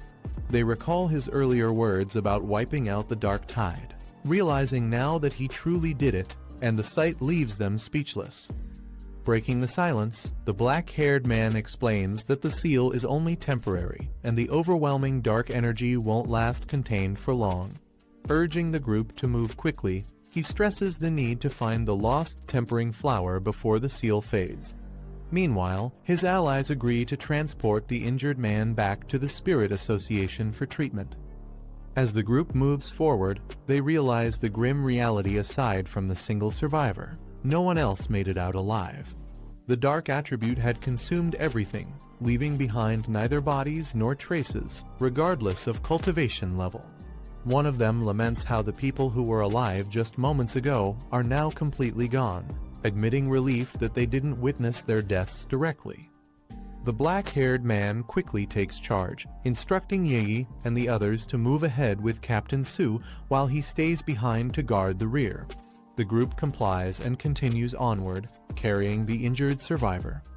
Now standing alone at the edge of the black pool, he faces the lingering danger. The system registers a surge of dark attribute energy once again, signaling the threat isn't over. He raises his hand, releasing his power as dark energy bursts into the air. The detection process completes, confirming the overwhelming fluctuation of the dark attribute.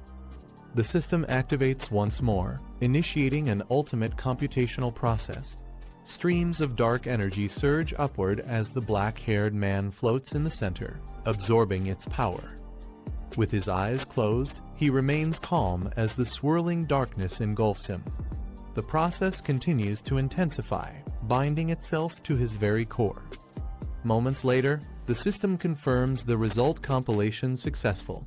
His eyes snap open, glowing with a fierce violet light, radiating immense power. A new notification appears, revealing that he has acquired a dark attribute technique called Boundless Dark Realm. This ability creates a sealed misty space where spiritual energy is eroded, drastically weakening opponents. He examines the power in his hand, realizing it is a unique and devastating domain. The black-haired man reflects on his new ability, realizing that if he uses the Boundless Dark Realm in battle, its corrosive effect can drain opponents' spiritual power and cut off their energy. Combined with his other techniques, the effect would become even more devastating, allowing him to crush even anomalies stronger than the Dark Tide.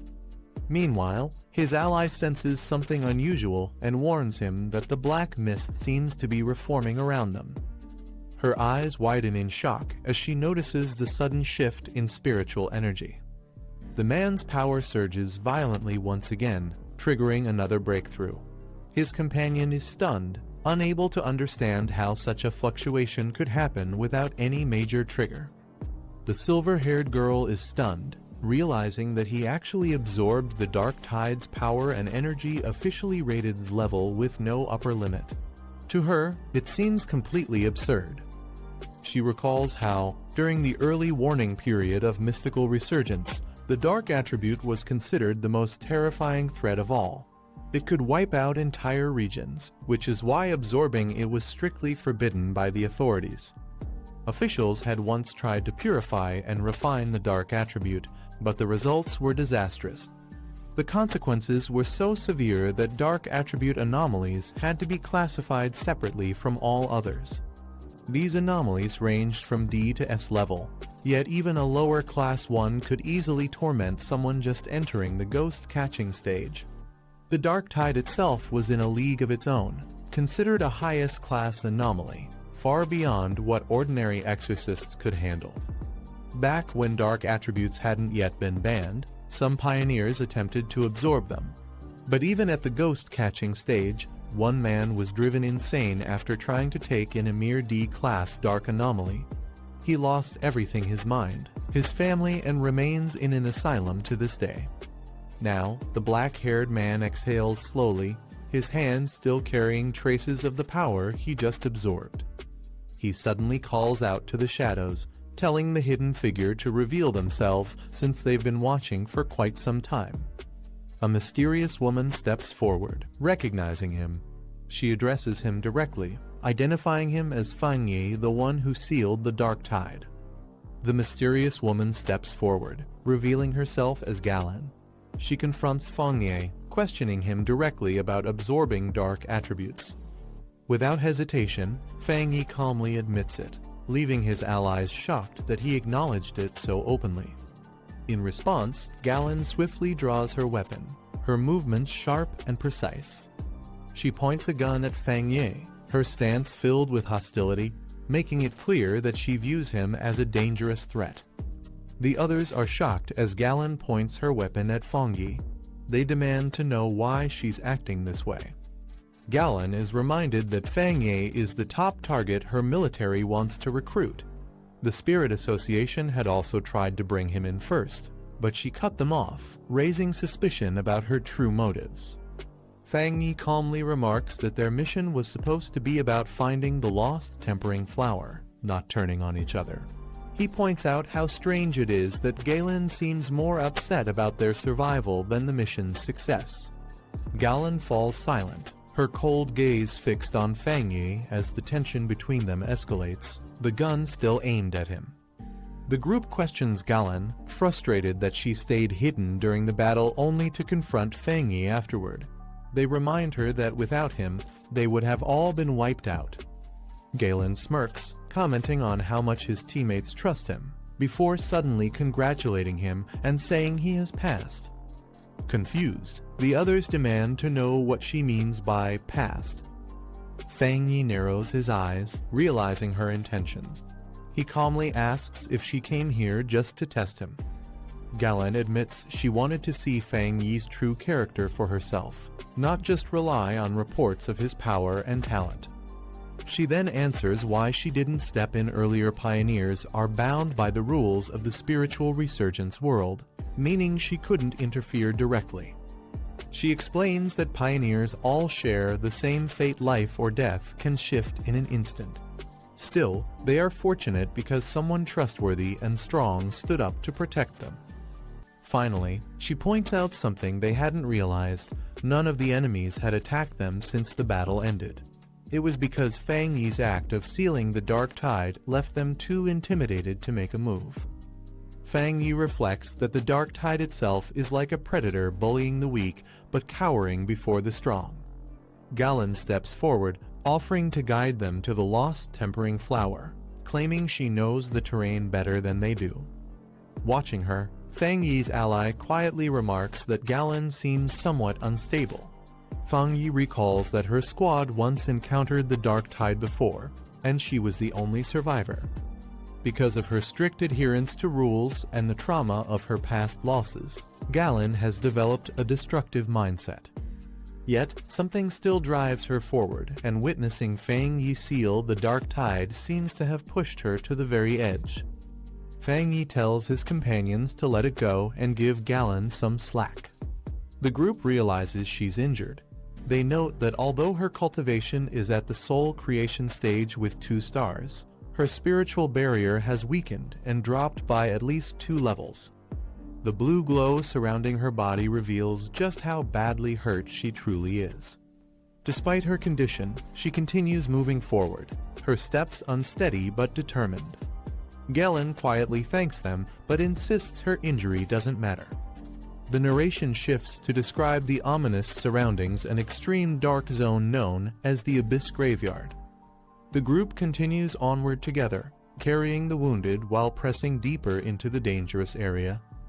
Fang Yi suddenly reacts, his sharp eyes catching something unusual ahead, his expression turning tense.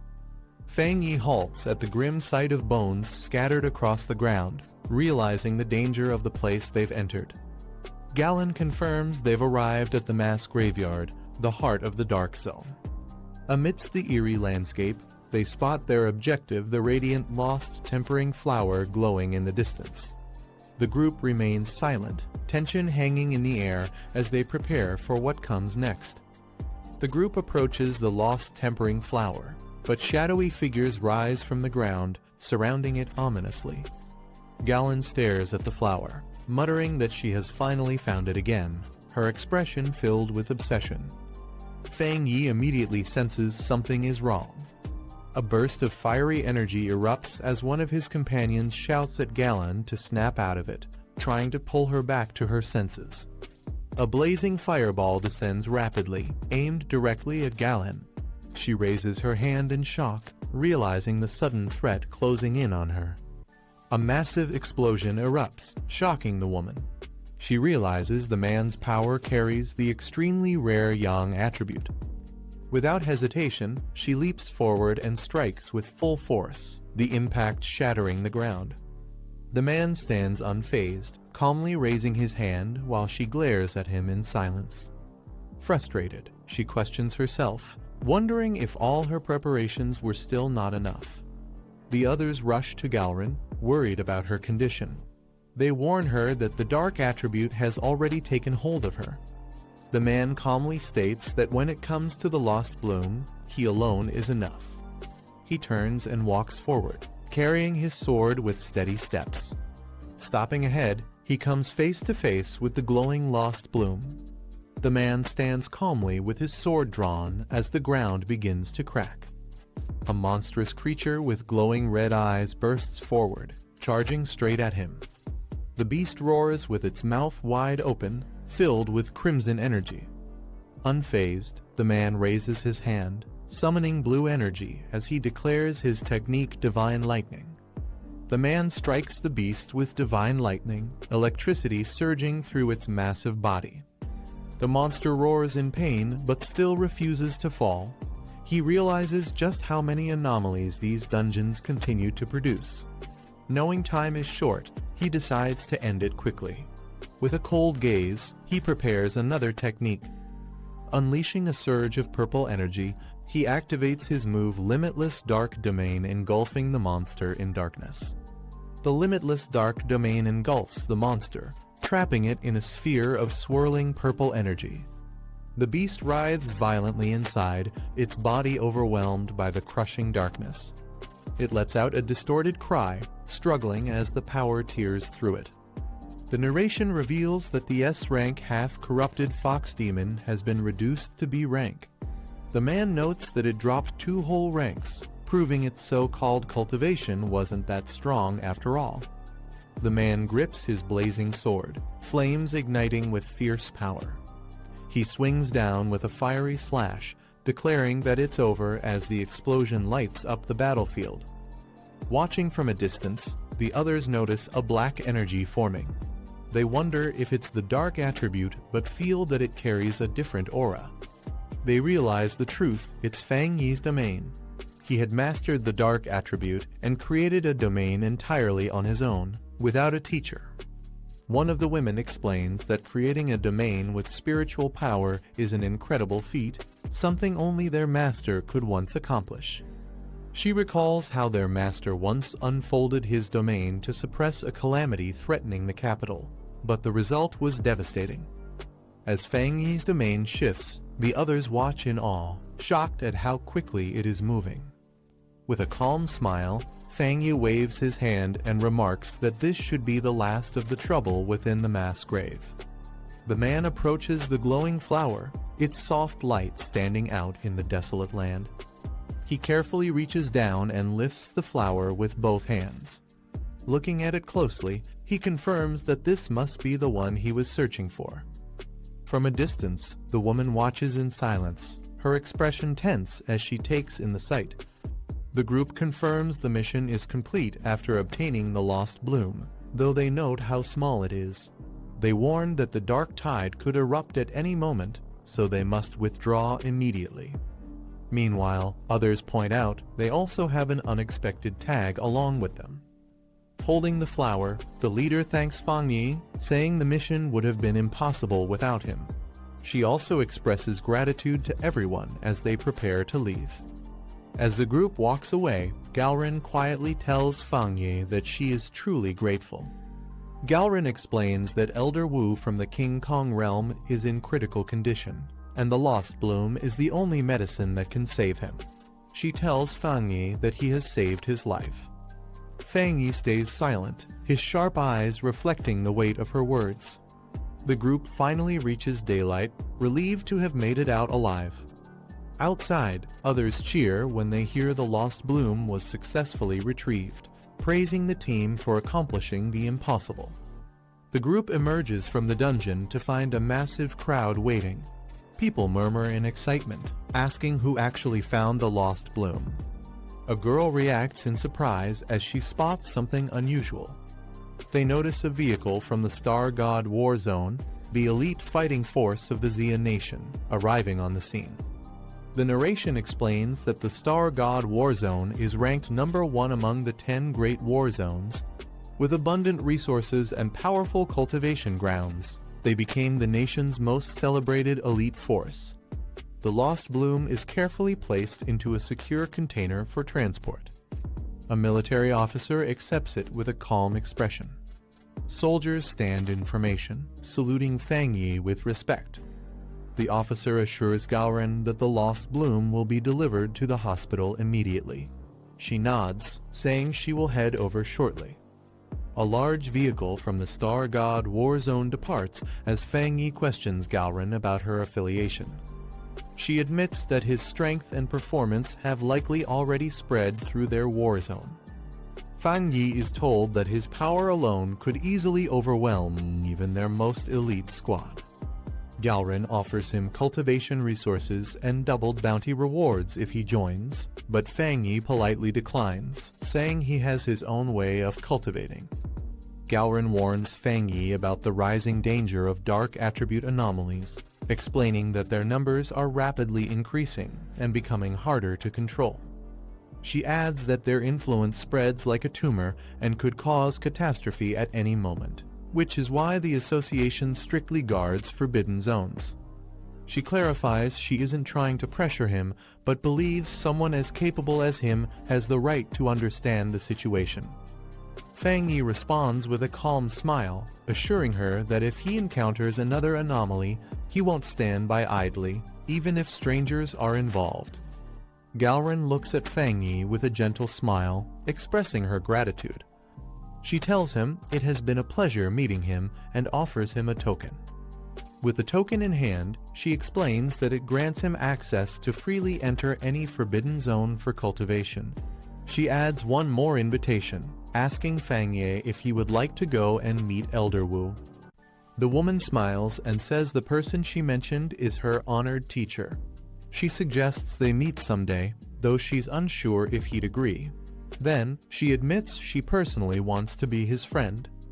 He quietly slides his hand into his pocket, thinking for a moment before making up his mind. With a faint grin, he agrees that having more friends could be useful and decides to join her. He raises his glowing hand and tells her to accept a small gift as a friend. Blue energy bursts from his hand as he reaches toward her. Shocked, she asks what he's doing, and he calmly explains that he can remove the dark toxins from her body. The light surrounds them as she stands frozen in surprise. Electric currents surge around her as she realizes that lightning energy can actually heal. She feels a gentle tingling through her body. The cold pain she once had is replaced by warmth. Her body begins to glow as the corrupted wounds start to mend. She feels her damaged organs and energy channels restoring to their original state, while the lightning cleanses her meridians and blood vessels. Her expression softens as she senses all toxins leaving her system. The rare lightning attribute purifies her completely, making her feel renewed almost as if she's been reborn. As the light fades, he calmly asks how she feels. She takes a deep breath, saying the dark energy inside her is gone. No, it's not just gone, it feels as though it's been shattered completely.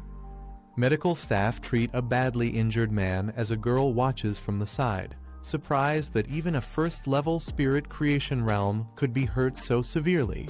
She wonders if he can still be saved. Nearby, the woman approaches the group and asks why they haven't left yet. The silver-haired girl notices her and jokingly points out that she looks much healthier than before. The woman smiles faintly and explains that the rare lightning attribute has completely removed the dark energy from her body, leaving her fully recovered. Hearing that, the silver-haired girl realizes this is the power of the tyrant's lightning strong enough to destroy enemies and heal others. She turns to the man with a smirk, asking why he's staring at her. The silver-haired girl waves toward the medics, calling them over urgently to assist. She then turns to the black-haired man with a bright smile and asks if they can work together. Curious, he asks what she means, and she explains that by combining his spiritual power with medical tools, they could help more people affected by dark energy. Excited, she suddenly bows forward, begging him to demonstrate his lightning power once more. He pauses, unsure how to respond to her enthusiasm. With a faint sigh, he finally lifts his hand as blue lightning gathers around him. The crackling energy fills the air as he says this should be enough. Everyone watches in awe at the display of his power. The doctor watches in awe as lightning energy crackles nearby. He realizes it's possible a lightning attribute this pure and powerful can truly counter the dark attribute. The woman explains that Fang Yi directly transferred his lightning energy to her, completely removing the darkness from her body. The silver-haired girl then suggests having him help other injured pioneers as well, mentioning a comatose spirit creation realm fighter. The doctor shakes his head, explaining that not everyone can withstand such intense spiritual power. He adds that to heal someone that's severely wounded, the lightning energy required would be 10 times greater. The scene shifts to a man lying unconscious in a medical pod. The doctor says it would be a miracle if he even survives. Full recovery is nearly impossible. The medics lead Fang Yi to their equipment as he asks how to transfer his spiritual power, comparing it to a blood transfusion. They tell him to follow them and demonstrate the process. He places his hand into the device and channels his spiritual power into it, calmly agreeing to their instructions.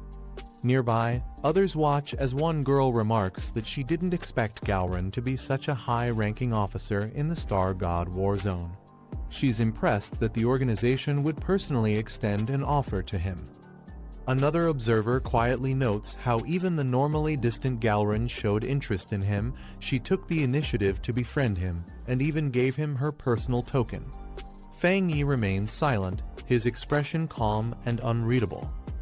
Fang Yi notices two familiar figures approaching and turns with a faint smile as he greets them.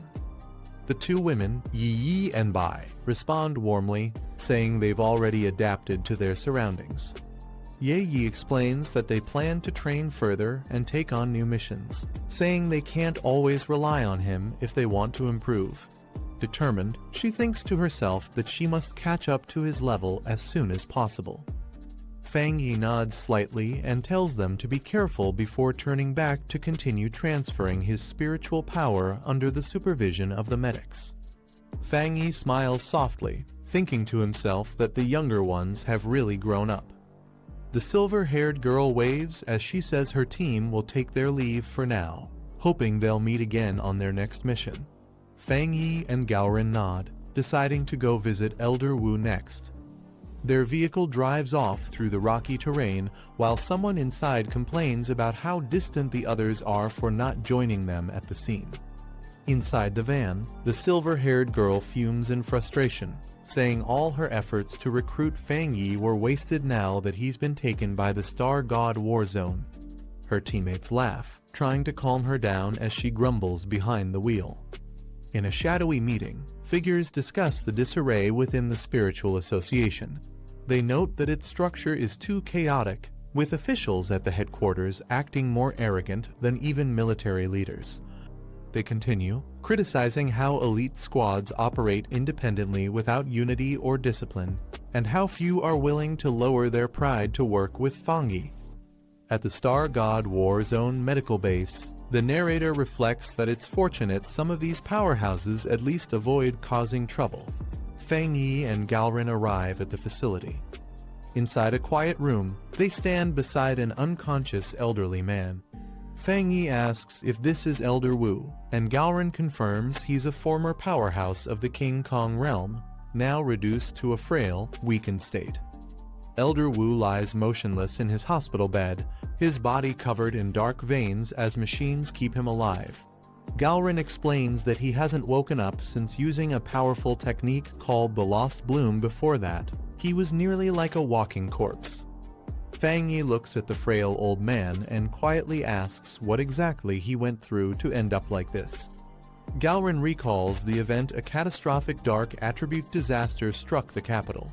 To stop the spreading darkness, her teacher, Elder Wu, sacrificed himself to seal the rift in the sky. Before he did, everyone had combined their strength, transferring their spiritual power to him. Channeling all that energy, Elder Wu unleashed everything he had in one final, desperate act to protect the city. A monstrous red storm devours the land as Galrin explains that the dark attribute disaster was beyond S rank in scale, far more destructive than anything they'd faced before. She says that if such a disaster descended again, it could wipe out the entire capital and even destroy nearby cities. Losing the capital would throw the whole nation into chaos. Elder Wu used his own domain to seal the massive anomaly, but its power was beyond imagination. It took the combined strength of every top expert just to hold it back. Despite his strength, Elder Wu was overwhelmed by the dark attribute, screaming in agony as it consumed him. If he hadn't been a King Kong realm powerhouse, he would have perished instantly or worse, become fuel for the darkness itself. Fang Yi looks at the unconscious Elder Wu and says that anyone capable of preventing the city's destruction is truly a remarkable pioneer. He recalls the countless pioneers who once stood before him, sacrificing themselves so he could be the last survivor. A faint thought crosses his mind, perhaps in another life. This man had already made that same sacrifice. Without hesitation, Fang Yi steps forward and extends his hand toward the old man's chest. Startled, Galrin shouts, asking what he's doing to her teacher. Fang Yi calmly explains that even though the lost bloom has already taken effect, he wants to try removing the lingering dark energy within the elder's body so he can recover faster. Blue lightning flares around his hand as he begins the process. Galrin looks alarmed, reminding Fang Yi that the dark attribute within her teacher's body is at a disaster level far beyond his rank. Fang Yi stays silent for a moment, his eyes calm and determined, as Galrin hesitates while recalling the immense risks. After a pause, she finally gives in, telling him to go ahead and try. Blue lightning gathers around Fang Yi's hand as he channels his spiritual power into Elder Wu's body. The old man's body glows with radiant energy as Galrin watches in awe. She warns that the darkness he's fighting is far stronger than anything from the Dark Tide, but as she sees faint signs of recovery, she murmurs that perhaps Fang Yi himself is the miracle. Fang Yi's body glows with blue lightning as he calmly says he understands the risk. He can feel the overwhelming power of darkness within Elder Wu's body. Dark mist fills the room, pressing down with immense force. Even weakened by the lost bloom's purification, the oppressive energy still radiates a terrifying presence. Galrin watches tensely, but hides her worry behind a composed expression, knowing the danger Fang Yi is facing.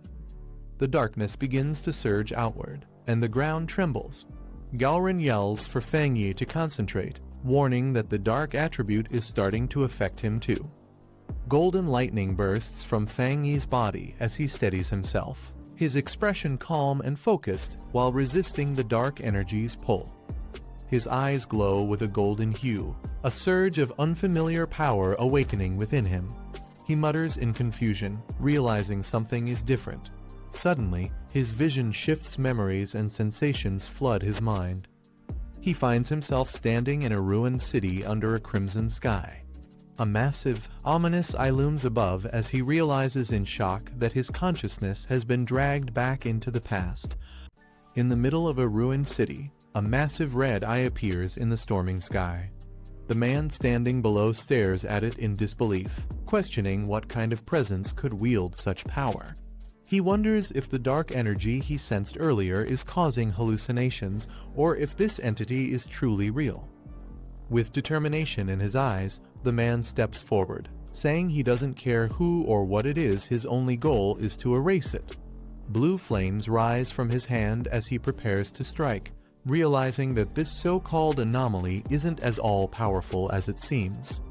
The red eye reacts violently, distorting the air as sharp crimson energy bursts toward him. Buildings shake under the pressure while the man braces himself, refusing to back down. He tightens his stance, ready for whatever comes next. A golden light flashes across his eyes as his power awakens.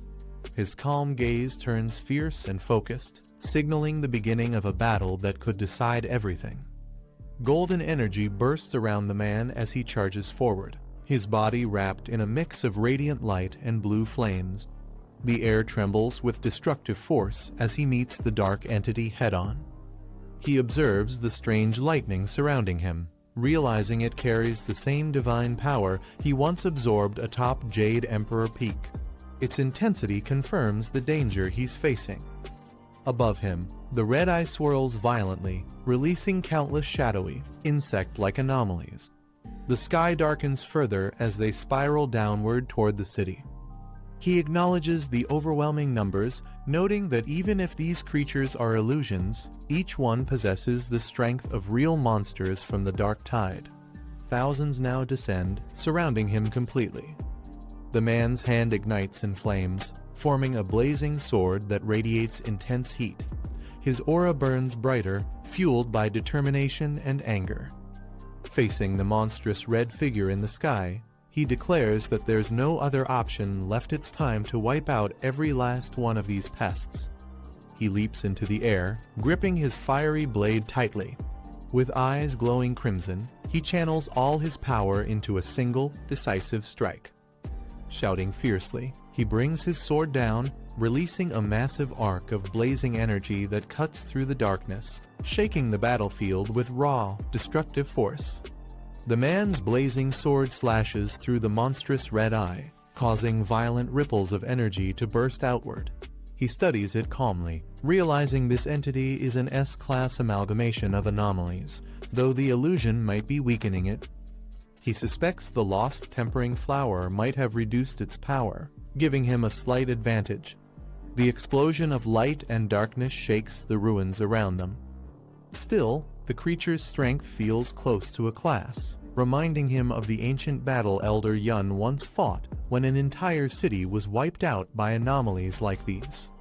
He clenches his hand, gathering a swirling mass of black energy. Admitting the threat could have been far worse, he activates his next move, the Boundless Dark Realm.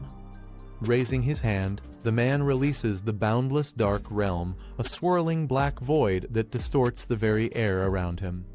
The red eye in the sky trembles in confusion, unable to comprehend the power before it. The monstrous voice breaks the silence, questioning what kind of being he truly is. Its tone shifts from arrogance to fear as the dark vortex expands. A smirk forms on the man's face. He doesn't bother to answer, only clicking his tongue in amusement, confident in his control over the situation. As the black sphere pulls everything into its center, the creature panics. Its once menacing gaze turns desperate, realizing too late that it's being consumed by the darkness itself. As the swirling darkness fades, the red eye lingers for a moment, whispering ominously that it will return soon before vanishing completely into the void. The man stands within the collapsing black sphere, realizing what he faced was likely the remnant consciousness of a dark attribute anomaly. Its presence still leaves an unsettling trace in the air. He recalls the creature's final words, "We'll be back." The plural chills him, suggesting it wasn't alone. If true, other catastrophic entities might also be preparing to return. With the battlefield in ruins and the ground still burning, he decides it's time to leave before more danger arrives. Blue energy gathers around him as he prepares to exit the scene. The man's eyes narrow sharply as his senses pick up a sudden disturbance. Blue energy flickers around his arm, warning him that something nearby isn't stable. Without hesitation, he raises his glowing hand, channeling intense spiritual power. A woman behind him watches in shock as the energy crackles violently, distorting the air. Dark lightning and blue flames intertwine, forming a chaotic vortex of unstable energy. The pressure builds rapidly, threatening to spiral out of control. With a firm gesture, he thrusts his hand forward and commands, "Seal." The ground trembles as he unleashes the 9 Dragons' heavenly fire seal, locking the raging power within a blazing red and blue explosion. The man observes the dark energy swirling in his palm, realizing it's the lingering power that had been trapped inside Elder Wu's body. The woman beside him listens as he identifies it as remnants of a Calamity-class anomaly. Though the energy still carries immense dark power, It has weakened after being drained by the lost temper blossom and Elder Wu's sealing efforts. Its influence has now greatly diminished. Elder Wu lies unconscious, his body marked by faint red lines from the years he spent containing the darkness. The man remarks that anyone else would have perished long ago, but Elder Wu's resilience kept him alive. The woman thanks him, acknowledging that his ability ultimately saved Elder Wu's life. He modestly replies that it was only possible because the lost temper blossom had already weakened the corruption beforehand. Blue light bursts from his hand as he completes the purification process. With a calm expression, he confirms that the dark energy has been fully neutralized. However, he adds that there's still something important left to discuss. Traces of black mist fade from his palm, hinting that the darkness might not be gone for good. Standing beside Elder Wu's bed, he explains that during the psychic illusion, the remnant calamity seemed to stir as if it was waiting to awaken again. They must stay alert, for the next attack could come anytime. The woman acknowledges his warning, saying she's heard the same rumor before.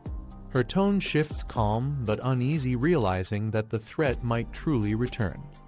The man explains that both the military and the spiritual association constantly monitor psychic readings, collecting data on aura anomalies.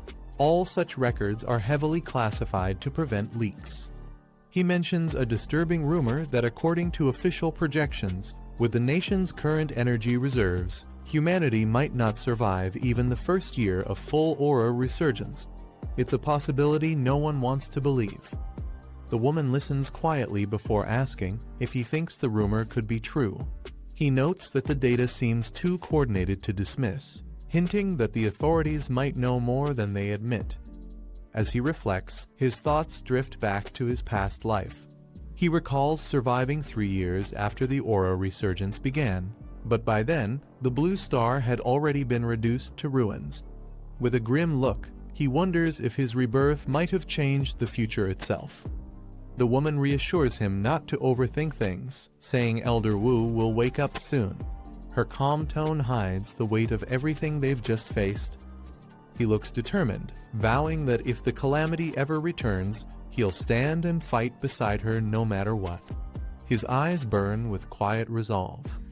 As the sun sets, the man reflects on the coming storm. The battle against the calamity is inevitable whether it arrives sooner or later. It's a fate they can't avoid. But this time, he swears to change how it ends. Night falls over the city, calm and silent for now. Yet beneath the peaceful moonlight, a sense of looming destiny still lingers. Sitting cross-legged in meditation, he focuses his energy, feeling the surge of power within. After battling 2 S-class anomalies, he senses he's on the verge of breaking through to the Spirit Force realm, 2-star level. However, he knows it's not enough. Despite awakening the dark attribute, the upcoming aura resurgence will demand far greater strength. The memory of the illusion still lingers, its suppressed power had nearly overwhelmed him. Later, he sits quietly in his living room when something catches his attention, a small potted plant glowing faintly. He recognizes it immediately and sighs with a faint smile. Leaning closer, he mutters that not bringing it along last time was his mistake. Gently touching its petals, he jokes that it's not exactly something he can carry around casually, hinting at the plant's mysterious power. Smiling softly, he lifts the glowing plant in his hands and jokes about regretting not giving it a chance to grow stronger before. Deciding to make up for it, he suggests they head outside for some fresh air. Under the moonlit sky, he walks through Black Mountain toward the Spirit Association's Botanical Research Center. The place has flourished, burned trees regrown, new life sprouting everywhere, a sign of nature's quiet recovery. He kneels among the plants, carefully placing the pot into the soft soil. Grateful, he makes a note to thank Sue and the others for helping restore this place. Gently patting the leaves, he tells the plant to drink sparingly, teasing that with its appetite, it could strip every forest on Blue Star bare if left unchecked. The glowing plant begins to release streams of green energy, absorbing the spiritual essence from the surrounding forest. Its petals shimmer as its power steadily increases. The man stands nearby, arms crossed, watching as a vortex of energy spirals around them. The ground trembles slightly from the overwhelming flow of life force. When the forest starts to wither, he stops the plant, saying that's enough for now. His expression remains calm but focused, aware of the delicate balance of nature. Smiling, he carefully uproots the plant and suggests they move somewhere else to continue. The flower glows warmly in his hands, responding as if it understands. The man crosses his arms and watches the glowing plant absorb spiritual energy, remarking that it's had enough for now. The forest around him grows still, stripped of its vitality. He smiles softly and lifts the plant from the soil, suggesting they move to a new spot to continue absorbing energy. The flower glows brighter in response. The man freezes as a distant howl echoes through the silent forest. His expression sharpens while the glowing plant in his hands flickers faintly in response. He narrows his eyes, realizing the sound is from a wolf, or rather, something far more dangerous hiding in the dark. The air grows heavy with killing intent. Under the blood-red moon, shadows shift atop the mountain ridge. Dozens of crimson eyes glimmer menacingly in the night. His gaze hardens as the truth hits him. The entire wolf pack is evolving, their bodies twisting under the moon's cursed light. Under the blood-red moon, a massive figure stood atop the hill, the Wolf King, surrounded by his pack. The boy below watched cautiously, realizing the creature was nearing the end of its evolution. The Wolf King howled loudly as dark energy surged through its body, completing its transformation. The sinister green aura glowed brighter than ever. Holding a glowing plant, the boy tightened his grip. The radiant energy pulsed, reacting to the Wolf King's presence, making the air feel heavy and charged. As the evolved wolves surrounded him, the boy observed carefully. The Wolf King had changed its core, adopting a corrosive poison attribute after absorbing dark energy during evolution. The Wolf King's dark aura flared violently, its power growing unstable as the dark attribute surged within it. The air trembled from its presence. The man observed calmly, analyzing its strength. Despite the terrifying aura, he concluded it was only as strong as a class anomaly. He tightened his grip on the glowing plant, sensing its energy synchronize with his intent as faint lights pulsed through its petals. Placing the plant into the ground, he prepared for battle. Although the Wolf King's power wasn't extreme, the countless wolves nearby and the city below made the threat far greater. With calm determination, the man activated the glowing plant, its energy spreading as the Wolf King roared and charged toward him. The battle had begun. A massive beam of green energy shot into the night sky, piercing the moonlight as the surrounding mountains trembled from the surge. Watching from a distance, a group of scouts observed the chaos. One of them reported that the Wolf King's evolution was complete, and its aura had reached a contamination level of 90. Shocked, the leader muttered that its power was still rising, its base strength now comparable to those in the late ghost carving realm. The soldiers panicked as they realized the Wolf King's strength might have reached the spirit forcing realm.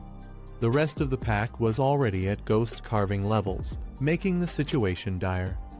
Suddenly, a dark green light burst across the mountain once again. The dark attribute had reappeared, intensifying the corruption. One of the leaders shouted in realization. The Wolf King had evolved dual attributes, a nearly impossible mutation among anomalies. Knowing the danger, he urgently called for backup. If these beasts completed their evolution, the entire district below would be wiped out. The ground suddenly began to shake, startling the team. They wondered if the Wolf King's evolution had caused an earthquake. But before they could react, a massive surge of green energy erupted from the mountain, an overwhelming force recognized as the power of desolation. Panic spread as they realized it wasn't just the Wolf King. Another anomaly had appeared, releasing destructive energy without warning. The leader shouted for everyone to retreat and ordered an immediate evacuation of all nearby residents before the devastation could spread. One of the soldiers noticed something strange. The power of desolation wasn't spreading outward, but seemed to be shifting direction. As they watched in confusion, the glowing energy began sinking deep into the mountain instead of expanding. The intense pressure suddenly faded, leaving behind only silence. The men hesitated, unsure if the danger had truly passed. Beneath the surface, green vines spread through the rock, blooming with faintly glowing white flowers quietly concealing what had just occurred. The glowing energy from the mountain burst outward once again, scattering petals across the air as strange flowers began to bloom everywhere. The man stood amidst a field of glowing blossoms, their beauty masking the sinister energy pulsing beneath the surface. The Wolf King roared, its claws slicing through the air as the flowers multiplied around it, covering the battlefield in petals. Calmly, the man explained that these spirit blossoms would keep regenerating, endlessly draining everything around them until nothing remained. Surrounded by the snarling wolves, the man stood calmly as massive vines emerged from the ground, twisting around the beasts.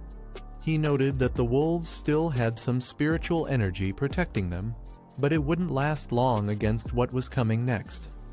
The spirit blossoms latched onto the wolves, draining their strength as their bodies weakened and their howls turned to desperate cries. As the last of the wolves collapsed, the vines around the man turned crimson, pulsing with power while he stood motionless, completely in control of the carnage. The Wolf King unleashed a massive beam of green energy, roaring furiously as it tried to obliterate the vines surrounding it. The blast struck the ground, but the crimson vines absorbed the attack completely, leaving the creature stunned. Wrapped in swirling red petals, the man calmly said it was useless. The desolation attribute of the spirit flowers had already spread deep beneath the forest. As the Wolf King looked on in despair, a single crimson flower bloomed atop the mountain, marking the forest's complete consumption by desolation. The man smirked at the enraged Wolf King, mocking its newfound intelligence, saying even wildfire couldn't stop spring from blooming again. The beast howled, charging forward with green flames swirling around its body, locking its gaze on the glowing red flower. The man calmly acknowledged its effort, impressed that it had identified the source of the spirit blossom's power. As the Wolf King lunged to destroy it, the crimson flower expanded violently, its petals wrapping around the beast in a burst of red energy. The Wolf King leapt at the crimson flower with all its strength, its jaws wide open and green energy bursting from its fangs. The monstrous flower countered, wrapping its massive petals around the beast in a violent clash of red and green light. The Wolf King roared and thrashed, but the petals tightened, draining its strength as the glow in its eyes began to fade. Standing before the chaos, the man silently watched as the creature was engulfed completely, the flower's power overwhelming even the evolved Wolf King. The man gazed at the dying Wolf King, asking if it truly intended to let the dark attribute consume it entirely. His voice was calm, yet cold. The beast roared in agony as the crimson petals constricted tighter, merging with the green energy swirling within its body. Its desperate howls echoed through the red field, but the flower absorbed every last trace of its power, leaving nothing behind. Watching the scene unfold, the man reflected that he never expected the spirit blossoms to develop their own cultivation ability, an overwhelming force born purely from the desolation he infused into them. The crimson flower stood tall amid a sea of red blossoms, radiating a quiet yet terrifying power. The man calmly declared that once trapped here, no anomaly could ever escape. The Wolf King's body, now reduced to a lifeless husk, lay before him, its remains turning to bone beneath the glowing petals. He explained that even if the flowers were destroyed repeatedly, they would regenerate endlessly, feeding on everything until nothing was left but desolation. As the moon shone above the endless field of crimson, the spirit flower completed its evolution, inscribing a new power, endless spirit sea. The crimson flower's core began to glow intensely, radiating warmth and power as golden sparks danced between its petals. Petals drifted through the air like embers, swirling around the man, their glow reflecting in his calm, determined eyes. He stood silently beneath the towering bloom, the air thick with energy and anticipation as the night turned scarlet. In the control center, alarms blared as a major contamination alert appeared on the screens. Analysts quickly detected a class anomaly, noting that two entirely different spiritual energies had emerged within the polluted zone. One was identified as the Wolf King's dark evolution, while another desolation-type energy had suddenly appeared out of nowhere. A man with a stern expression demanded the anomaly's location. His subordinates, surrounded by red warning lights, traced the readings to the low mountain forest, the same area once supervised by Captain Su. Concerned, the operator reminded them that the Demolisher squad had already been deployed to handle the wolf pack, hinting that something had gone terribly wrong at the site. The commander received an urgent report.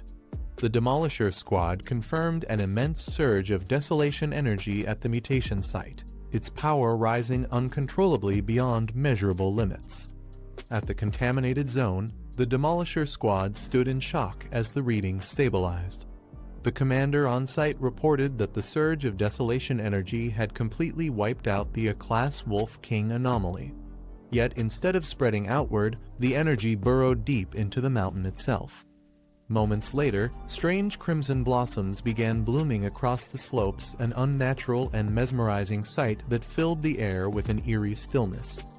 The squad tried approaching the site, but the ground pulsed with unstable energy.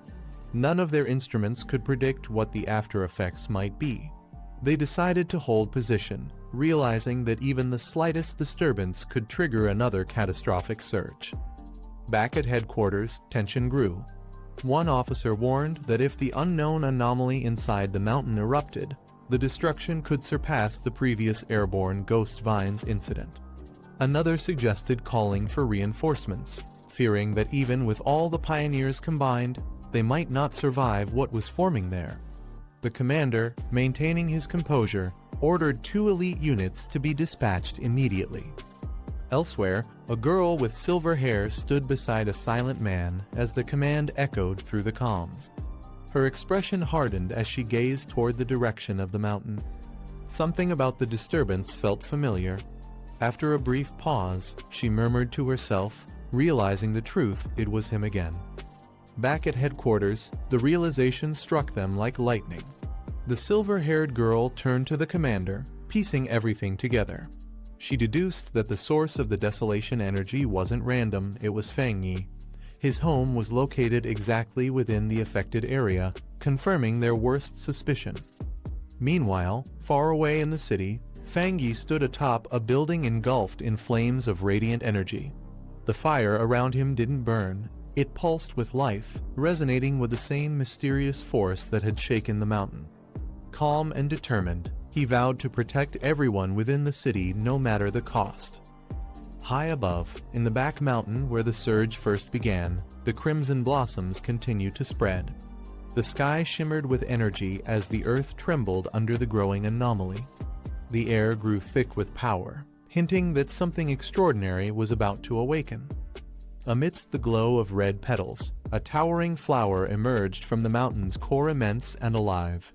Beneath it stood Fang Yi, gazing up at the monstrous bloom that radiated with spiritual energy. As the petals unfolded, he understood what was happening. By devouring the Wolf King, he was evolving once again, gaining a second attribute far beyond anyone's comprehension. The crimson flower pulsed brighter, its petals unfolding in waves of energy that lit the entire mountain. The desolation aura mixed with intense heat, transforming the surroundings into a fiery storm. The energy condensed into a blazing core, revealing the nature of Fang Yi's new power. A faint smile appeared on Fang Yi's face as he observed the phenomenon. He realized what he had gained, a fire attribute. It wasn't something he had expected, yet it perfectly resonated with the chaos burning inside him. Reaching out, he absorbed the energy flowing from the colossal flower. Flames swirled around him as the power fused into his body. He quietly remarked that evolution through devouring was an absurdly simple way to grow stronger, yet, for him, it felt natural. As the light dimmed, the massive flower shrank into his palm, transformed into a radiant spirit flower. It had completely devoured the mutated Wolf King and its pack. Now evolved into the desolate flame spirit flower, it held both desolation and fire attributes. Its hunger for spiritual energy had awakened, marking Fang Yi's step into a new realm of overwhelming power. Fang Yi studied the glowing panel before him, his crimson eyes narrowing as the words echoed in his mind, the boundless dark realm. The phrase carried both mystery and power, hinting at a dimension where darkness itself thrived. Realization struck him. If the spirit flower thrived on energy, then the boundless dark realm was the perfect place to nurture it. The soil and air of that realm were steeped in shadow, a haven for desolation and dark attributes. He couldn't believe he hadn't thought of it earlier. Channeling his power, Fang Yi summoned the realm's energy. Black tendrils of darkness swirled around him as the spirit flower floated gently in front of his palm. With one focused motion, he sealed it inside the void, letting the darkness engulf it completely. The sphere pulsed violently, lightning tearing through the clouds above as the sky dimmed into chaos. Fang Yi's gaze lifted toward the forming storm, his expression steady yet alert. Something had begun to awaken within that darkness, something powerful enough to shake even him.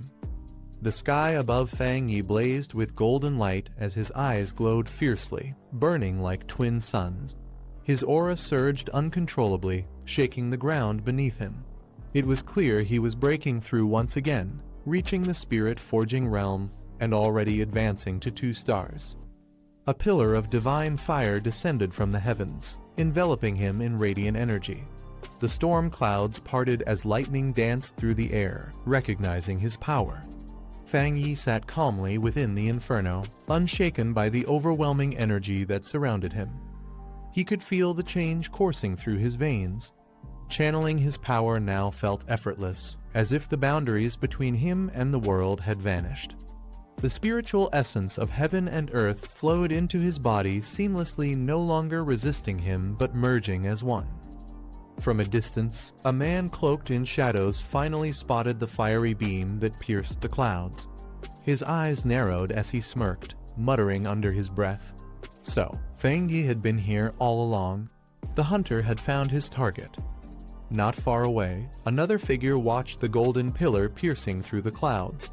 His eyes gleamed with excitement as he realized what he was seeing, the legendary heavenly fire strike. He recognized it instantly as a sign of someone breaking through to the spirit-forging realm. 2 stars. A wild grin spread across his face. Flames burst around his body as his aura ignited. The fire roared, wrapping him in a blazing storm of energy. He declared that if Fang Yi was a fire attribute pioneer, then he would crush that pride himself and prove who truly reigned supreme. Back in the glowing forest, Fang Yi's eyes narrowed as he sensed a presence nearby. The energy was unfamiliar yet powerful. His voice cut through the silence as he demanded to know who was there. Stepping into view, the intruder's aura flared with fire as well.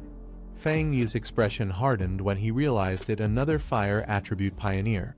Sparks crackled in the air between them, setting the stage for a clash of flames that would shake the entire region. Fang Yi's hand glowed with a deep violet hue as he summoned the energy of the boundless dark realm. The orb in his palm pulsed with swirling darkness mixed with fire, forming a perfect balance of destruction and control. He launched forward, flames and shadow spiraling together into a blazing sphere that tore through the air. His tone remained calm, but cold. It seemed he had been expecting this confrontation all along.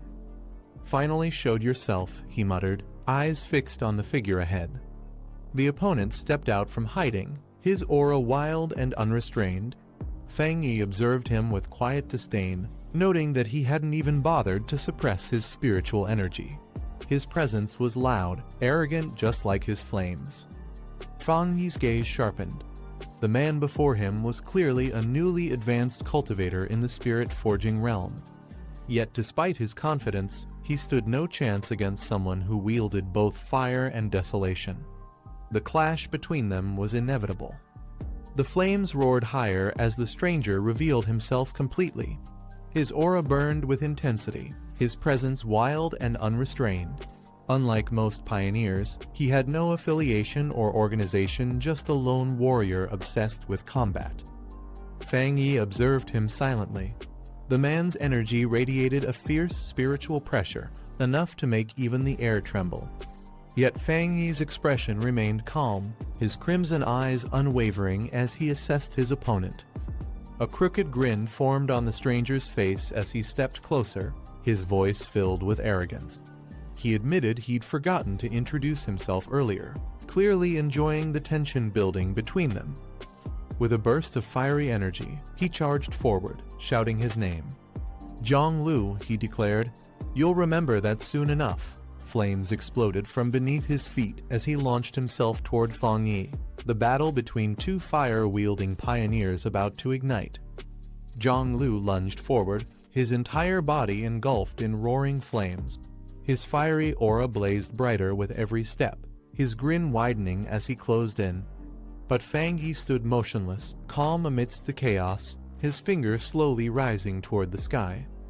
The atmosphere shifted instantly. A surge of divine energy began to form above them. Fang Yi's voice was calm yet filled with authority as he invoked his next move, Divine Thunder. Lightning cracked across the sky, splitting the darkness as a torrent of blue energy descended like judgment itself.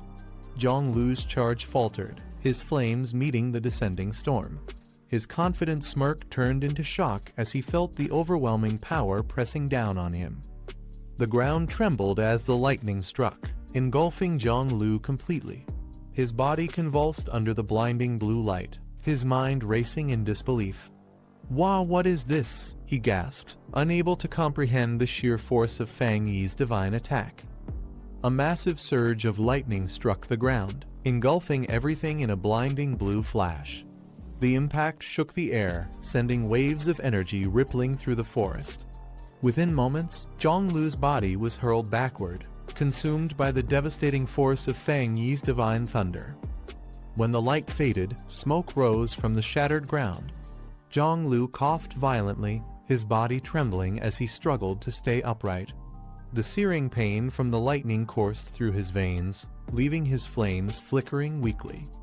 Sparks still danced around Fang Yi as he stood calmly amidst the storm's aftermath, arcs of electricity wrapping around him like armor. His eyes glowed faintly, radiating an untouchable calm that made the difference between them clear. Zhang Lu clenched his fists, confusion clouding his face. "What just happened?" he muttered under his breath. "Isn't he also a fire attribute pioneer?" The realization struck him too late. Fang Yi's power had already surpassed the limits of elemental control. He wasn't just fire anymore. The storm of lightning slowly faded, revealing Fang Yi standing tall, his crimson eyes glowing menacingly in the dim light. Zhang Lu struggled to move, his body scorched and trembling as the immense pressure around him made even breathing difficult. Fang Yi walked forward without a word, his steps echoing through the silent battlefield. He grabbed Zhang Lu by the head and forced him to the ground effortlessly, his grip like iron. The difference in power was absolute. Bolts of blue lightning surged once more, striking down like divine punishment. Zhang Lu screamed in agony as the energy coursed through him, his flames dying out completely. The proud pioneer who once boasted of being the strongest now lay defeated in the dirt. Fang Yi looked down coldly, his expression unreadable. "Didn't catch that," he said calmly, lightning crackling around his arm. "What did you say your name was again?" His voice was quiet, but the humiliation it carried was louder than thunder. Zhang Lu's face twisted in disbelief as lightning still crackled across his body. His mind struggled to process what had just happened, his pride shattered under the crushing weight of Fang Yi's power. He roared in defiance, his voice trembling. "Impossible, how can this be? I'm a spirit-forging realm cultivator 1 star, the fastest among all pioneers." His words faltered as Fang Yi's hand pressed harder against his face, driving him further into the ground. Memories of his arrogance flashed before his eyes, the admiration of his peers, the power of his fire attribute, and the pride he carried as one of the rare few who wielded flame itself. He had believed no one could stand above him. Yet now, he could barely breathe beneath the shadow of Fang Yi. Fang Yi glanced down with quiet disdain. "TCH," he muttered, unimpressed by the man's desperation. Zhonglu's strength and pride meant nothing against someone who had already surpassed the limits of ordinary cultivation. The fight was over his dominance absolute. Zhonglu screamed in agony as Fang Yi's lightning tore through his body, the pain searing into every nerve. The energy was relentless, crushing his flames and burning away the last remnants of his pride. His thoughts spiraled in disbelief. He's fire attribute, so why does he have lightning? The realization hit him hard. Fang Yi's power had evolved far beyond any normal elemental boundary. His flames had been snuffed out completely, leaving him powerless beneath the storm. Fang Yi looked down with cold indifference, blue lightning dancing across his hands. "So this is your true strength?" he said, almost mockingly. "That's it? Kids these days, so overconfident." His tone was calm, yet every word carried a weight that broke Zhonglu's will. Terror filled Zhonglu's eyes.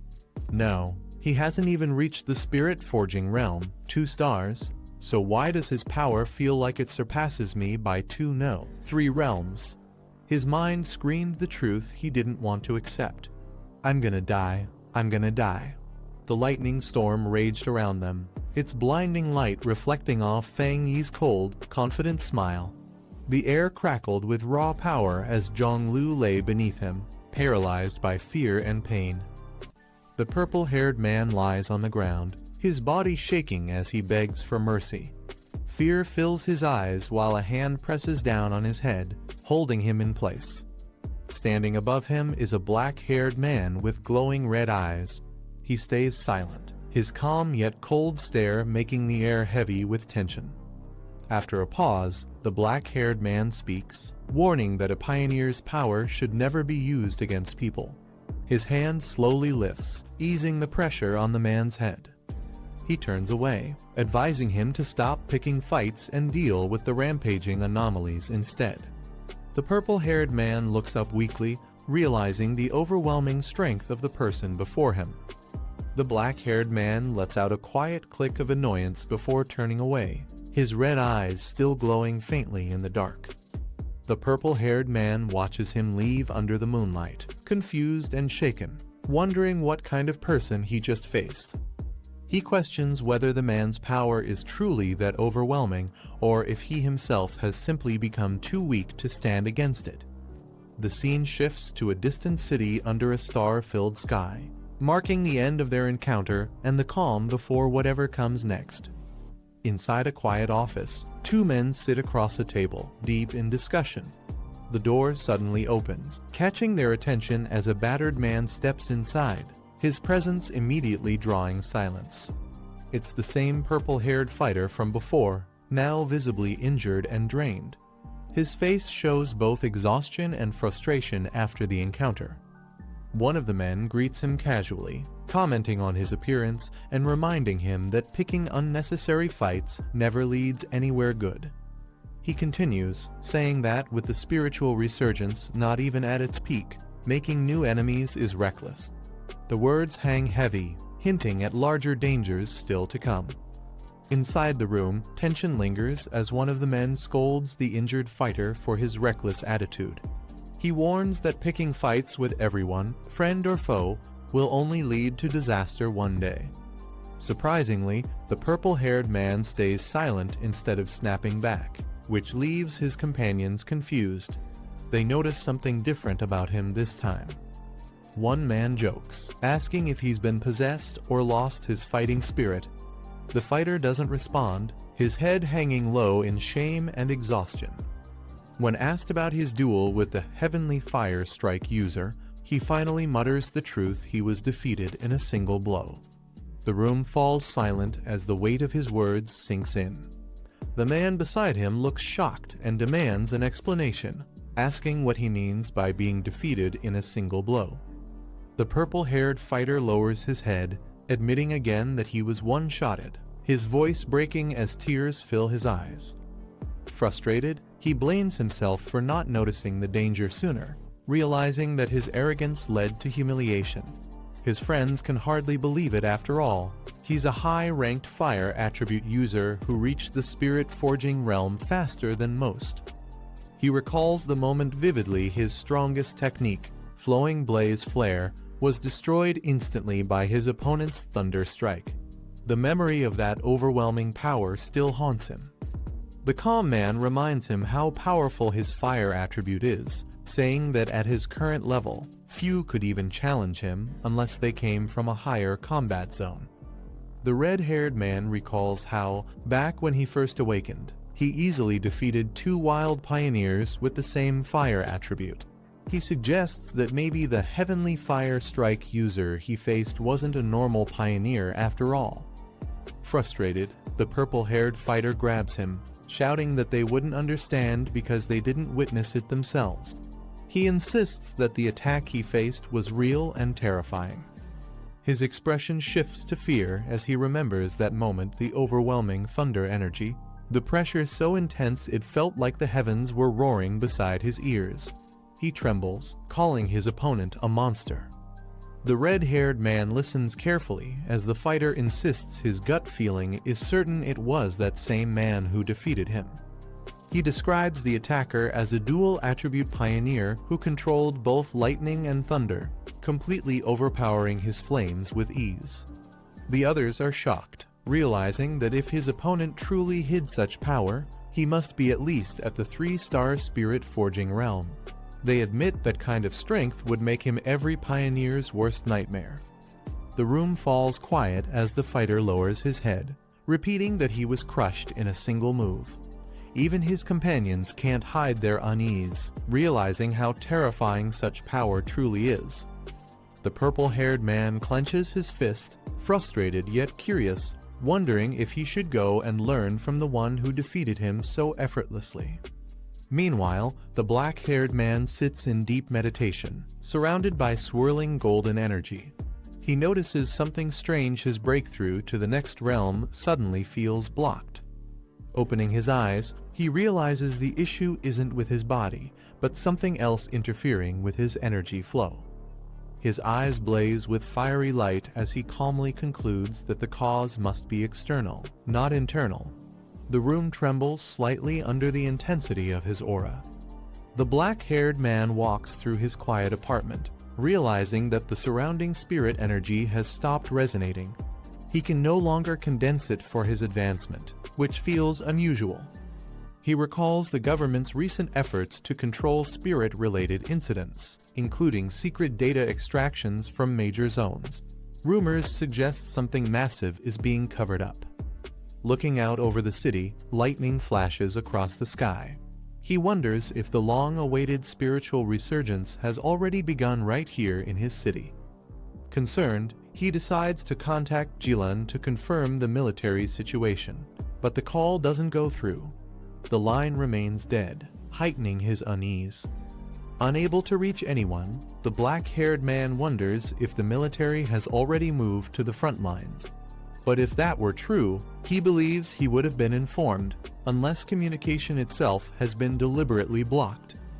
Just then, his phone rings. It's an incoming call from Su Qingying. He quickly answers, sensing something urgent. Through a broken signal, she warns him that the situation has changed and asks him to request backup immediately before the line starts to distort. Static fills the call as her voice cuts in and out, saying things have gotten worse within the city. Before he can respond, the signal drops, leaving him in tense silence as the sound of wings echoes outside. As the call cuts out, the black-haired man tries to reconnect, but a loud crash interrupts him. A bat-like creature slams into the window, shattering the glass. He narrows his eyes, realizing something unnatural has entered the city. The creature's crimson aura pulses with chaotic energy. With a sharp cry, The dark beast bursts through the window, flying straight toward him at incredible speed. Unfazed, the man simply leans back in his chair, watching it approach. He mutters calmly about its recklessness, showing no sign of fear. The black-haired man channels blue energy into his hand, his movements calm and precise. Lightning gathers around his arm, crackling with power. In an instant, he strikes. The attack cuts through the air and obliterates the dark bat-like creature before it can reach him. As the dust settles, a girl rushes into the room, breathless, calling out that a bat-type anomaly just appeared. He turns to her silently, his red eyes steady. She pauses, noticing the shattered window and faint lightning still flickering around him, then softly asks if something happened. Standing near the shattered window, the black-haired man observes the aftermath calmly. He notes that anomalies usually appear randomly, but seeing multiple ones inside homes is highly unusual. He steps closer to the broken glass, gazing at the storm outside. The sky crackles with lightning as he thinks about the worst-case scenario, a massive upsurge like the cataclysms once reported on the news. He explains that anomalies of this level normally hide in shadows, not in crowded areas, let alone attack a pioneer's home. Turning to the girl beside him, he instructs her to call every pioneer available. They might be facing something far greater than expected. She nods firmly, ready to act. The black-haired man steps forward, instructing the girl to guard the house while he checks the situation outside. He entrusts her with protecting the home and ensuring no anomalies get through the window. Lightning flashes across the stormy sky as he looks out, the city beneath them trembling under the energy surging in the clouds. Elsewhere, a group of figures monitors the situation. Their communication signal is unstable, and they realize Feng Yi might not be able to hear their exact location. They discuss the possibility of a disaster-level event breaking out. If that happens, they'll have to handle it on their own. None of them can imagine what an unclassified-level anomaly truly means. Under a stormy sky, a silver-haired woman and her team monitor the swirling clouds overhead. She hopes the readings are wrong and that this is only a false alarm. Speaking through her communicator, she orders all patrol units to report their status. The contamination levels are rising fast, and she warns everyone to stay alert for pollution fluctuations. Moments later, her team freezes as the scanners begin to spike uncontrollably.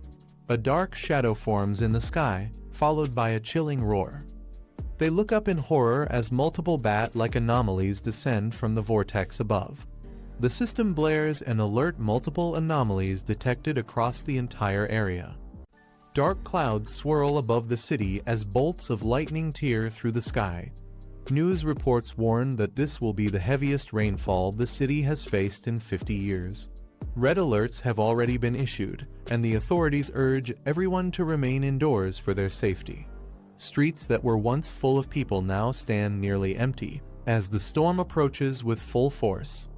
As thunder echoes between the tall buildings, people rush to find shelter. Some hold umbrellas, others hurry into nearby shops.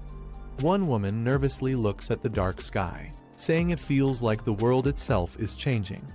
Another passerby wonders aloud what's really happening to the world lately, his voice filled with unease. The fear in the air is clear. Everyone can sense that something isn't right. Elsewhere, two men ride through the storm on green motorcycles, their engines roaring against the sound of heavy rain. One of them mutters that this weather feels completely off, questioning if they're just having bad luck today. The other, named Zhonglu, stays quiet, his eyes fixed on the dark clouds above as lightning flashes across the skyline. The rain only grows heavier, soaking the roads and reflecting the city lights in streaks of purple and blue. The first rider glances at his companion and asks if they should keep going or wait for the storm to pass. Zhonglu doesn't answer, he simply looks ahead, knowing deep down that this storm isn't ordinary. Something big is coming. As the storm intensifies, a strange sound cuts through the rain. Out of the shadows, a dark shape darts across the sky, wings wide, eyes glowing red. The creature swoops down, its presence heavy with killing intent. Zhang-Lu reacts instantly, flames bursting from his hand as he glares at the monster. With a sharp motion, he swings his arm and sends a blazing arc of fire forward. His voice is firm and cold, challenging the creature that dares to attack him. The fire burns bright, slicing through the darkness and striking the air with explosive force. His companion watches in disbelief, muttering that something's not right. Normally, no beast would dare approach someone with Zhang-Lu's fire aura, but this one doesn't back down. When the flames clear, the creature is still standing, its wings crackling with black fire instead of burning away. Its red eyes flare brighter, and a low growl rumbles through the storm. Zhang-Lu narrows his eyes. Whatever this thing is, it's not something ordinary. Zhang-Lu's attack scorches through the night sky, but his victory lasts only a moment. The burning creatures twist and scream, yet instead of turning to ash, their charred bodies regenerate, rising again with glowing red eyes. He watches in disbelief, realizing the flames didn't destroy them, they came back to life stronger than before. Gritting his teeth, he mutters that this place is insane. It's not just the people who possess monstrous power, even the anomalies roaming the city are beyond reason. The realization hits him hard, the storm isn't natural, and whatever's controlling these creatures is something far greater. The scene shifts to a few hours earlier, inside a high-security conference room.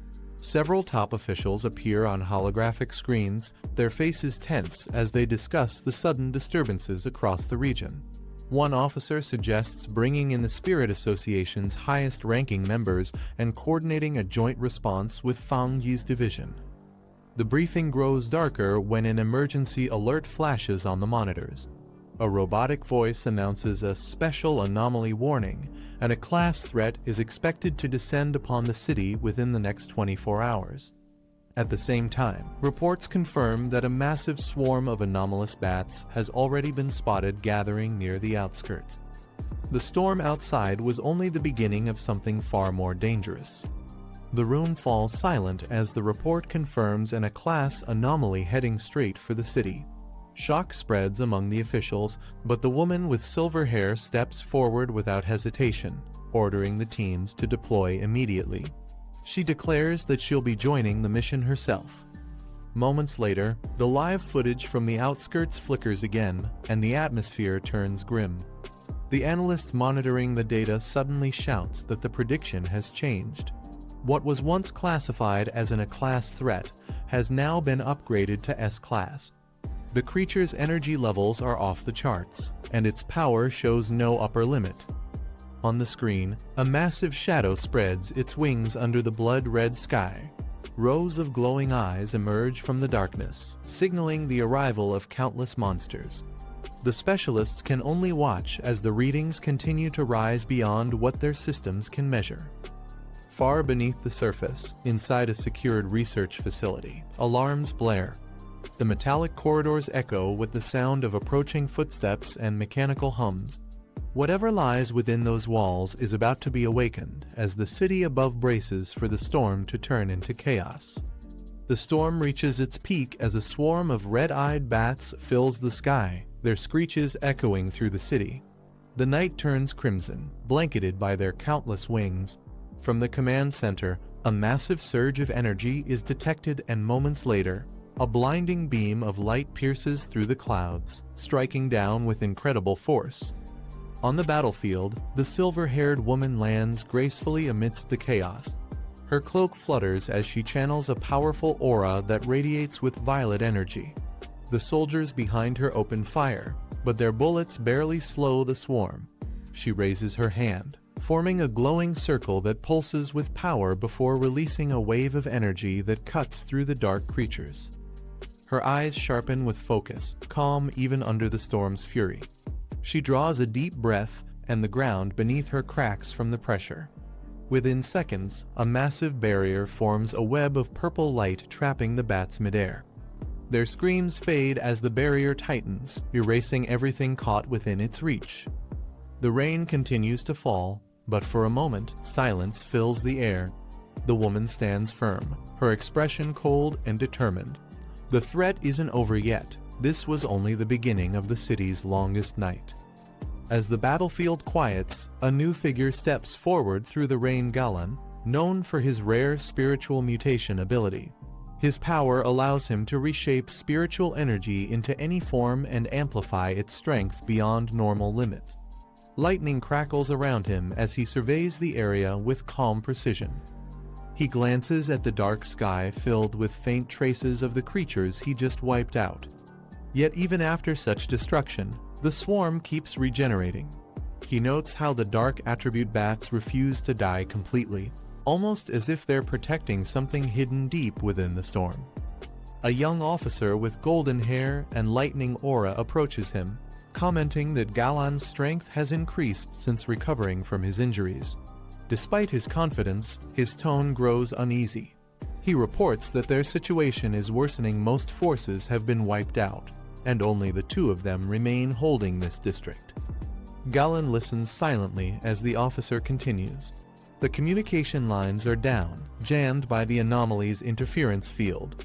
Other divisions can't be reached, and the same chaos is likely spreading across every part of the city. The air is thick with tension. Both men know that the true battle hasn't even begun yet. The storm rages on as the sky fills with swarms of red bats, their numbers multiplying by the second.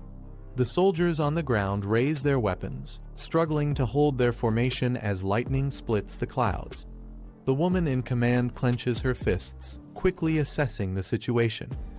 She shouts orders through the chaos. Teams 1 and 2 are to stay behind and defend the perimeter, ensuring the creatures don't breach the restricted zone. The rest are to follow her lead and push through the enemy line to connect with reinforcements from other districts. Her voice cuts through the thunder, steady and commanding despite the danger closing in.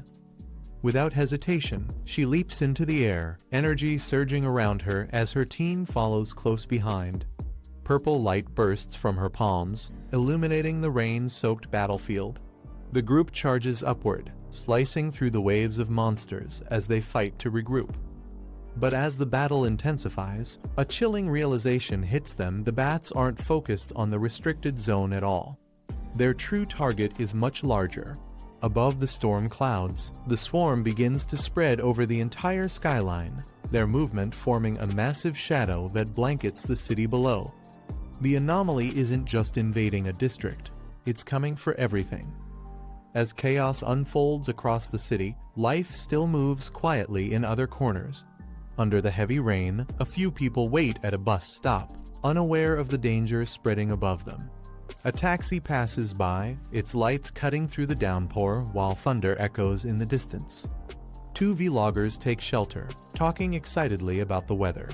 They laugh about how crazy the rain has gotten and mention that the storm is trending everywhere online. One of them insists they should film it chasing that viral shot just like last time. Her tone is playful, but her enthusiasm blinds her to the growing unease in the air. As she lifts her camera toward the storm, lightning flashes overhead. Her partner hesitates, glancing nervously at the dark clouds, but she keeps smiling, ready to record. Then suddenly, her laughter fades. A chilling look takes over her face. Her pupils shift to a glowing red, and her cheerful expression turns blank. The camera trembles in her hand as the rain continues to fall. The storm outside has finally reached them. The peaceful street turns into chaos in an instant. The girl's scream pierces through the rain as her partner is struck down, his chest torn open by something dark and fast. Blood splashes across the pavement as his body collapses lifelessly beside her. She looks up in terror, her eyes wide as dozens of red shapes descend from the sky. The swarm of bats circles the streetlights, their eyes glowing like burning coals. She stumbles backward, shouting for help, but her voice is drowned by the sound of thunder and flapping wings. One of the monstrous bats swoops down, its massive claws reaching for her. The girl falls to the ground, trembling, as the creature looms over her with its jagged teeth and twisted grin. Just as it lunges in to strike, a flash of blue light cuts through the air, a blade of energy slicing the creature apart before it can touch her. The girl shields her face, shaking uncontrollably as fragments of burning ash fall around her. Her heart pounds in her chest, unsure if she's been saved or if something even worse is coming. The girl lies trembling on the wet pavement, gasping for breath. A surge of blue energy flashes from above, and a mysterious figure lands gracefully beside her. The impact sends a shockwave across the street, scattering the remaining bats. The newcomer, a young woman with silver hair and sharp eyes, steps forward with calm authority. She extends her hand to help the girl up, assuring her that she's safe now. Behind her, several teammates appear, each carrying weapons charged with spiritual energy. Her voice is steady as she instructs them to escort the survivor back home immediately. Two of her subordinates move to guide the frightened girl away. Meanwhile, one of them reports that the number of mutant bats is rising rapidly and worse. They're showing signs of further evolution. The woman's expression hardens as she listens, her gaze fixed on the storm above. She reminds them that these creatures evolve by feeding on human flesh and blood. Her command is clear and urgent: evacuate the civilians and secure the area before the situation spirals out of control. The rain continues to fall, but her resolve doesn't waver. The real fight is just beginning. The silver-haired commander takes charge of the battlefield. Her eyes glow faintly under the rain as she gives a sharp order the breakout unit will engage next, their mission focused on neutralizing the anomaly's contamination. Her voice carries authority, calm but commanding amidst the chaos. Her soldiers respond immediately, their synchronized voices echoing through the storm. Moments later, several operatives leap into the sky, their bodies cutting through the rainfall like streaks of lightning. Each one wields a weapon infused with elemental energy, leaving glowing trails in the air. High above the rooftops, the sound of flapping wings grows louder. Massive shadowy figures emerge from the dark clouds, larger, faster, and far more aggressive than before. One soldier clashes midair with a towering bat creature, his blade igniting with fiery energy as he dodges its claws. But even as he fights, he notices something terrifying: these monsters are far stronger than their last encounter. Their energy levels are nearing ghost-grade classification, something no one thought possible. The realization hits hard. The creatures aren't just multiplying, they're evolving in real time. High above the city, a lone figure descends through the storm with flames swirling around his blade. His movements are sharp and controlled, each swing cutting through the rain like molten fire. The glow from his weapon reflects in his crimson eyes, showing no hint of fear. He lands atop a rooftop, observing the chaos below. His expression tightens as he mutters that this anomaly feels different, unlike anything he's faced before. Around him, the mutated bats continue multiplying, their forms twisting into even darker shapes.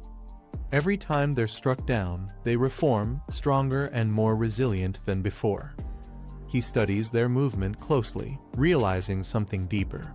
Each cluster of bats seems to generate its own contamination field, spreading faster across the city with every passing minute. The situation is spiraling out of control, and wiping them out completely might be impossible. His eyes narrow as a green light flickers around him. The energy readings confirm his suspicion: every major district is now surrounded by dense concentrations of dark energy. If left unchecked, the entire city could collapse into chaos. With no time to waste, he makes a cold decision. If he can't stop them all at once, he'll eliminate them one by one. The young man raises his glowing blade high, his voice echoing through the storm. Dark green energy swirls around him, forming a vortex that twists the air itself. With a cold expression, he activates his ability Boundless Dark Realm, commanding the spreading darkness to devour everything around him. "Become nourishment for my spirit blossoms," he mutters, as the energy consumes the infected ground. Meanwhile, across the city, he reflects on his allies. Most of the pioneers he once fought beside are already home now, safe and rebuilding their lives. But as he glances at the communication screen, the images of their faces crack apart like shattered glass. If this battle continues, even that fragile peace might vanish for good. survival is becoming harder with each passing minute. 10 minutes later, the city's skyline burns red under the swarm of bats. The silver-haired commander slashes through wave after wave, but her breathing grows heavier. She mutters in frustration. No matter how many she kills, the creatures just keep coming back. Her spiritual energy recovers too slowly, and at this rate, she'll collapse before the fight ends. Rain drenches her uniform as she glances at the empty streets below. Her two teammates were supposed to regroup by now, but there's still no sign of them. Gritting her teeth, she realizes the truth: they might have fallen victim to the swarm too. Screams echo through the storm as the swarm descends on the streets below. The silver-haired commander turns sharply, her eyes locking onto the red cloud of bats tearing through another block. Civilians cry for help, their voices fading into the thunder. She clenches her jaw and launches herself forward, blue flames spiraling around her boots as she soars into the air. The rain whips past her as she shouts orders to her team, warning that the anomalies are evolving faster than expected. If this continues, their energy could reach the spirit creation level, something humanity can't handle. She lands on the side of a skyscraper and propels herself upward again, slicing through a wave of creatures midair.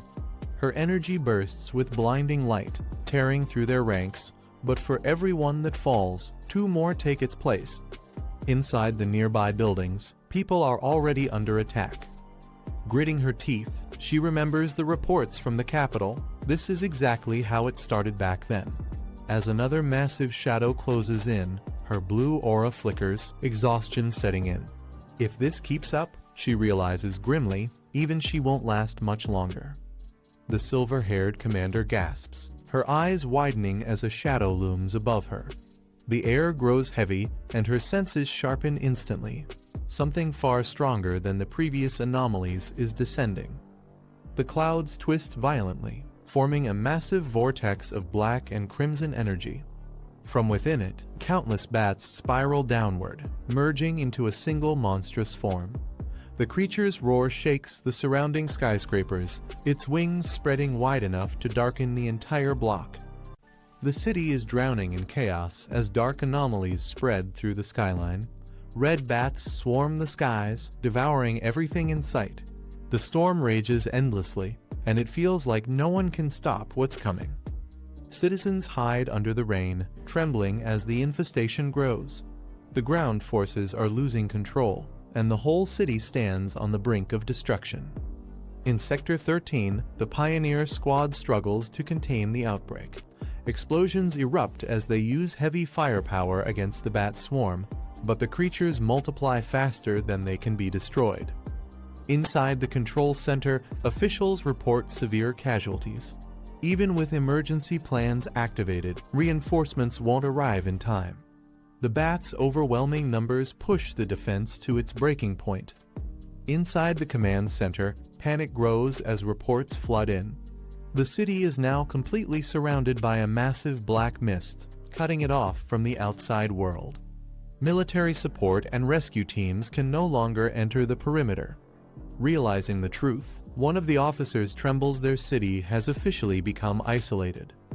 From a high vantage point, the entire metropolis lies beneath a crimson haze. The swarm of bats covers the skyline like a living storm, sealing every escape route. The operators confirm that the city has reached its maximum danger level, a state of total lockdown. Everyone inside must now face whatever is coming, alone. Despite the hopelessness, the commanding officer refuses to surrender. He rallies his subordinates, declaring that as pioneers, they'll stand and fight until the very end. Even if the city falls, they will not abandon it.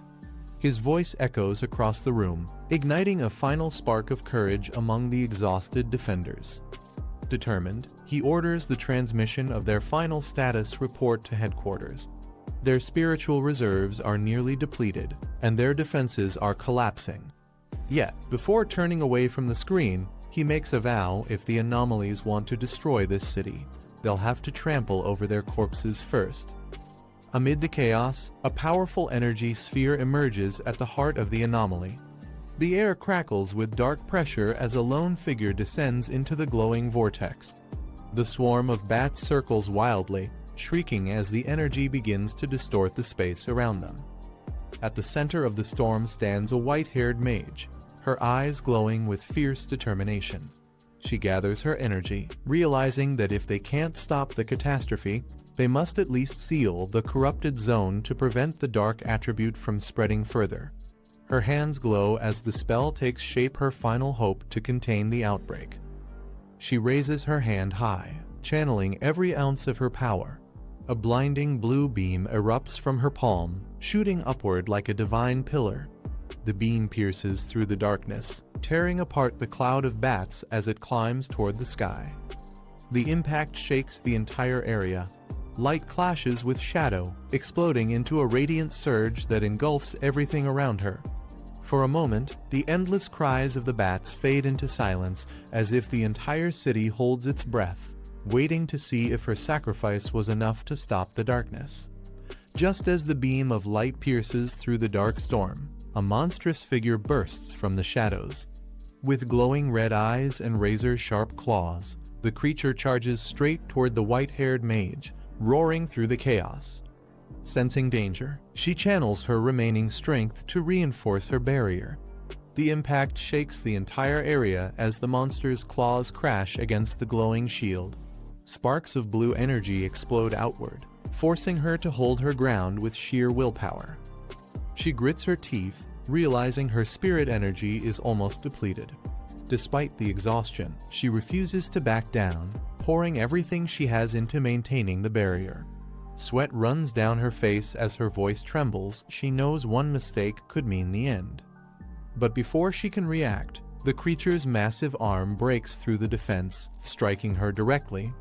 The explosion of blue light engulfs them both as she's lifted into the air, blood scattering with the collapsing energy.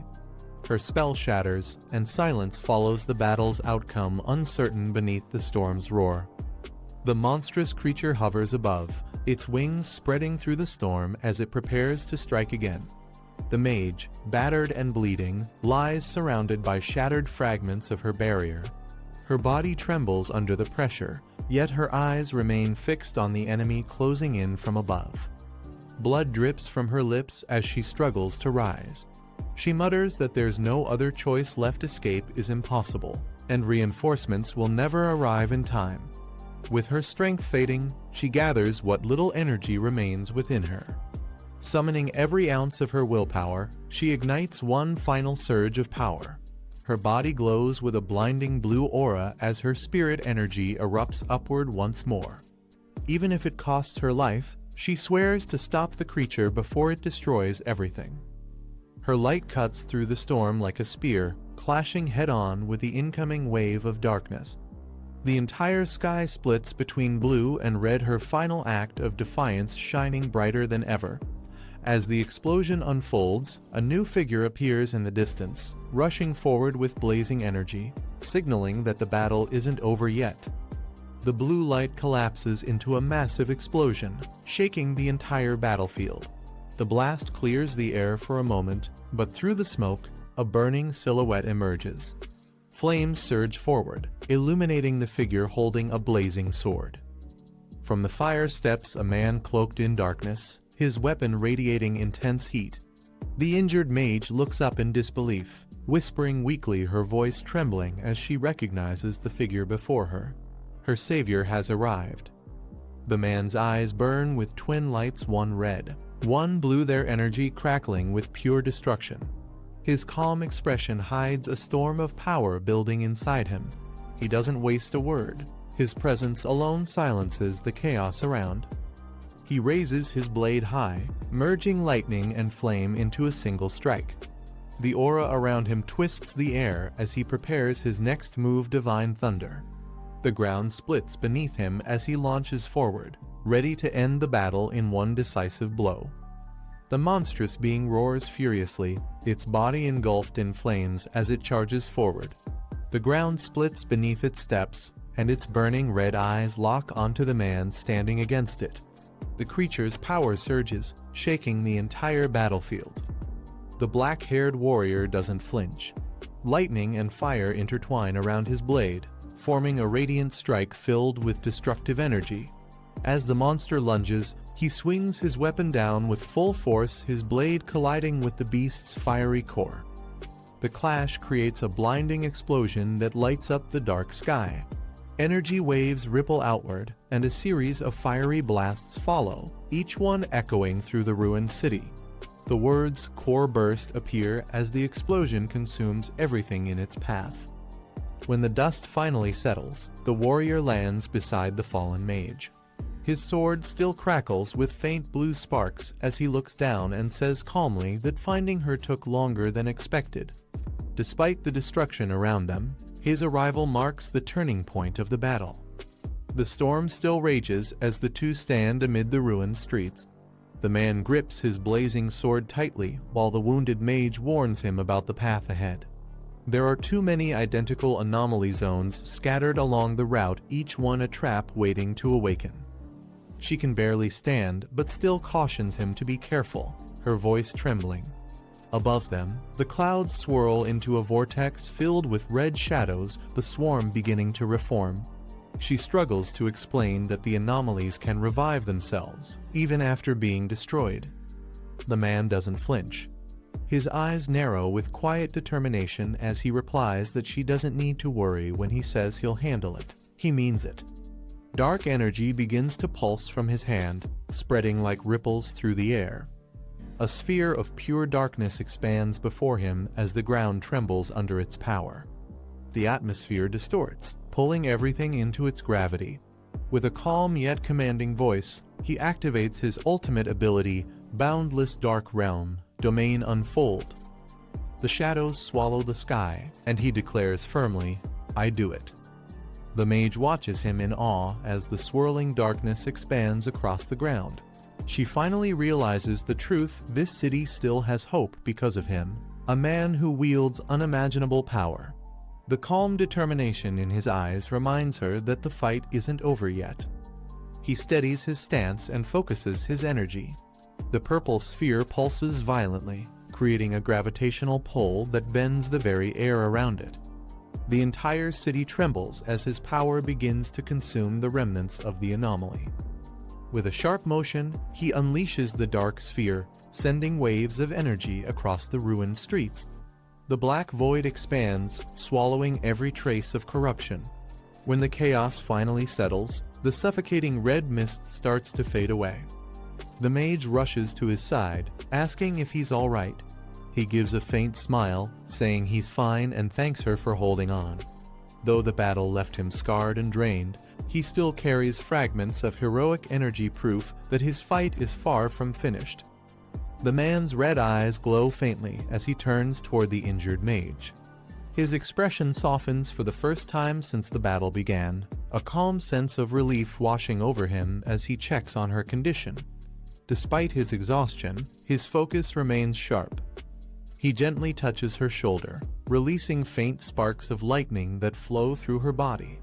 The mage flinches at first, but quickly realizes the energy is healing her wounds. He explains that he cleared the remaining traces of dark intrusion from her system and advises her to rest and bandage herself properly later. Blue lightning surrounds her like a protective veil. She stares in disbelief, realizing the level of energy he used, a high-grade lightning attribute, far beyond what normal healers could perform. Even the Spirit Association's medics couldn't match such precision and strength. Meanwhile, back at the command center, operators notice a sudden shift in their readings. The anomaly field begins to thin, and one of them shouts in surprise. The containment walls are finally weakening, and for the first time in hours, the city may be breaking free from the anomaly's grasp. At the headquarters, tension fills the room as reports keep pouring in. All rescue squads stationed around the city have been wiped out, and communication is lost.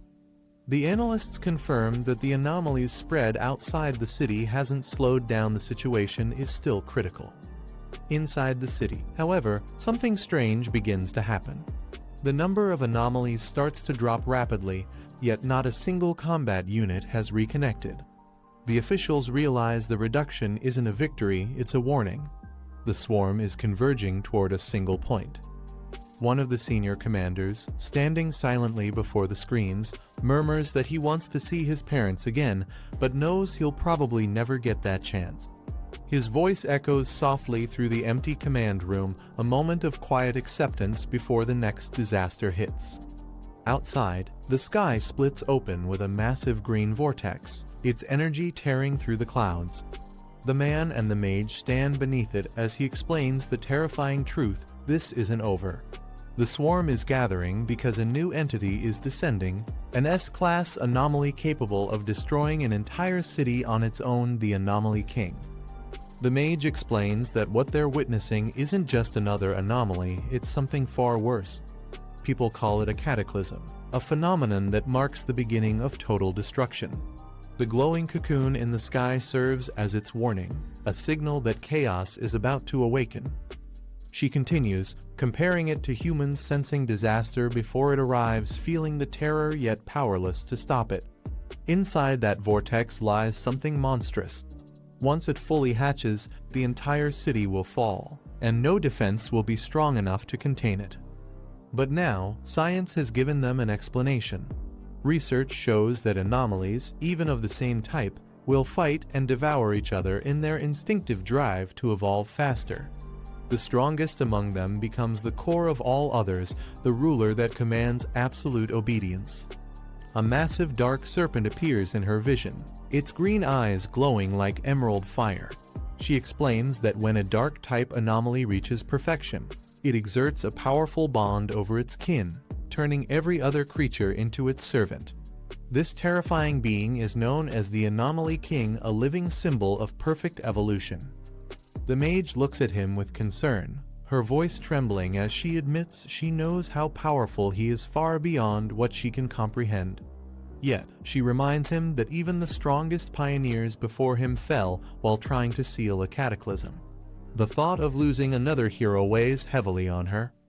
She pleads for him to reconsider, explaining that he hasn't yet reached the Diamond Realm. Others far stronger had sacrificed everything for far less. If possible, she suggests he should break through the blockade and escape while there's still time to regroup with the military and save himself. But instead of replying, the man gently flicks her forehead with a faint smile. Lightning flashes behind him as he asks if decades of research should really be thrown away because of fear. His calm confidence cuts through the tension, silencing her worries. With his crimson eyes gleaming under the rain, he declares firmly that this is his home and no matter the cost, he won't abandon it. Even if he has to pay the ultimate price, he'll fight until the end without regret. His resolve burns brighter than any storm around him. The mage lowers her head slightly, hiding a faint smile beneath the rain. Though she tries to stay composed, her eyes reveal both pride and worry. She knows there's nothing more she can say. His resolve is unshakable. The man turns away, his footsteps echoing softly through the wet streets. Each step feels heavy but certain, as if he's walking toward fate itself. The storm above mirrors the weight of what's about to unfold. He stops in the middle of the road, raising his gaze to the massive green vortex swirling above the skyline. Thousands of bats circle the glowing cocoon, feeding the anomaly's power. The city trembles beneath the birth of something catastrophic. His crimson eyes flare with light as he lifts his blazing sword. Realizing that the entire city is being used as a sacrifice for the creature's awakening, he channels every ounce of strength left within him. Golden energy bursts forth, golden radiance, unleash. The storm parts as his power ignites the night sky. With golden energy radiating around him, the man turns toward the mage and asks if her wrist device can still detect anomalies and contact the Spirit Association. His tone is calm but urgent, as if every second now carries the weight of the world. The mage hesitates for a moment before realizing his intent. She quickly removes the device and hands it over, trusting him completely. He nods, knowing this connection might be their only link to the outside world and possibly their last chance to warn them. The flames on his sword flare higher, wrapping around him like wings of light. He steps forward through the falling rain, determination etched across his face. His voice cuts through the storm as he declares his next move. He'll go up there himself and stop the catastrophe before it begins. Above, the vortex churns violently, the swarm spiraling into a glowing green storm. The entire city shakes as he prepares to launch upward, his golden aura tearing through the darkness. The final battle against the coming disaster is about to begin.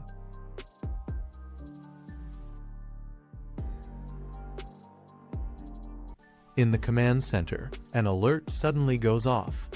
A missing pioneer's signal reappears on the radar. It's Captain Su. The operators quickly notice that the target is ascending at high speed. As they analyze the data, one officer reports that Su is moving at an incredible speed, heading straight toward the area with the highest contamination levels. Panic spreads across the room. The supervisor grabs his radio, ordering Su Kingshui to respond.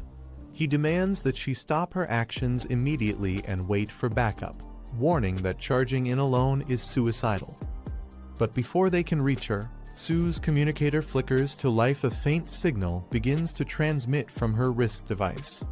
The black-haired man finally activates his device and establishes a connection. He calls out, checking if anyone can hear him. The officer at headquarters demands to know who he is and where Specialist Su went. The man ignores the question and instructs them to synchronize with him, declaring that he's going after the king at the core of the anomaly. He warns that if they don't cooperate, the entire city will fall. As he rockets upward through the storm, he orders them to send all intel and equipment to help him destroy the Great Cocoon. The officer is left speechless, unable to comprehend who this person is or how he's connected to Specialist Su. The commander rallies the control room, ordering everyone to drop what they're doing and assist the unknown fighter. He assigns Ko-2 as the primary contact to guide him directly to the coordinates. Operators quickly access the satellite systems, tracking the Great Cocoon. They report massive swarms of anomalies around it, with the northern path being the least dense, their best route. Another operator recommends taking the southeast side roads to avoid the main routes, which are already overrun by anomalies. Meanwhile, the mysterious figure accelerates upward, his body glowing like a blazing comet as he shoots toward the storm. The operators detect new movement on the radar. Anomalies have spotted the target. 2 of them are classified as a class, matching the power of spirit possessors. The command room immediately shouts for him to evade. The officer hesitates, realizing there's no time to retreat. The situation is spiraling out of control. The control room erupts in alarm as red warnings flash across every screen, tension rising by the second. Meanwhile, the black-haired man bursts through the clouds at blinding speed, twisting through the air as an enormous dark force closes in behind him. The black-haired man's eyes ignite with blazing flames as his power surges. His presence radiates overwhelming energy. In the control room, the officers are stunned. The source of the anomaly suddenly vanishes. One of them realizes he's destroying S-class dark-type anomalies with ease and shouts that it could be the tyrant. Relief spreads across the room as they cheer, realizing they might be saved. None of them expected someone this powerful to be within the city. Meanwhile, the man's red eyes narrow in focus, revealing that the real battle is far from over. The man enchants his blade, striking down wave after wave of dark-type anomalies. Each slash slows their regeneration but doesn't fully stop it. He realizes that if his power had been stronger, a single strike might have been enough to completely destroy them. Determined, he increases his speed, unleashing a series of relentless high-frequency attacks that light up the sky with flashes of red and violet. But despite his efforts, more swarms emerge from the core, endless and infuriating, as the green heart of the anomaly begins to pulse violently once again.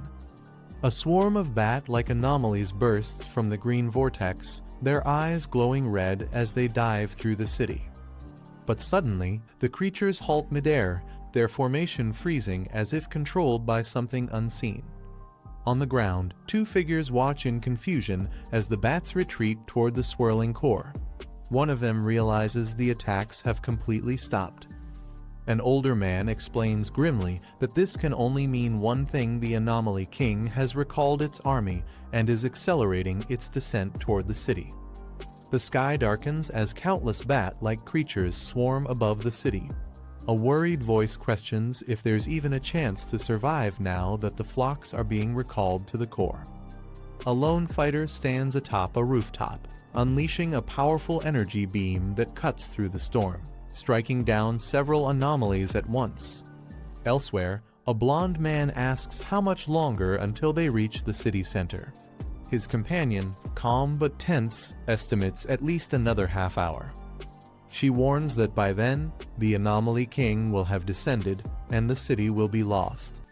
The swarm size has already exceeded all estimates 10 times more than expected. Explosions erupt across the city as massive firepower strikes the swarm, yet even large-scale bombardments fail to eliminate them completely.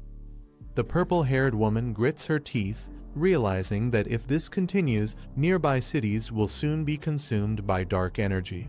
She questions if they still lack the manpower to break through. Frustrated, she notes that some pioneers are simply standing by, watching the chaos as if it won't reach them. Suddenly, her eyes widen. She senses something unexpected approaching from above. The two watch in shock as countless bats spiral into the sky, forming a massive red vortex above the city. It's clear this is where the Anomaly King will emerge. Suddenly, a brilliant column of fire cuts through the storm, piercing the heart of the swarm. The woman's eyes widen as she recognizes the familiar energy. She mutters the name Fang Yi, realizing who it might be. When her partner asks what's wrong, she smiles faintly and says, "Never mind," her gaze fixed on the burning sky. Commanders shout orders as they charge forward.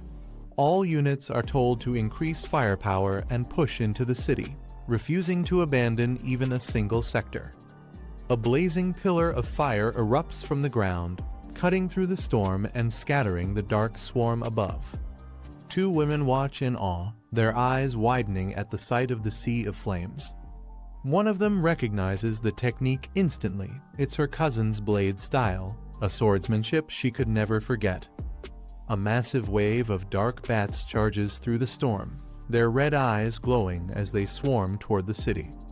The black-haired man bursts upward through a vortex of flames, his power blazing like a meteor as he faces the oncoming horde.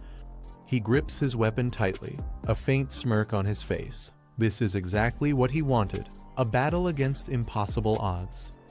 With one devastating slash, he sends a fiery arc across the sky, colliding with the swarm in a massive explosion that lights up the night.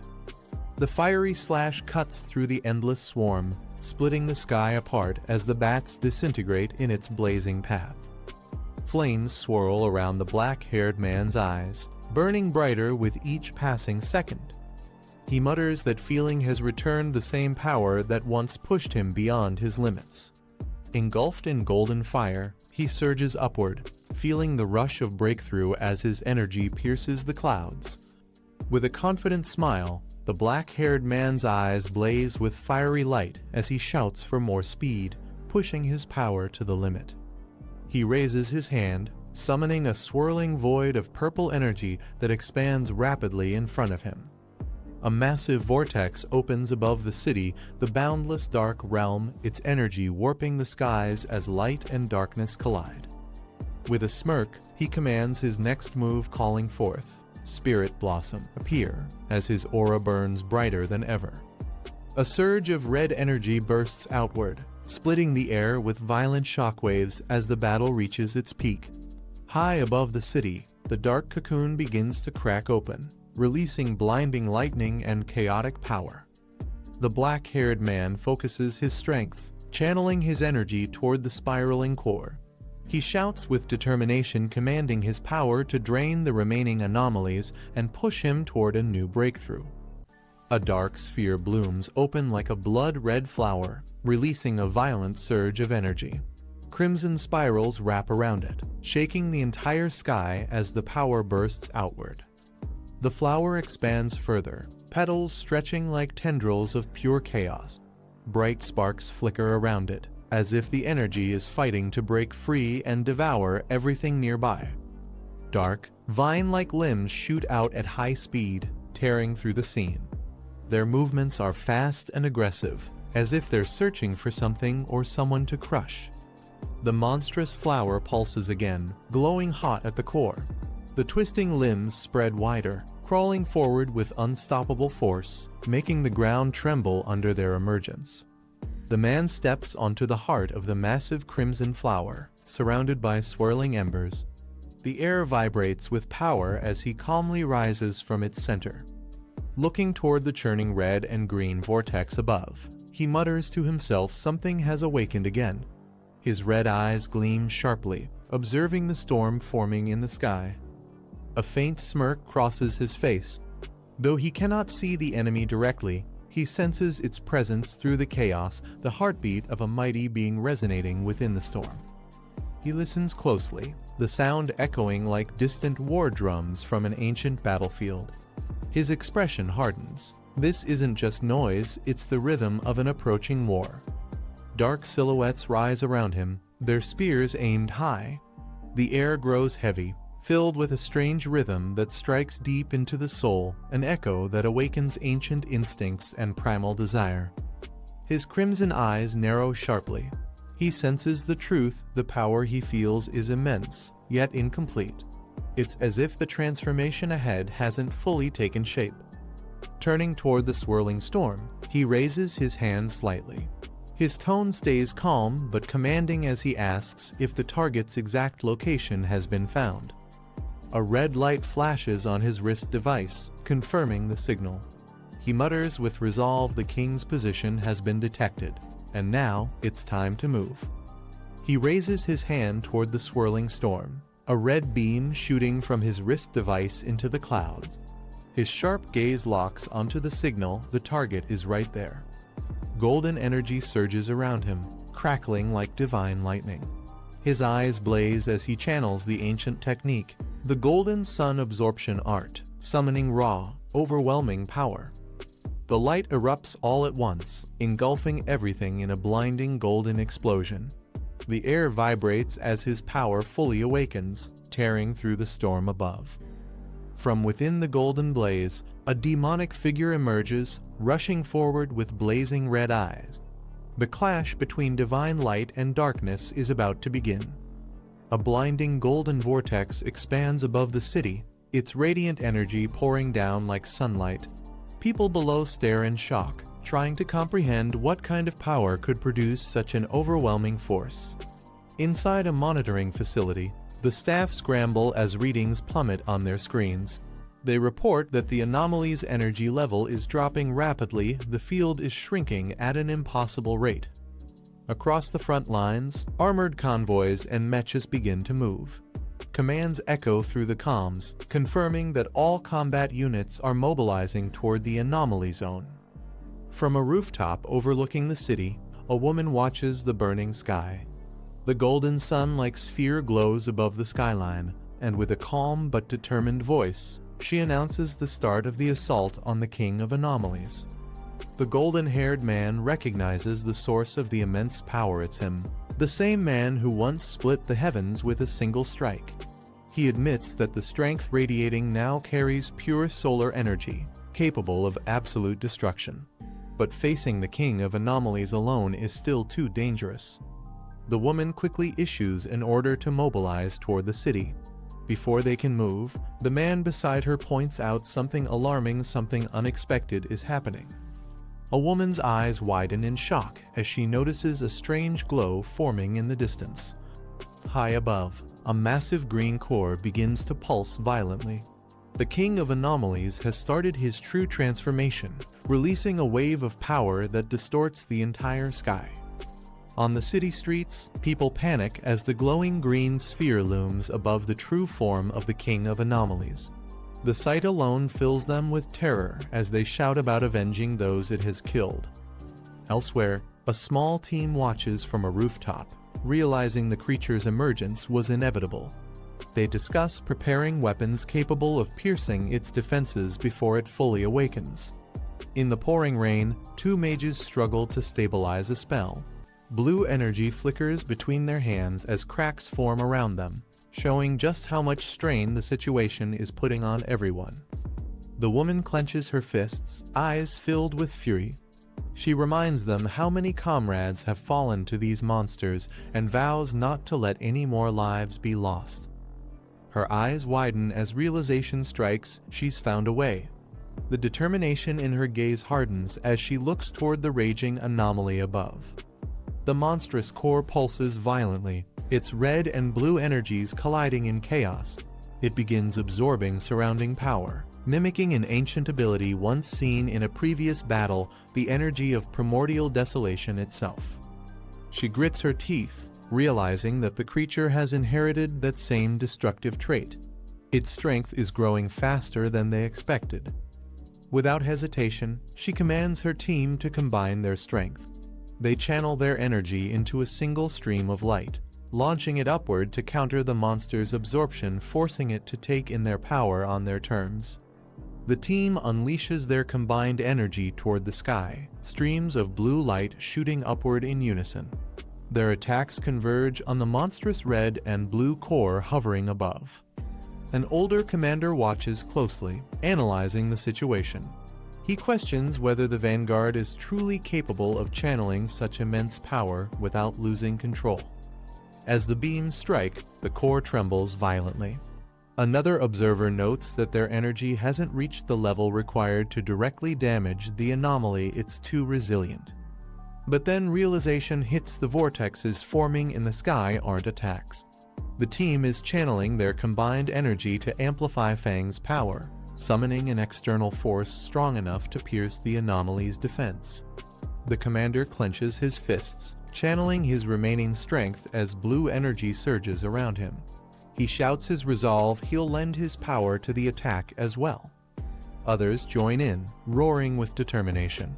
One after another, warriors pour their energy upward, uniting their strength into a single radiant force. Dozens of beams merge into one colossal wave, streaking through the stormy sky. The united energy surges toward the core, shaking the heavens as the ground trembles beneath them. Meanwhile, the silver-haired girl senses something changing mid-battle. Her eyes widen in shock as she detects a sudden surge. Something powerful has just awakened. The silver-haired girl stands beneath the glowing sky, watching as countless beams of light rise from the city, the collective power of every warrior joining the fight. She gathers her strength, forming a massive sphere of blue energy in her hands. Her voice is steady as she declares that this power represents humanity's final resistance against the King of Anomalies.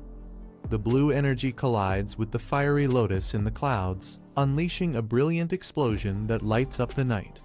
The clash sends shockwaves tearing across the skyline. From within the explosion, a monstrous figure emerges, red eyes burning with rage, its demonic roar echoing across the city.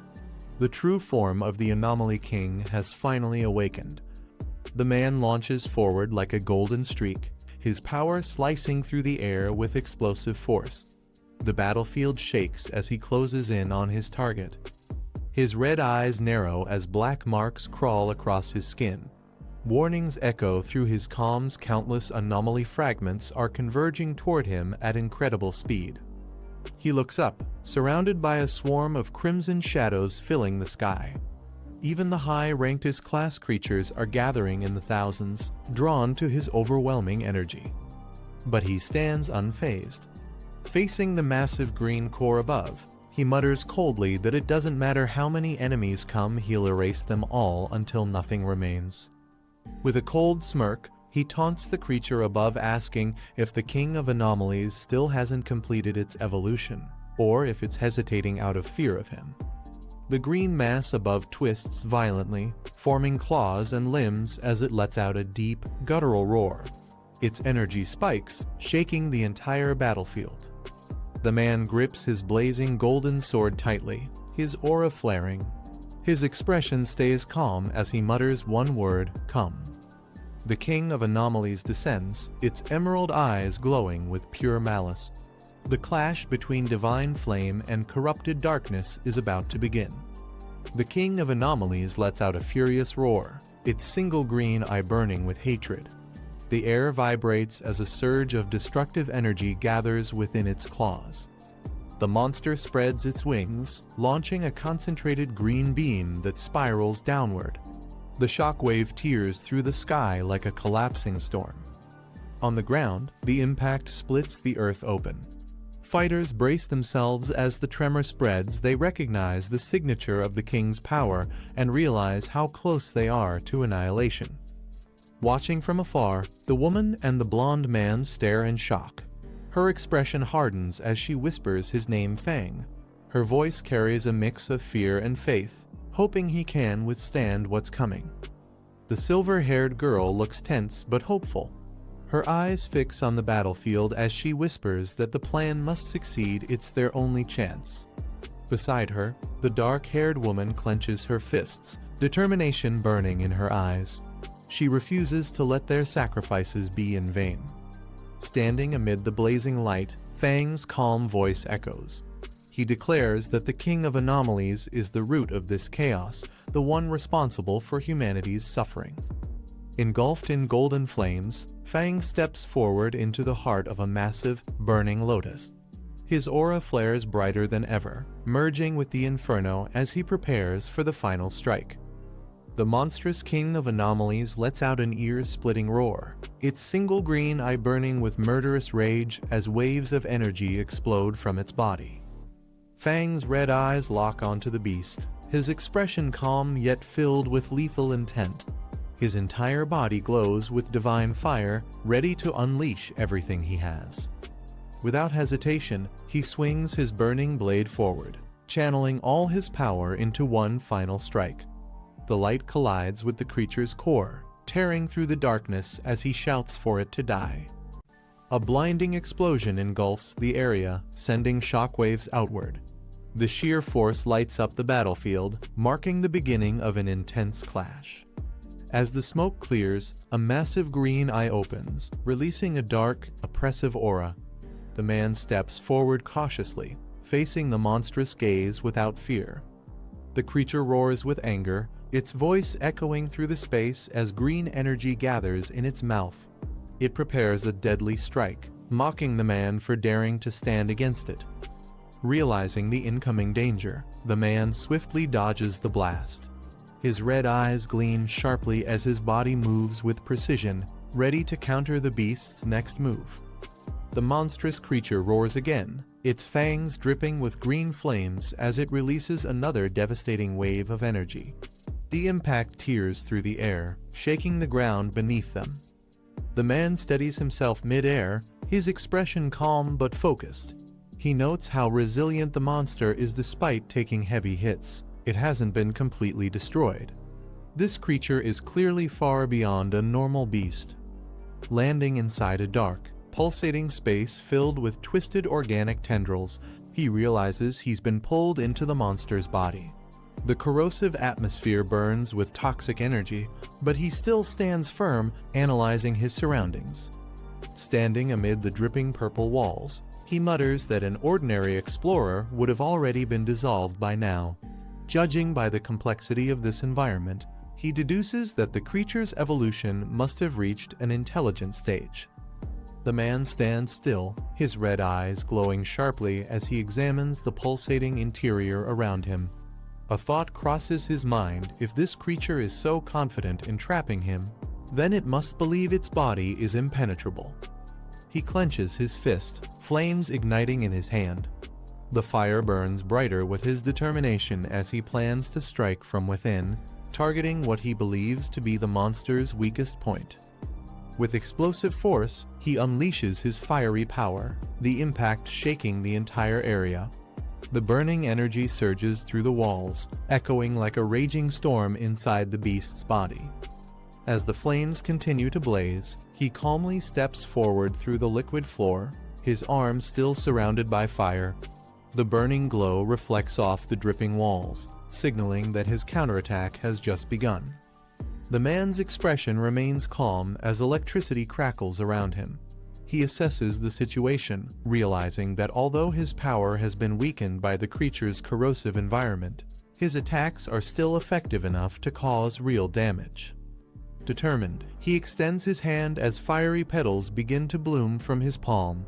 He summons the Spirit Flower, a powerful entity that glows with a mix of red and green energy. Confidently, he mutters that as long as this works, everything can still be resolved. His eyes glow with sharp focus as he senses the Spirit Flower drawing in energy. It has absorbed plenty of dark-type essence from the monster, along with the spirit power gifted to him by the city's explorers. Holding the crimson flower, he observes how it reacts to the corrupted aura surrounding him. A faint smile crosses his face as he questions the creature, wondering aloud if it dislikes its own dark attribute being turned against it. The spirit flower fully blooms, radiating intense red light that fills the dark interior. The man realizes with surprise that the flower's fiery attribute completely counters the monster's dark energy, something he hadn't anticipated. He grips the flower tightly, channeling all his power through it. Flames erupt outward as he launches a powerful strike, determined to destroy the creature from within and end the fight in one decisive blow.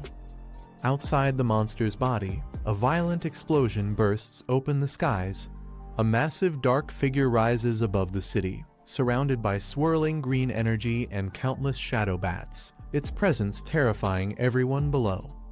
Two women watch from the ground, their faces pale with shock. One asks what's happening, while the other anxiously looks around for the man, unable to see him amidst the chaos. A cloaked woman orders civilians to evacuate calmly, warning them not to panic as chaos spreads through the city. She assures everyone that they'll do everything they can to ensure their safety while leading them toward shelter. A girl with silver hair looks up with concern, realizing that Fang is still inside the monster's body, fighting the king of aberrations alone. Her expression tightens with fear, unsure if he can make it out alive. Military convoys rush through the streets as alarms echo across the city. Authorities move swiftly to contain the situation, preparing for the possibility of the creature breaking loose and attacking urban zones. A commander gives urgent orders to minimize casualties, and his soldiers respond in unison. Above them, a woman with long hair hovers mid-air, overseeing the battlefield with determination as the operation to defend the city begins. A woman on the battlefield looks up at the sky, her face tense with fear as the monstrous creature spreads its wings over the city. She shouts for everyone to hurry, realizing the situation is spiraling beyond control. The creature unleashes a deafening roar, summoning a massive storm of dark energy and countless shadow bats that swirl violently around its body, blanketing the skyline in darkness. Inside the creature's body, the beast thrashes in agony. It screams as fiery energy burns through its core, showing that Fang's attack is taking effect from within. Fang's red eyes snap open, glowing with fierce determination. His expression hardens. He's still alive and ready to end this battle once and for all. Fang charges forward through the monster's pulsing green flesh, his body wrapped in blazing golden flames. The corrosive walls close in on him, but he pushes forward with sheer willpower. His body burns with intense heat as he roars, his power erupting wildly. Despite the immense pressure crushing him from all sides, his eyes remain sharp and unwavering. A surge of pain hits him as he coughs up blood, but he refuses to stop. The light around him grows brighter, burning away the darkness that surrounds him from within the creature. Close up on his determined face, his red eyes glow fiercely as sweat drips down. He grits his teeth, enduring the agony as he prepares for one final strike to end the battle. Fang opens his eyes, his pupils glowing crimson as the world around him shakes. His breathing steadies. The monster's core has vanished, and the energy storm begins to fade. He looks around and finds himself standing amid the ruins of the city. Smoke and dust fill the air as shattered skyscrapers tower over the desolate landscape. through the mist. The massive shadow of the fallen beast looms behind him, its red eyes dimming into nothingness. Fang stands tall, silent and composed, his gaze locked on the wreckage before him. A faint figure approaches from behind, frozen in disbelief at his survival. Fang doesn't turn, his expression remains cold, the tension of battle still lingering in the air. Fang dashes forward across the crumbling street, his focus sharp as he senses a new threat approaching.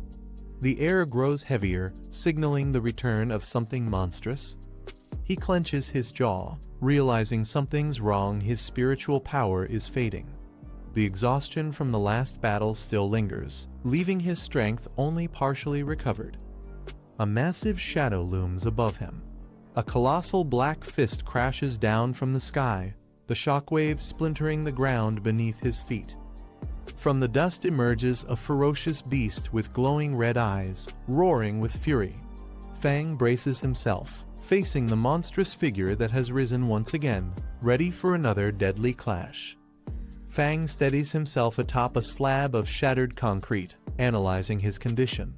Despite the chaos, his body still feels as refined as it did after his previous training, his senses sharper than ever.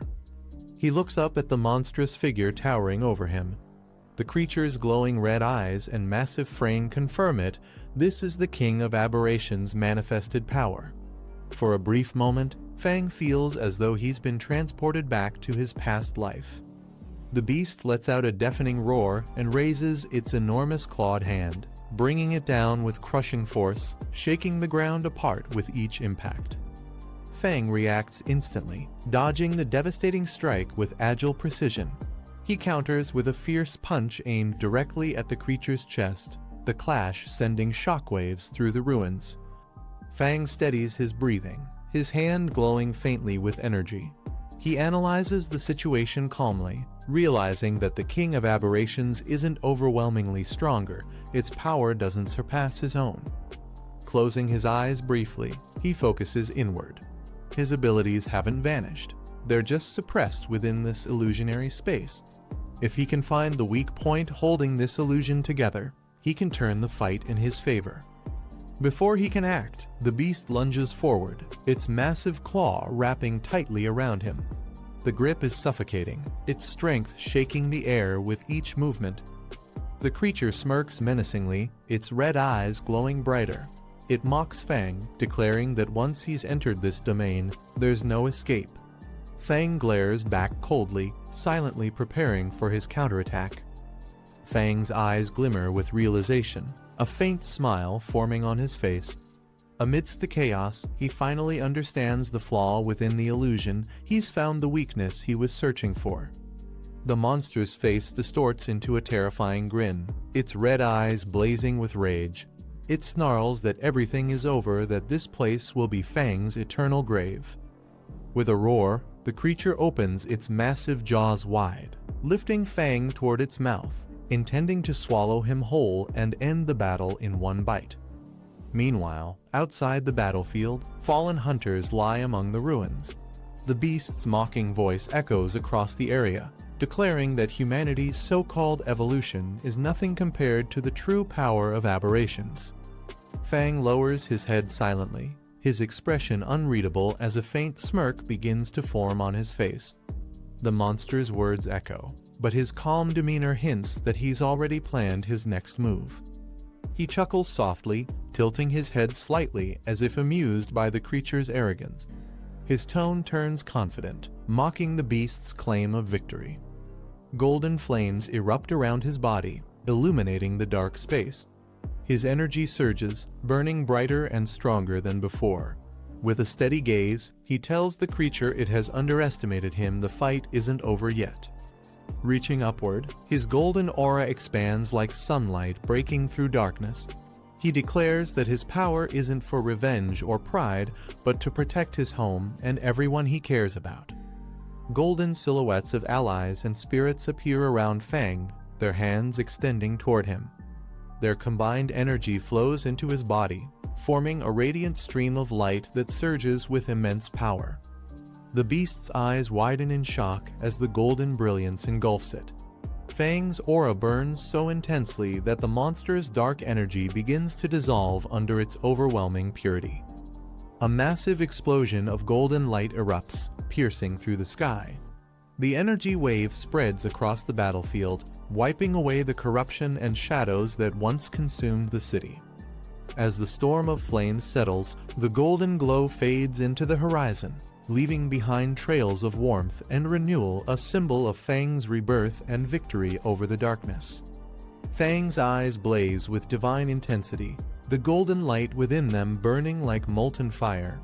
His aura surges to its peak, radiating an overwhelming sense of power and purpose. Bathed in golden flames and arcs of blue lightning, he raises his hand and commands with authority, summoning the system itself to awaken and synchronize with his energy. A colossal golden figure materializes behind him, its wings spreading wide like those of a divine being. The fusion of Fang's will and the system's energy ignites the sky, shattering the lingering darkness. The scene erupts with radiant light as Fang ascends, his power now transcendent, the embodiment of rebirth and absolute dominance over the battlefield. A blazing figure descends with overwhelming golden energy. His entire body is wrapped in flames as he charges forward with a spear of light. He declares himself as the ruler standing above all abnormal beings, unleashing a power that shakes the battlefield. The scene shifts to his enemy, whose eyes glow bright red. His expression twists with rage, and he admits that the attack has finally forced him to take things seriously. His aura surges as he prepares to retaliate. Both powers collide in a single explosive strike.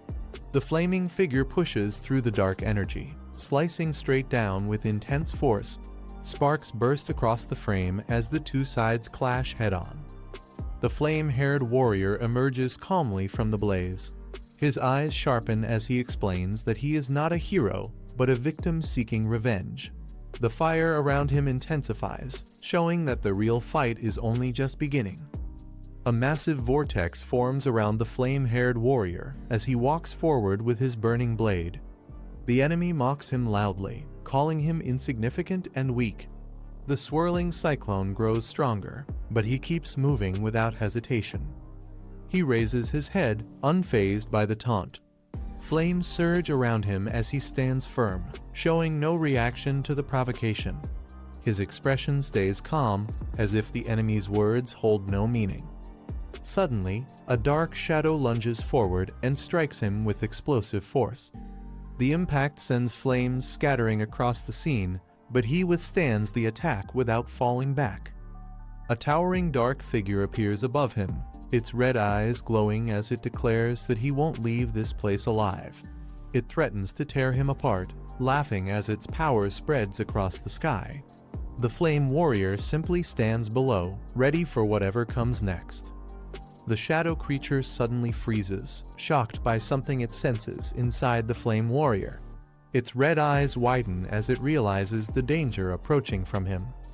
The flame warrior steps forward with a calm smile. The monster panics, recognizing a strange power in his body, something rare and extremely threatening. A burst of golden flames explodes outward as the warrior strikes. The attack tears through the creature's defenses, forcing it to recoil in fear.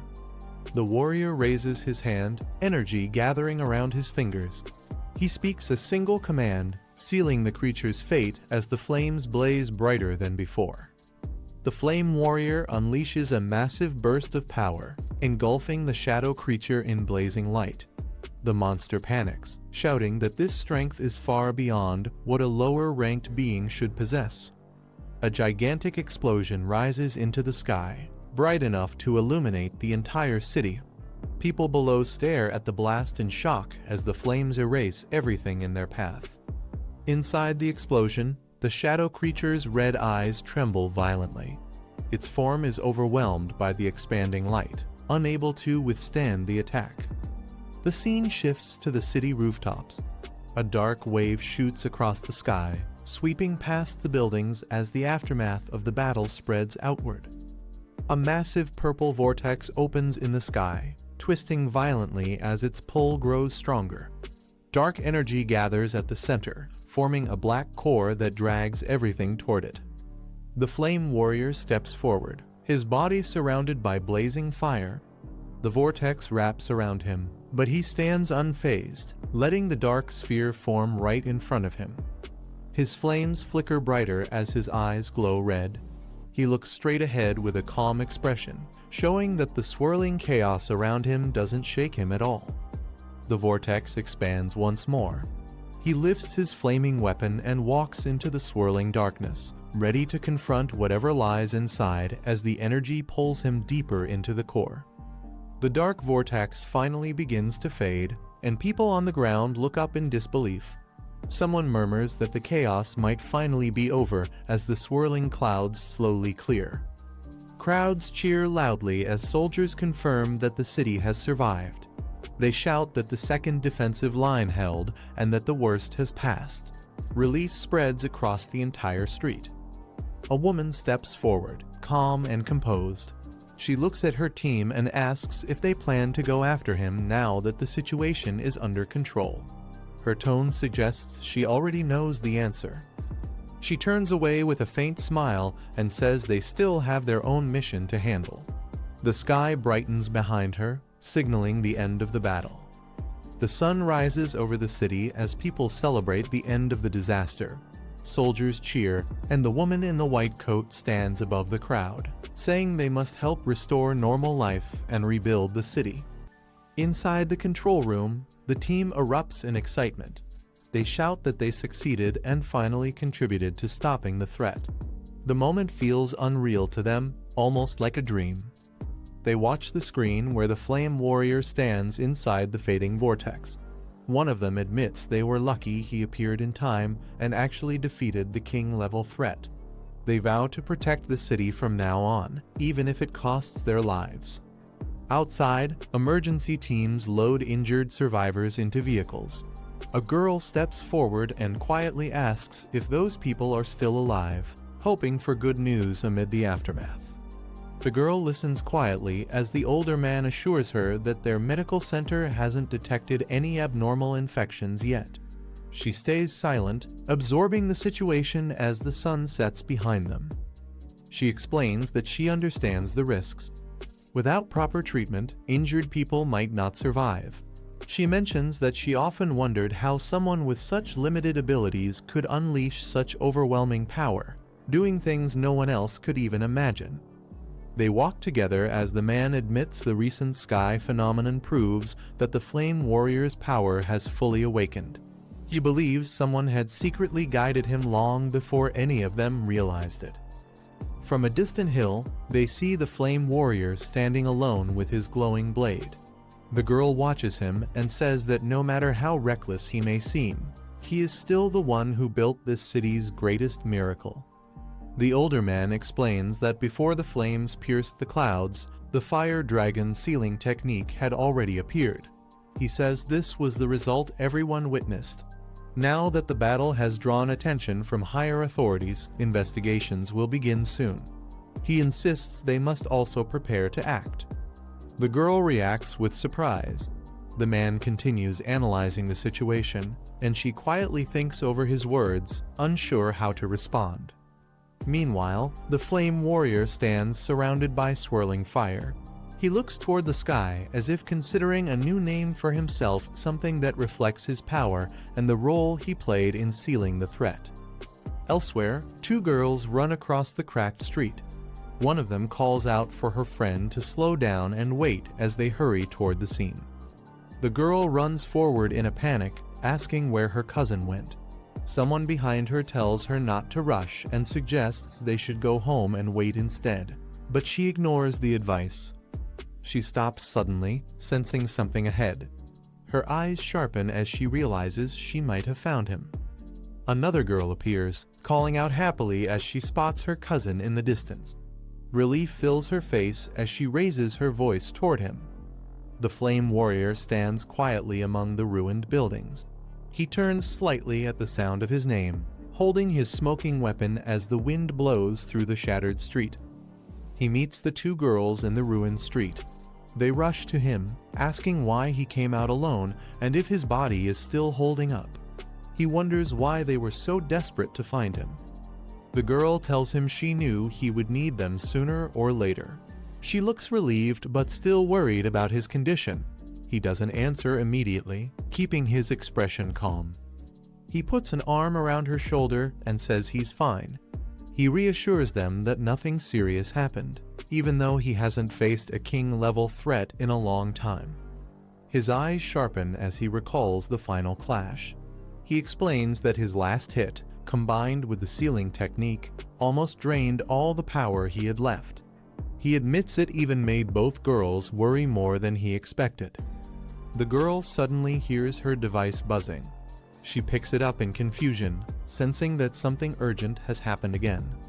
The two girls approach him quickly, confronting him with worried faces. They ask if he has already healed and what exactly happened during the fight. The red-haired girl shouts in shock after hearing that his power surged again. Meanwhile, across the city, multiple screens display the recorded battle. Analysts piece together his moves, trying to understand how one man managed to overpower a king-level abnormality. They highlight each moment where he destroyed the enemy's defenses and sealed it with overwhelming force. In a dim room, investigators stare at the footage in disbelief. One of them mutters that it's impossible. How could a single person completely obliterate a disaster-class king on his own? The entire room falls silent as they process what they're seeing. A muscular man laughs loudly, impressed by the Flame Warrior's power. He says meeting someone this strong is a rare blessing, clearly excited rather than afraid. He suddenly leaps out of the office window, shouting that he wants to challenge the warrior himself. The people inside call after him, confused by his sudden decision. Another man watches calmly and admits he expected this to happen. He says many others will soon start searching for the Flame Warrior as well. The scene shifts to the large, quiet city below dark clouds. A sense of tension settles over the skyline, hinting that the next wave of challengers is already on the way. A group of shadowy figures gather around a glowing table. One of them asks how they should handle the situation now that everything has changed. A man leans back casually, smoking as he speaks. He says he originally wanted to see how the military and the Spirit Association would deal with the chaos, but it seems they failed to meet expectations. Another man wonders aloud why they should fear someone just because he wields a powerful weapon. His expression shows he still underestimates the threat. A woman in dark attire calmly rejects their idea. She asks how a mere weapon could handle someone capable of killing a disaster-class king, implying that their plan won't work. Her tone makes it clear they must rethink their entire approach. A woman places her sharp claws over the image of the Flame Warrior. She quietly repeats his new title, acknowledging him with a cold, calculating tone. She suddenly grabs the paper and slices it with effortless precision. The man on the image remains unfazed, his expression calm as if he doesn't care about her threat. Dark purple energy bursts out around her. She declares that no matter who stands in their way, everything and everyone will be erased. The aura grows stronger, filling the room with pressure. Her true form appears in the darkness, floating eyes glowing violently through swirling purple flames. The presence spreads like a monster awakening, hinting at a far greater danger preparing to move. A sudden knock interrupts the quiet room, and both of them look toward the door. When it opens, two visitors step inside, an older man in formal attire and a girl carrying several gift boxes. They greet them politely and ask if Fong Yi is home. The atmosphere shifts as the older man explains why they came. He mentions that during the recent S-Class anomaly invasion, their organization made a serious mistake, and only Fang Yi's actions prevented a major disaster. To show their appreciation, he formally expresses the Spirit Association's gratitude and presents the gifts they brought. Fang Yi listens calmly and then steps aside, inviting them in. He tells them to come inside so they can talk properly. They take their seats as water is served around the table. While glancing at Fang Yi's simple home, the girl quietly wonders why someone of his level still lives in such modest conditions. She thinks the Spirit Association should help him secure a better place. Once settled, the older man explains the second reason for their visit. The association wants Fang Yi's approval to promote him under the title Entamer. Fang Yi listens and asks him to continue. The man then describes the current situation across Xia Nation. Several powerful pioneers have appeared in different cities, each gaining recognition quickly. Their influence is spreading fast, and they are becoming widely known within pioneer circles. They continue explaining that the recent S-Class anomaly was the most terrifying disaster so far. Because of what happened, the association wants to promote Fang Yi under the title Entamer, aiming to stabilize Tai City as a major strategic zone after the spiritual resurgence. Fang Yi listens quietly as they outline the city's current situation. After the S-Class crisis, they realize the city needs a strong pioneer leader, someone recognized and capable of acting as captain. The girl adds that celestial phenomena will occur more often, and anomaly invasions will continue to rise. Without a powerful protector, their city risks being pushed into a state where it feels completely abandoned. Fang Yi questions her choice of words, and she clarifies that if he hadn't stepped in, the entire city would already be gone. She explains that the danger is always the same, it's only the manner of death that changes. Fang Yi listens to them carefully before giving a calm response. He admits he understands their concerns and realizes that his focus on cultivation made him overlook how much the world has changed since the spiritual resurgence. He tries to ease Yi's worries, telling her there's no need to think so negatively. As he reflects, he explains that Tai City, although once an important provincial center, was never among the top cities in terms of development or strategic depth before the resurgence. Across Xia Nation, the strongest three cities remain the capital, Shen City, and Gang City. Beyond them, there are other major cities like Hai City, Yuan City, and Chuan City. With so many powerful regions already established, the current crisis becomes an unexpected opportunity for Tai City to rise in importance. The older man explains that every city is now gathering reports on their pioneers to build their own combat power. Stronger pioneers raise a city's rating, bringing in more resources. Because of this shift, even unaffiliated pioneers in different cities are now willing to join the spirit associations. He adds that both pioneers and ordinary citizens need someone to look up to, someone who represents stability and hope as the world evolves. But at the same time, he promises that the association will protect Fang Yi's identity, keeping a degree of mystery so the public continues to speculate rather than fully understand him. Fang Yi agrees that maintaining some mystery is safer than complete exposure. The girl beside him praises the idea, saying human imagination can sometimes be more intimidating than actual strength. In the end, Fang Yi has no objections. He accepts the arrangement, acknowledging that it benefits both him and the people around him. The older man responds with a smile, hoping for a pleasant cooperation moving forward. A man reaches out for a handshake while standing in front of an older man and a white-haired girl. Both of them look surprised as he extends his hand. The two men firmly shake hands, marking the beginning of their agreement. They exchange calm expressions. The older man comments on having a pleasant cooperation, while the black-haired man responds with confidence. The scene shifts to the city. With the support of the Spirit Association and the military, repairs begin quickly, and workers organize the reconstruction in an orderly manner. North City, Spirit Research Organization HQ. Officials confirm that the one who resolved the S-Class anomaly in Tai City was the Entamer. Inside the lab, researchers review his data. He stands out among new pioneers, possessing a high-grade solar attribute opposite of the dark. They acknowledge his rare potential. Another researcher reveals that, based on Tai City's upload, he possesses multiple high-grade attributes like fire and thunder. His abilities even match the military's high-tier powers. Shocked by the discovery, One man reacts loudly. Another hints there's something even more astonishing left to reveal. A blue-haired woman enters the office and asks if they're discussing the entamer. She requests the files while holding a clipboard. The researchers immediately respond and bring up the data on the screen. She notes that many pioneers are rising in fame, and some still doubt abilities they haven't witnessed directly. They show a display of the entamer in action, his power recorded during a previous event. The woman adjusts her glasses and says she wants to see his strength firsthand. She hints that their meeting with the entamer might be coming soon. At Long City's central library, people browse the shelves and study in a quiet, open space. A red-haired woman works on her laptop while others search for books nearby.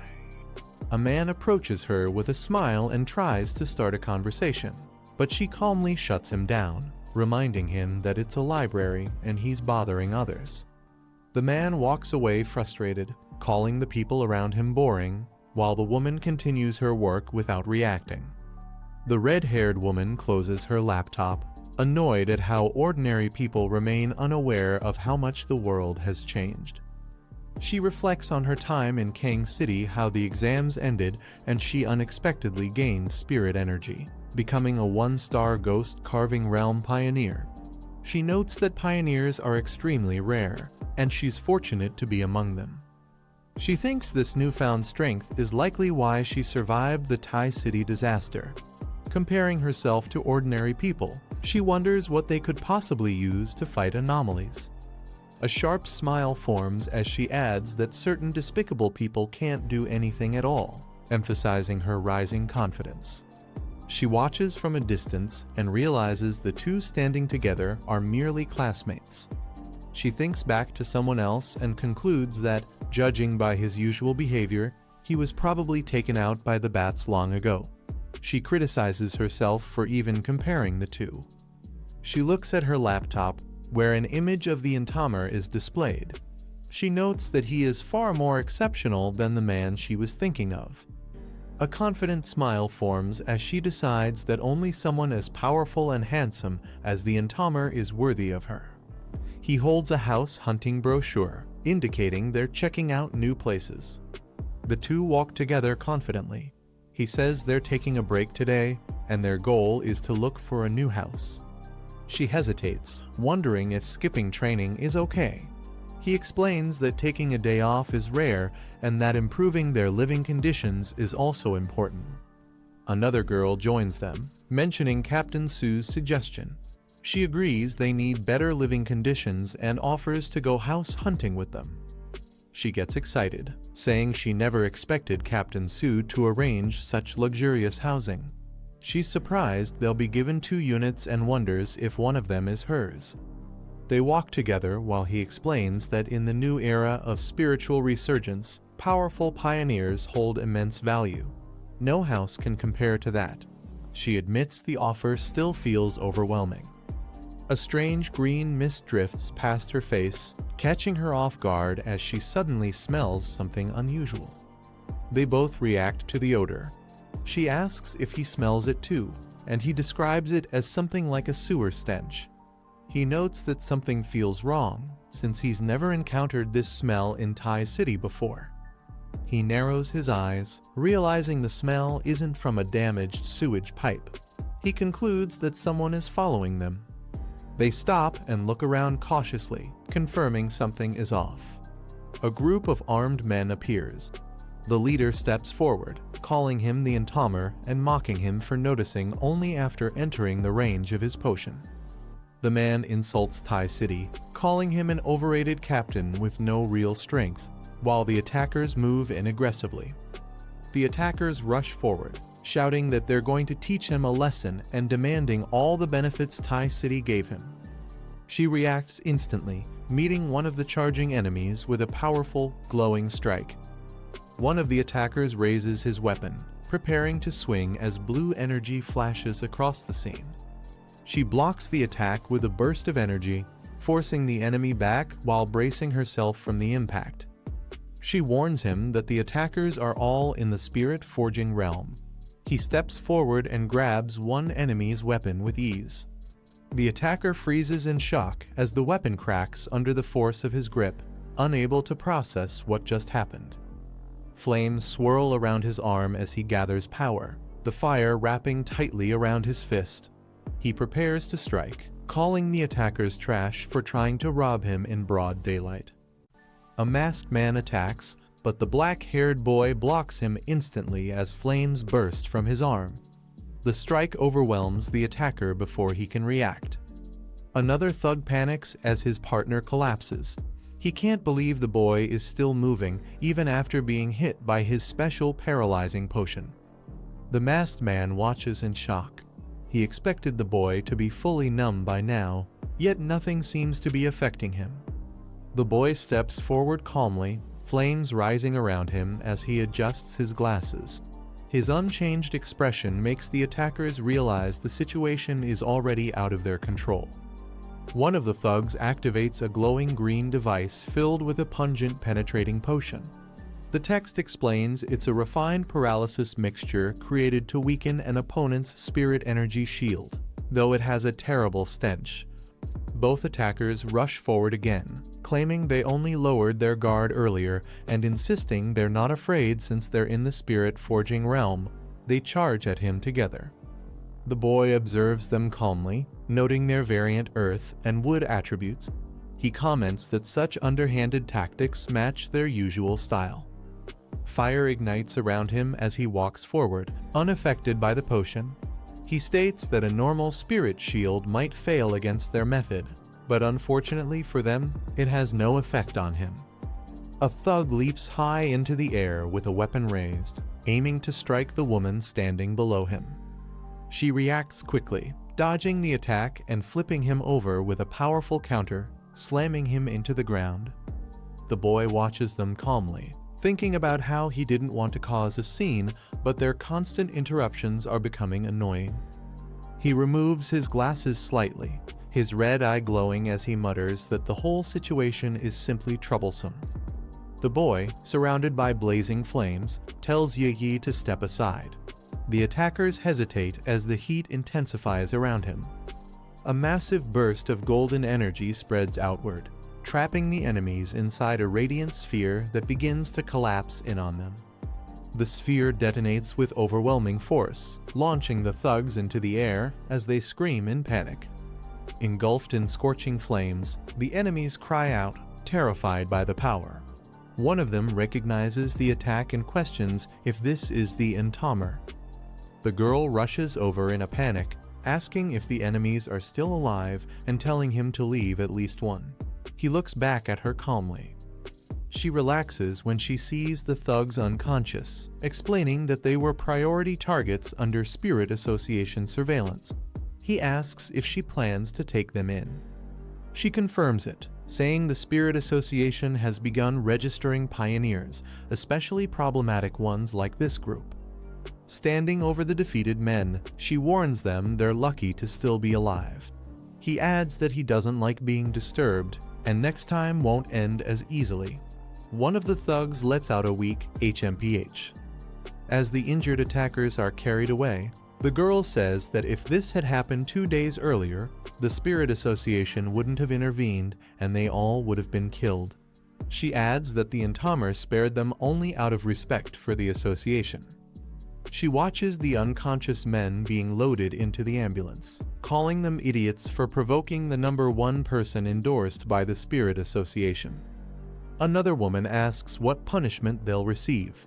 The girl explains that these men already have a criminal record, and even as spirit-forging pioneers, they'll face life sentences with no freedom only used for their remaining value. The boy listens quietly, noting the method used and thinking that making use of everything isn't a bad approach. The girl explains that the boy is the Spirit Association's golden talent and the future of the Xia Nation. Even with all their promotions, idiots still dare to challenge him. She says their PR might still be too low-key, but the association must continue supporting powerful pioneers like him. They can't let foolish people ruin the relationship they've worked hard to build. Cheerfully, she tells the two of them to come along so she can help pick out a new villa and a new car. A large luxury building appears as she mentions that this time, they have to make an example out of those who cause trouble. She shows them two properties chosen by the Spirit Association, a top-floor penthouse in the city and a private 3-story villa in the mountains, both convenient for different lifestyles. She explains that both are fully furnished with high-end interiors, requiring no extra renovations. They can move in immediately. He looks at the options and simply says they'll take both. The two girls are surprised by how casually he decides.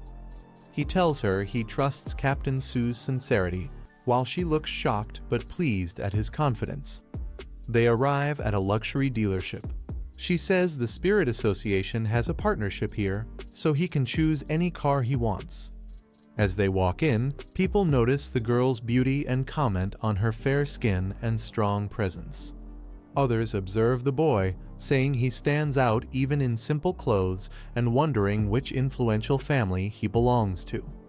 Someone assumes he's probably here to buy a car for his girlfriend, completely unaware of who he really is. A girl recognizes him and is shocked. She whispers to herself that he's Kinglu's ex-boyfriend, the one with military connections and special treatment from the principal. He looks calm, noting how they were just shopping and happened to run into his roommate's ex.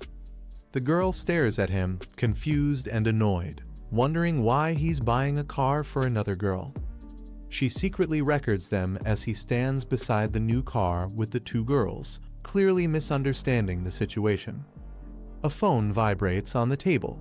A girl texts Kinglu excitedly, saying she just saw her ex-boyfriend at a VIP dealership buying a luxury car for a beautiful girl. Kinglu reads the messages with an annoyed expression. The pictures show him standing beside the expensive car, and she reacts with a cold, "So what?"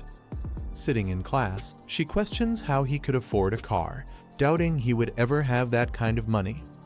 Smirking to herself, she says the Thai city disaster didn't kill him, but made him lucky instead, thinking he somehow became someone's pretty boy.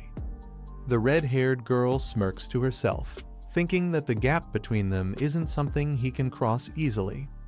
Walking through class, she believes that once she reaches the pinnacle of the pioneers, worldly matters won't matter to her and calls him an idiot in her thoughts. Meanwhile, the boy arrives at the new villa with the girl, and she excitedly shouts that they actually own a villa now. Inside, she's stunned by the luxurious interior.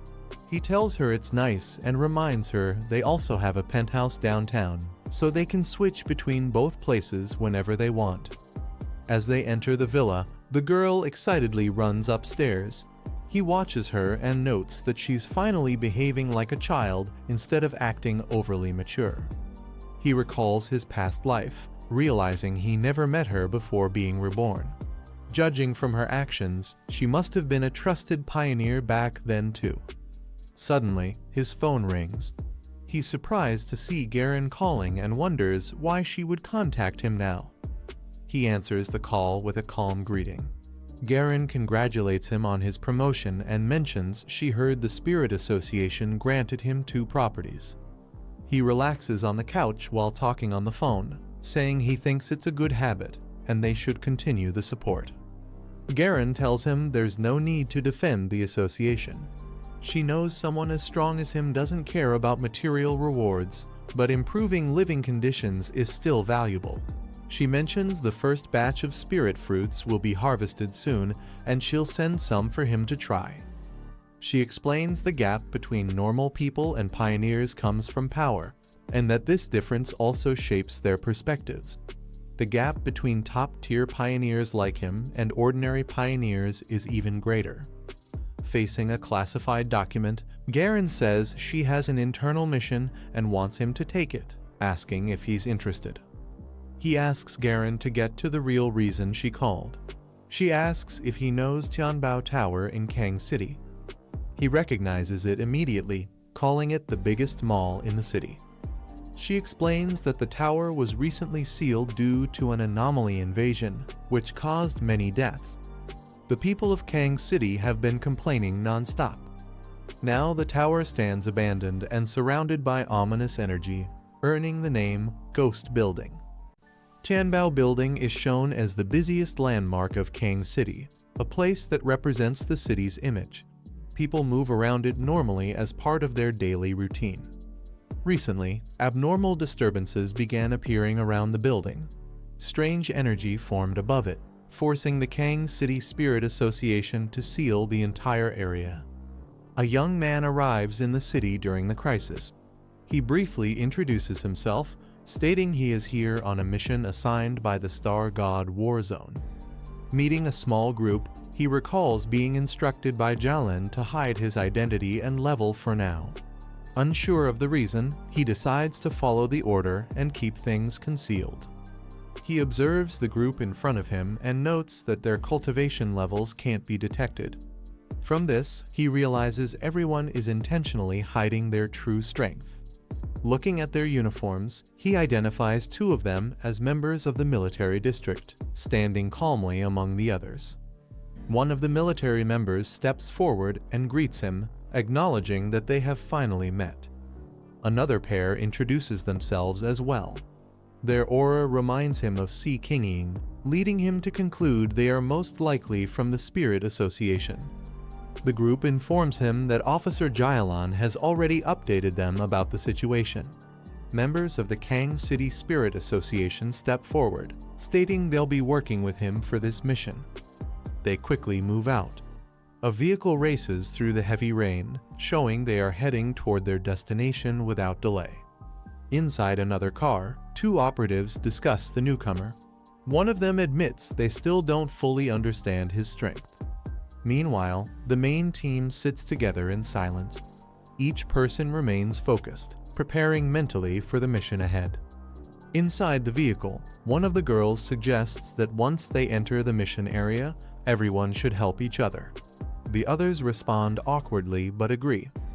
He quietly observes the team, noting that members were gathered from multiple places, making the lineup unusually mixed. He also thinks about Kang City's reputation as a major metropolis, yet its Spirit Association members show inconsistent strength. Meanwhile, two teammates whisper among themselves. They recall Sister Lan mentioning a great master, but doubtfully wonder if it's him, saying he looks too thin and resembles a student. He thinks quietly to himself. Without an official wristband and with his aura completely suppressed, no one can detect his strength.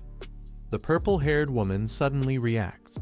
A shocking thought crosses her mind, the possibility that he might be the mysterious Sealed One who stopped a natural disaster and saved Tai City alone.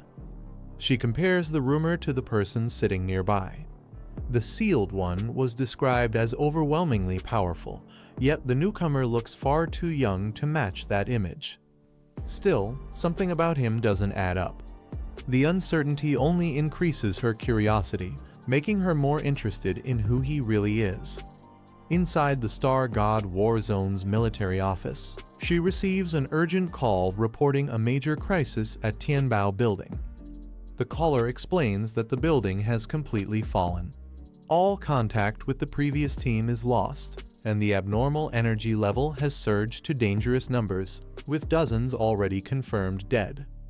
Hearing this, she closes her eyes for a moment and acknowledges that the situation is worsening faster than expected. She assures the caller she will not take this lightly. The team she sends this time will not fail, she guarantees it. When asked who she plans to send, she doesn't answer immediately. She ends the call by reminding the other side that once a mission is handed over to the Star God Warzone, they should not ask further. That is the rule. At Tianbao Building, the abnormal vortex grows stronger. Energy storms twist around the structure, showing how unstable the area has become. The team arrives at the entrance. The ground and sky are covered in red light, hinting at the threat waiting inside.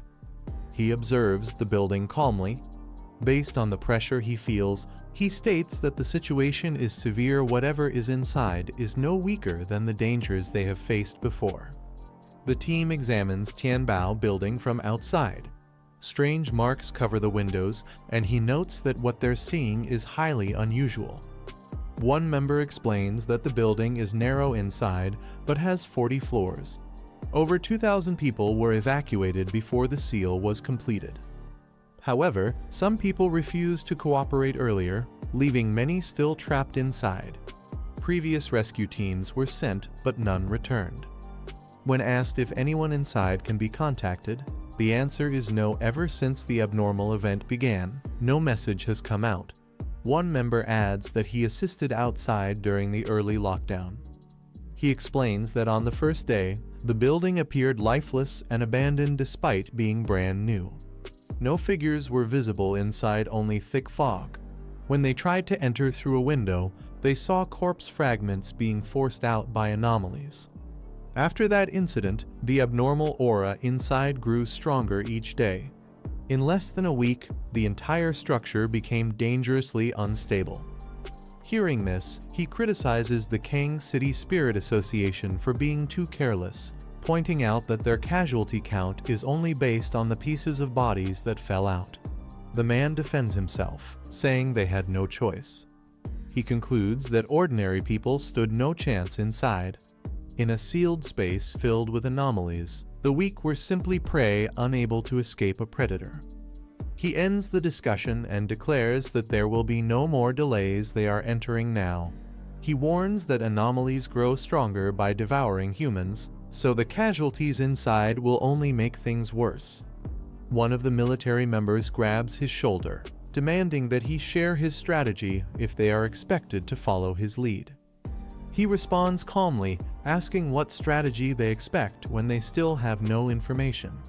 For now, they need to go inside and assess the situation directly. The others complain that he isn't even officially registered and lacks proper training. But he ignores the criticism and prepares to move forward. She cuts everyone off, telling them to stop arguing. Time is running out, and they need to focus instead of wasting energy on unnecessary chatter. She explains that he accepted this mission because Officer Jailan personally recommended him. Everyone already knows how skilled Officer Jailan is, so they should trust her judgment. He adds that internal conflict is the last thing they need before entering. Without waiting for further debate, he heads straight toward the entrance. Standing at the doorway, he warns the others, if they don't want to enter, they can stay outside. The rest call out to him, realizing he's moving ahead without hesitation. The team steps into the building. The interior is dark, damaged, and stained, creating an eerie silence that makes the place feel completely lifeless. One of them wonders why there isn't a single sound inside. The structure is massive, yet it feels empty, as if everything has been swallowed by the darkness. Suddenly, a shadowy figure flashes across the upper floors. Its movement is sharp and fast, immediately putting everyone on alert. One member reacts with confusion, trying to identify what just passed by, while the others tense up, realizing something is watching them. A monster suddenly lunges at one of the team members, its glowing green eyes and sharp teeth appearing out of the darkness. He instantly reacts. His eyes sharpen, locking onto the threat the moment it appears. A burst of intense flame erupts from his movement, cutting through the air with overwhelming force. He strikes in a single sweeping motion, unleashing a fiery arc that destroys the attacking anomaly before it can reach anyone.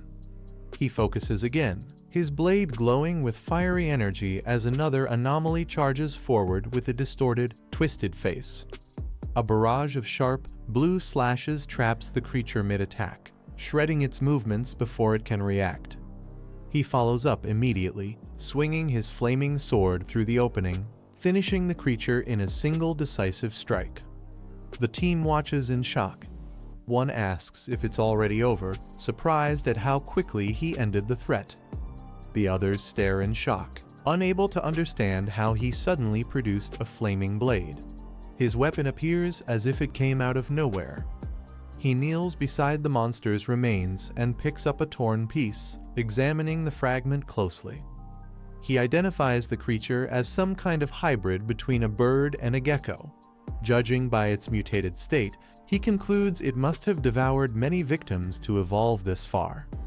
One of the women realizes what this means: the mutation level is far higher than expected, confirming the threat inside is far more dangerous than they assumed. As the group examines the creature's corpse, someone suddenly recognizes the mutation level and reacts with shock. They identify it as an A+ level anomaly, a classification far stronger than what should appear in a place like this. Scene opens with a group standing in shock as the smoke clears. One of them realizes the man in front of them holds a + level power, something they compare to Creation Stage 2, even though they themselves have only just reached Stage 1.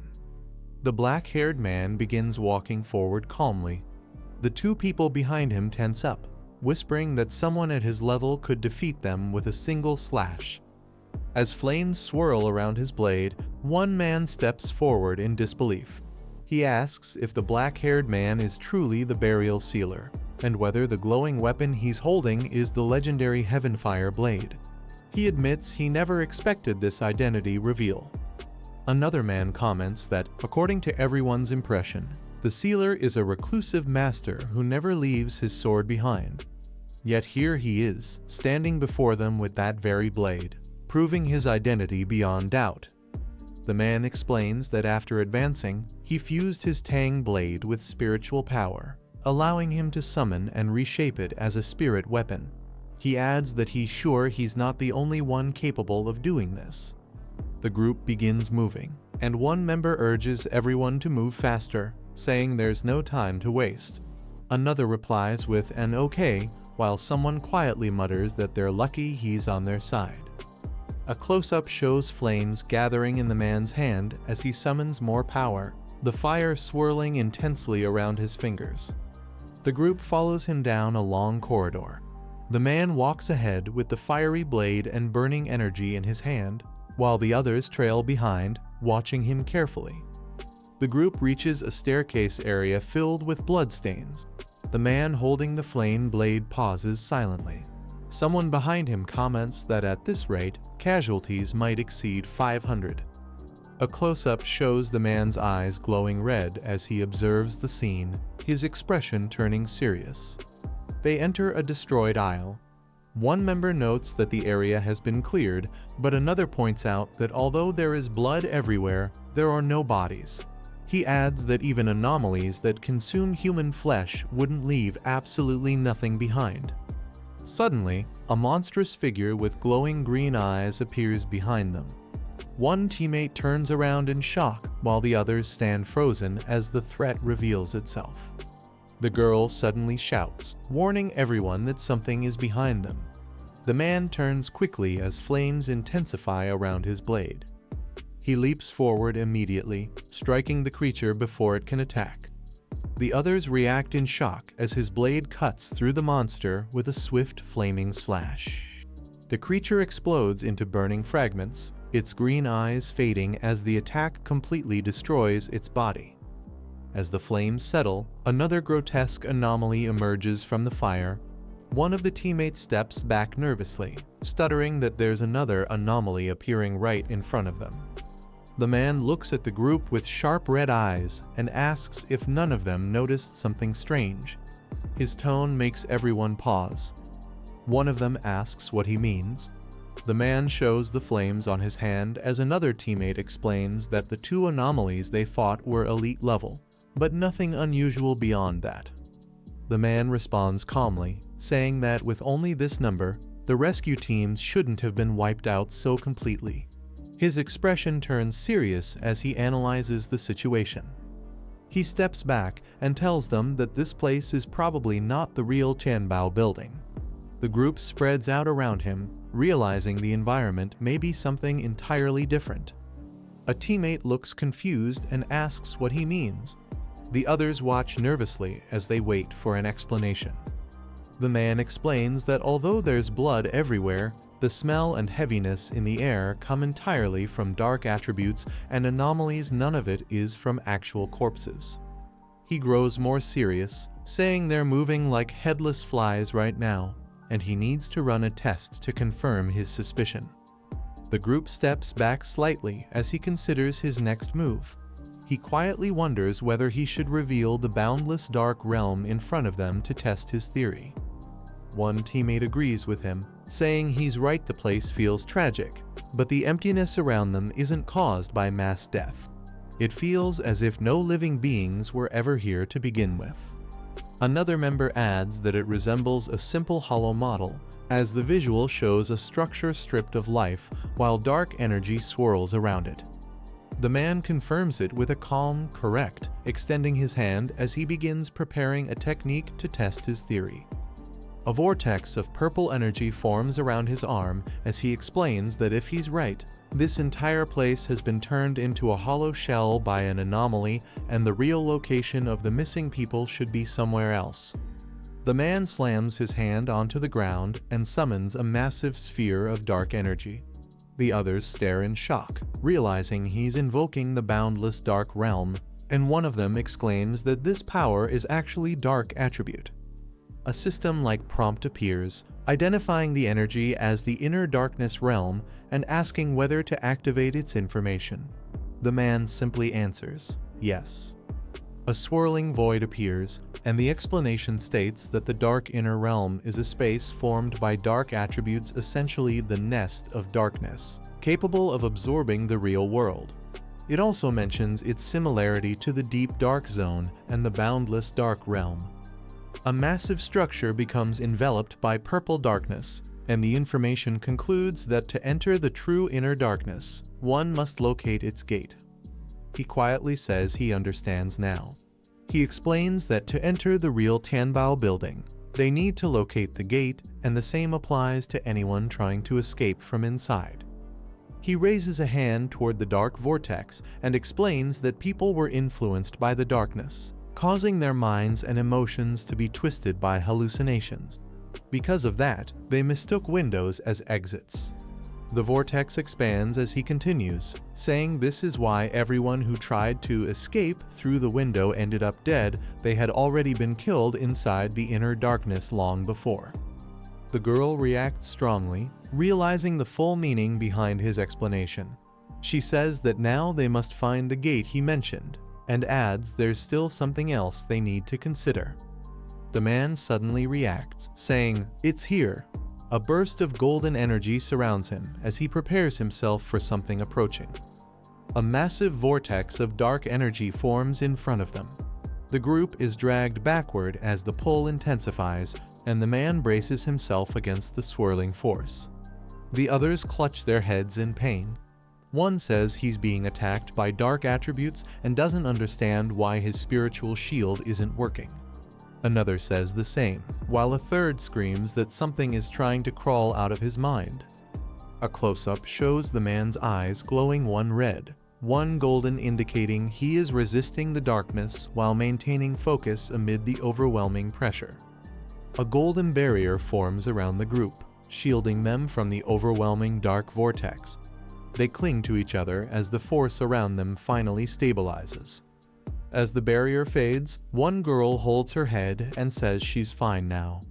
Another teammate asks if what hit them earlier was a direct dark attribute attack. One of them looks toward the man and realizes something. The burial sealer is completely unaffected by the dark influence. He points out that the man is the one who saved them. Another teammate agrees, saying the darkness almost overwhelmed them even before touching them. He adds that without the burial sealer's protection, they wouldn't have survived for long. The man examines the flames in his hand and quietly says he has found it, the location of the gate hidden within the darkness. He leaps forward and swings his flaming blade downward. A massive explosion of fire and dark smoke erupts as he shouts, "Break!" forcing the others to shield themselves from the impact. The flames intensify along his arm as he pushes his attack further, channeling all the power into a single decisive strike aimed at the barrier. He follows through with a final blow, yelling, "Right here!" as the fiery attack tears through the structure, opening the path they were searching for. A burst of purple energy spreads outward from the man's strike, shaking the entire space. The others struggle to maintain balance as the distorted realm around them begins to break apart. Cracks spread across the surroundings. Two teammates stare ahead in shock, whispering this as the false space collapses piece by piece. The man lowers his gaze silently, watching the result of his attack as the illusion shatters completely. When the dust clears, a dark red doorway appears beneath swirling green shadows. The group gathers behind him as he walks toward it, the revealed gate to the real Tianbao building. The man tightens his grip on the flaming blade as the ground glows red beneath him, signaling the path into the true darkness. He steps forward and tells everyone to stay close. The group follows behind him cautiously as he leads them into the newly revealed gate. A massive swirling core of red and yellow energy expands in front of them, with dark tendrils twisting inside it. The area pulses violently as they enter deeper. Two teammates flinch as a strong scent hits them. One of them nervously says, "I can already smell it," reacting to whatever lies ahead inside the darkness. Someone steps onto the floor, and a sharp crunch echoes as broken fragments shift beneath their shoe. Bloodstains cover the ground around them. Two teammates look ahead tensely. One of them stays silent, staring forward as if confirming something they expected to see. A new scene reveals a massive circular chamber. A glowing sphere illuminates several figures standing inside it, surrounded by shadows. From above, a voice or thought explains that the creature inside was drawn here by the scent of corpses and the blood of its own kind, revealing the true nature of what lurks in this space.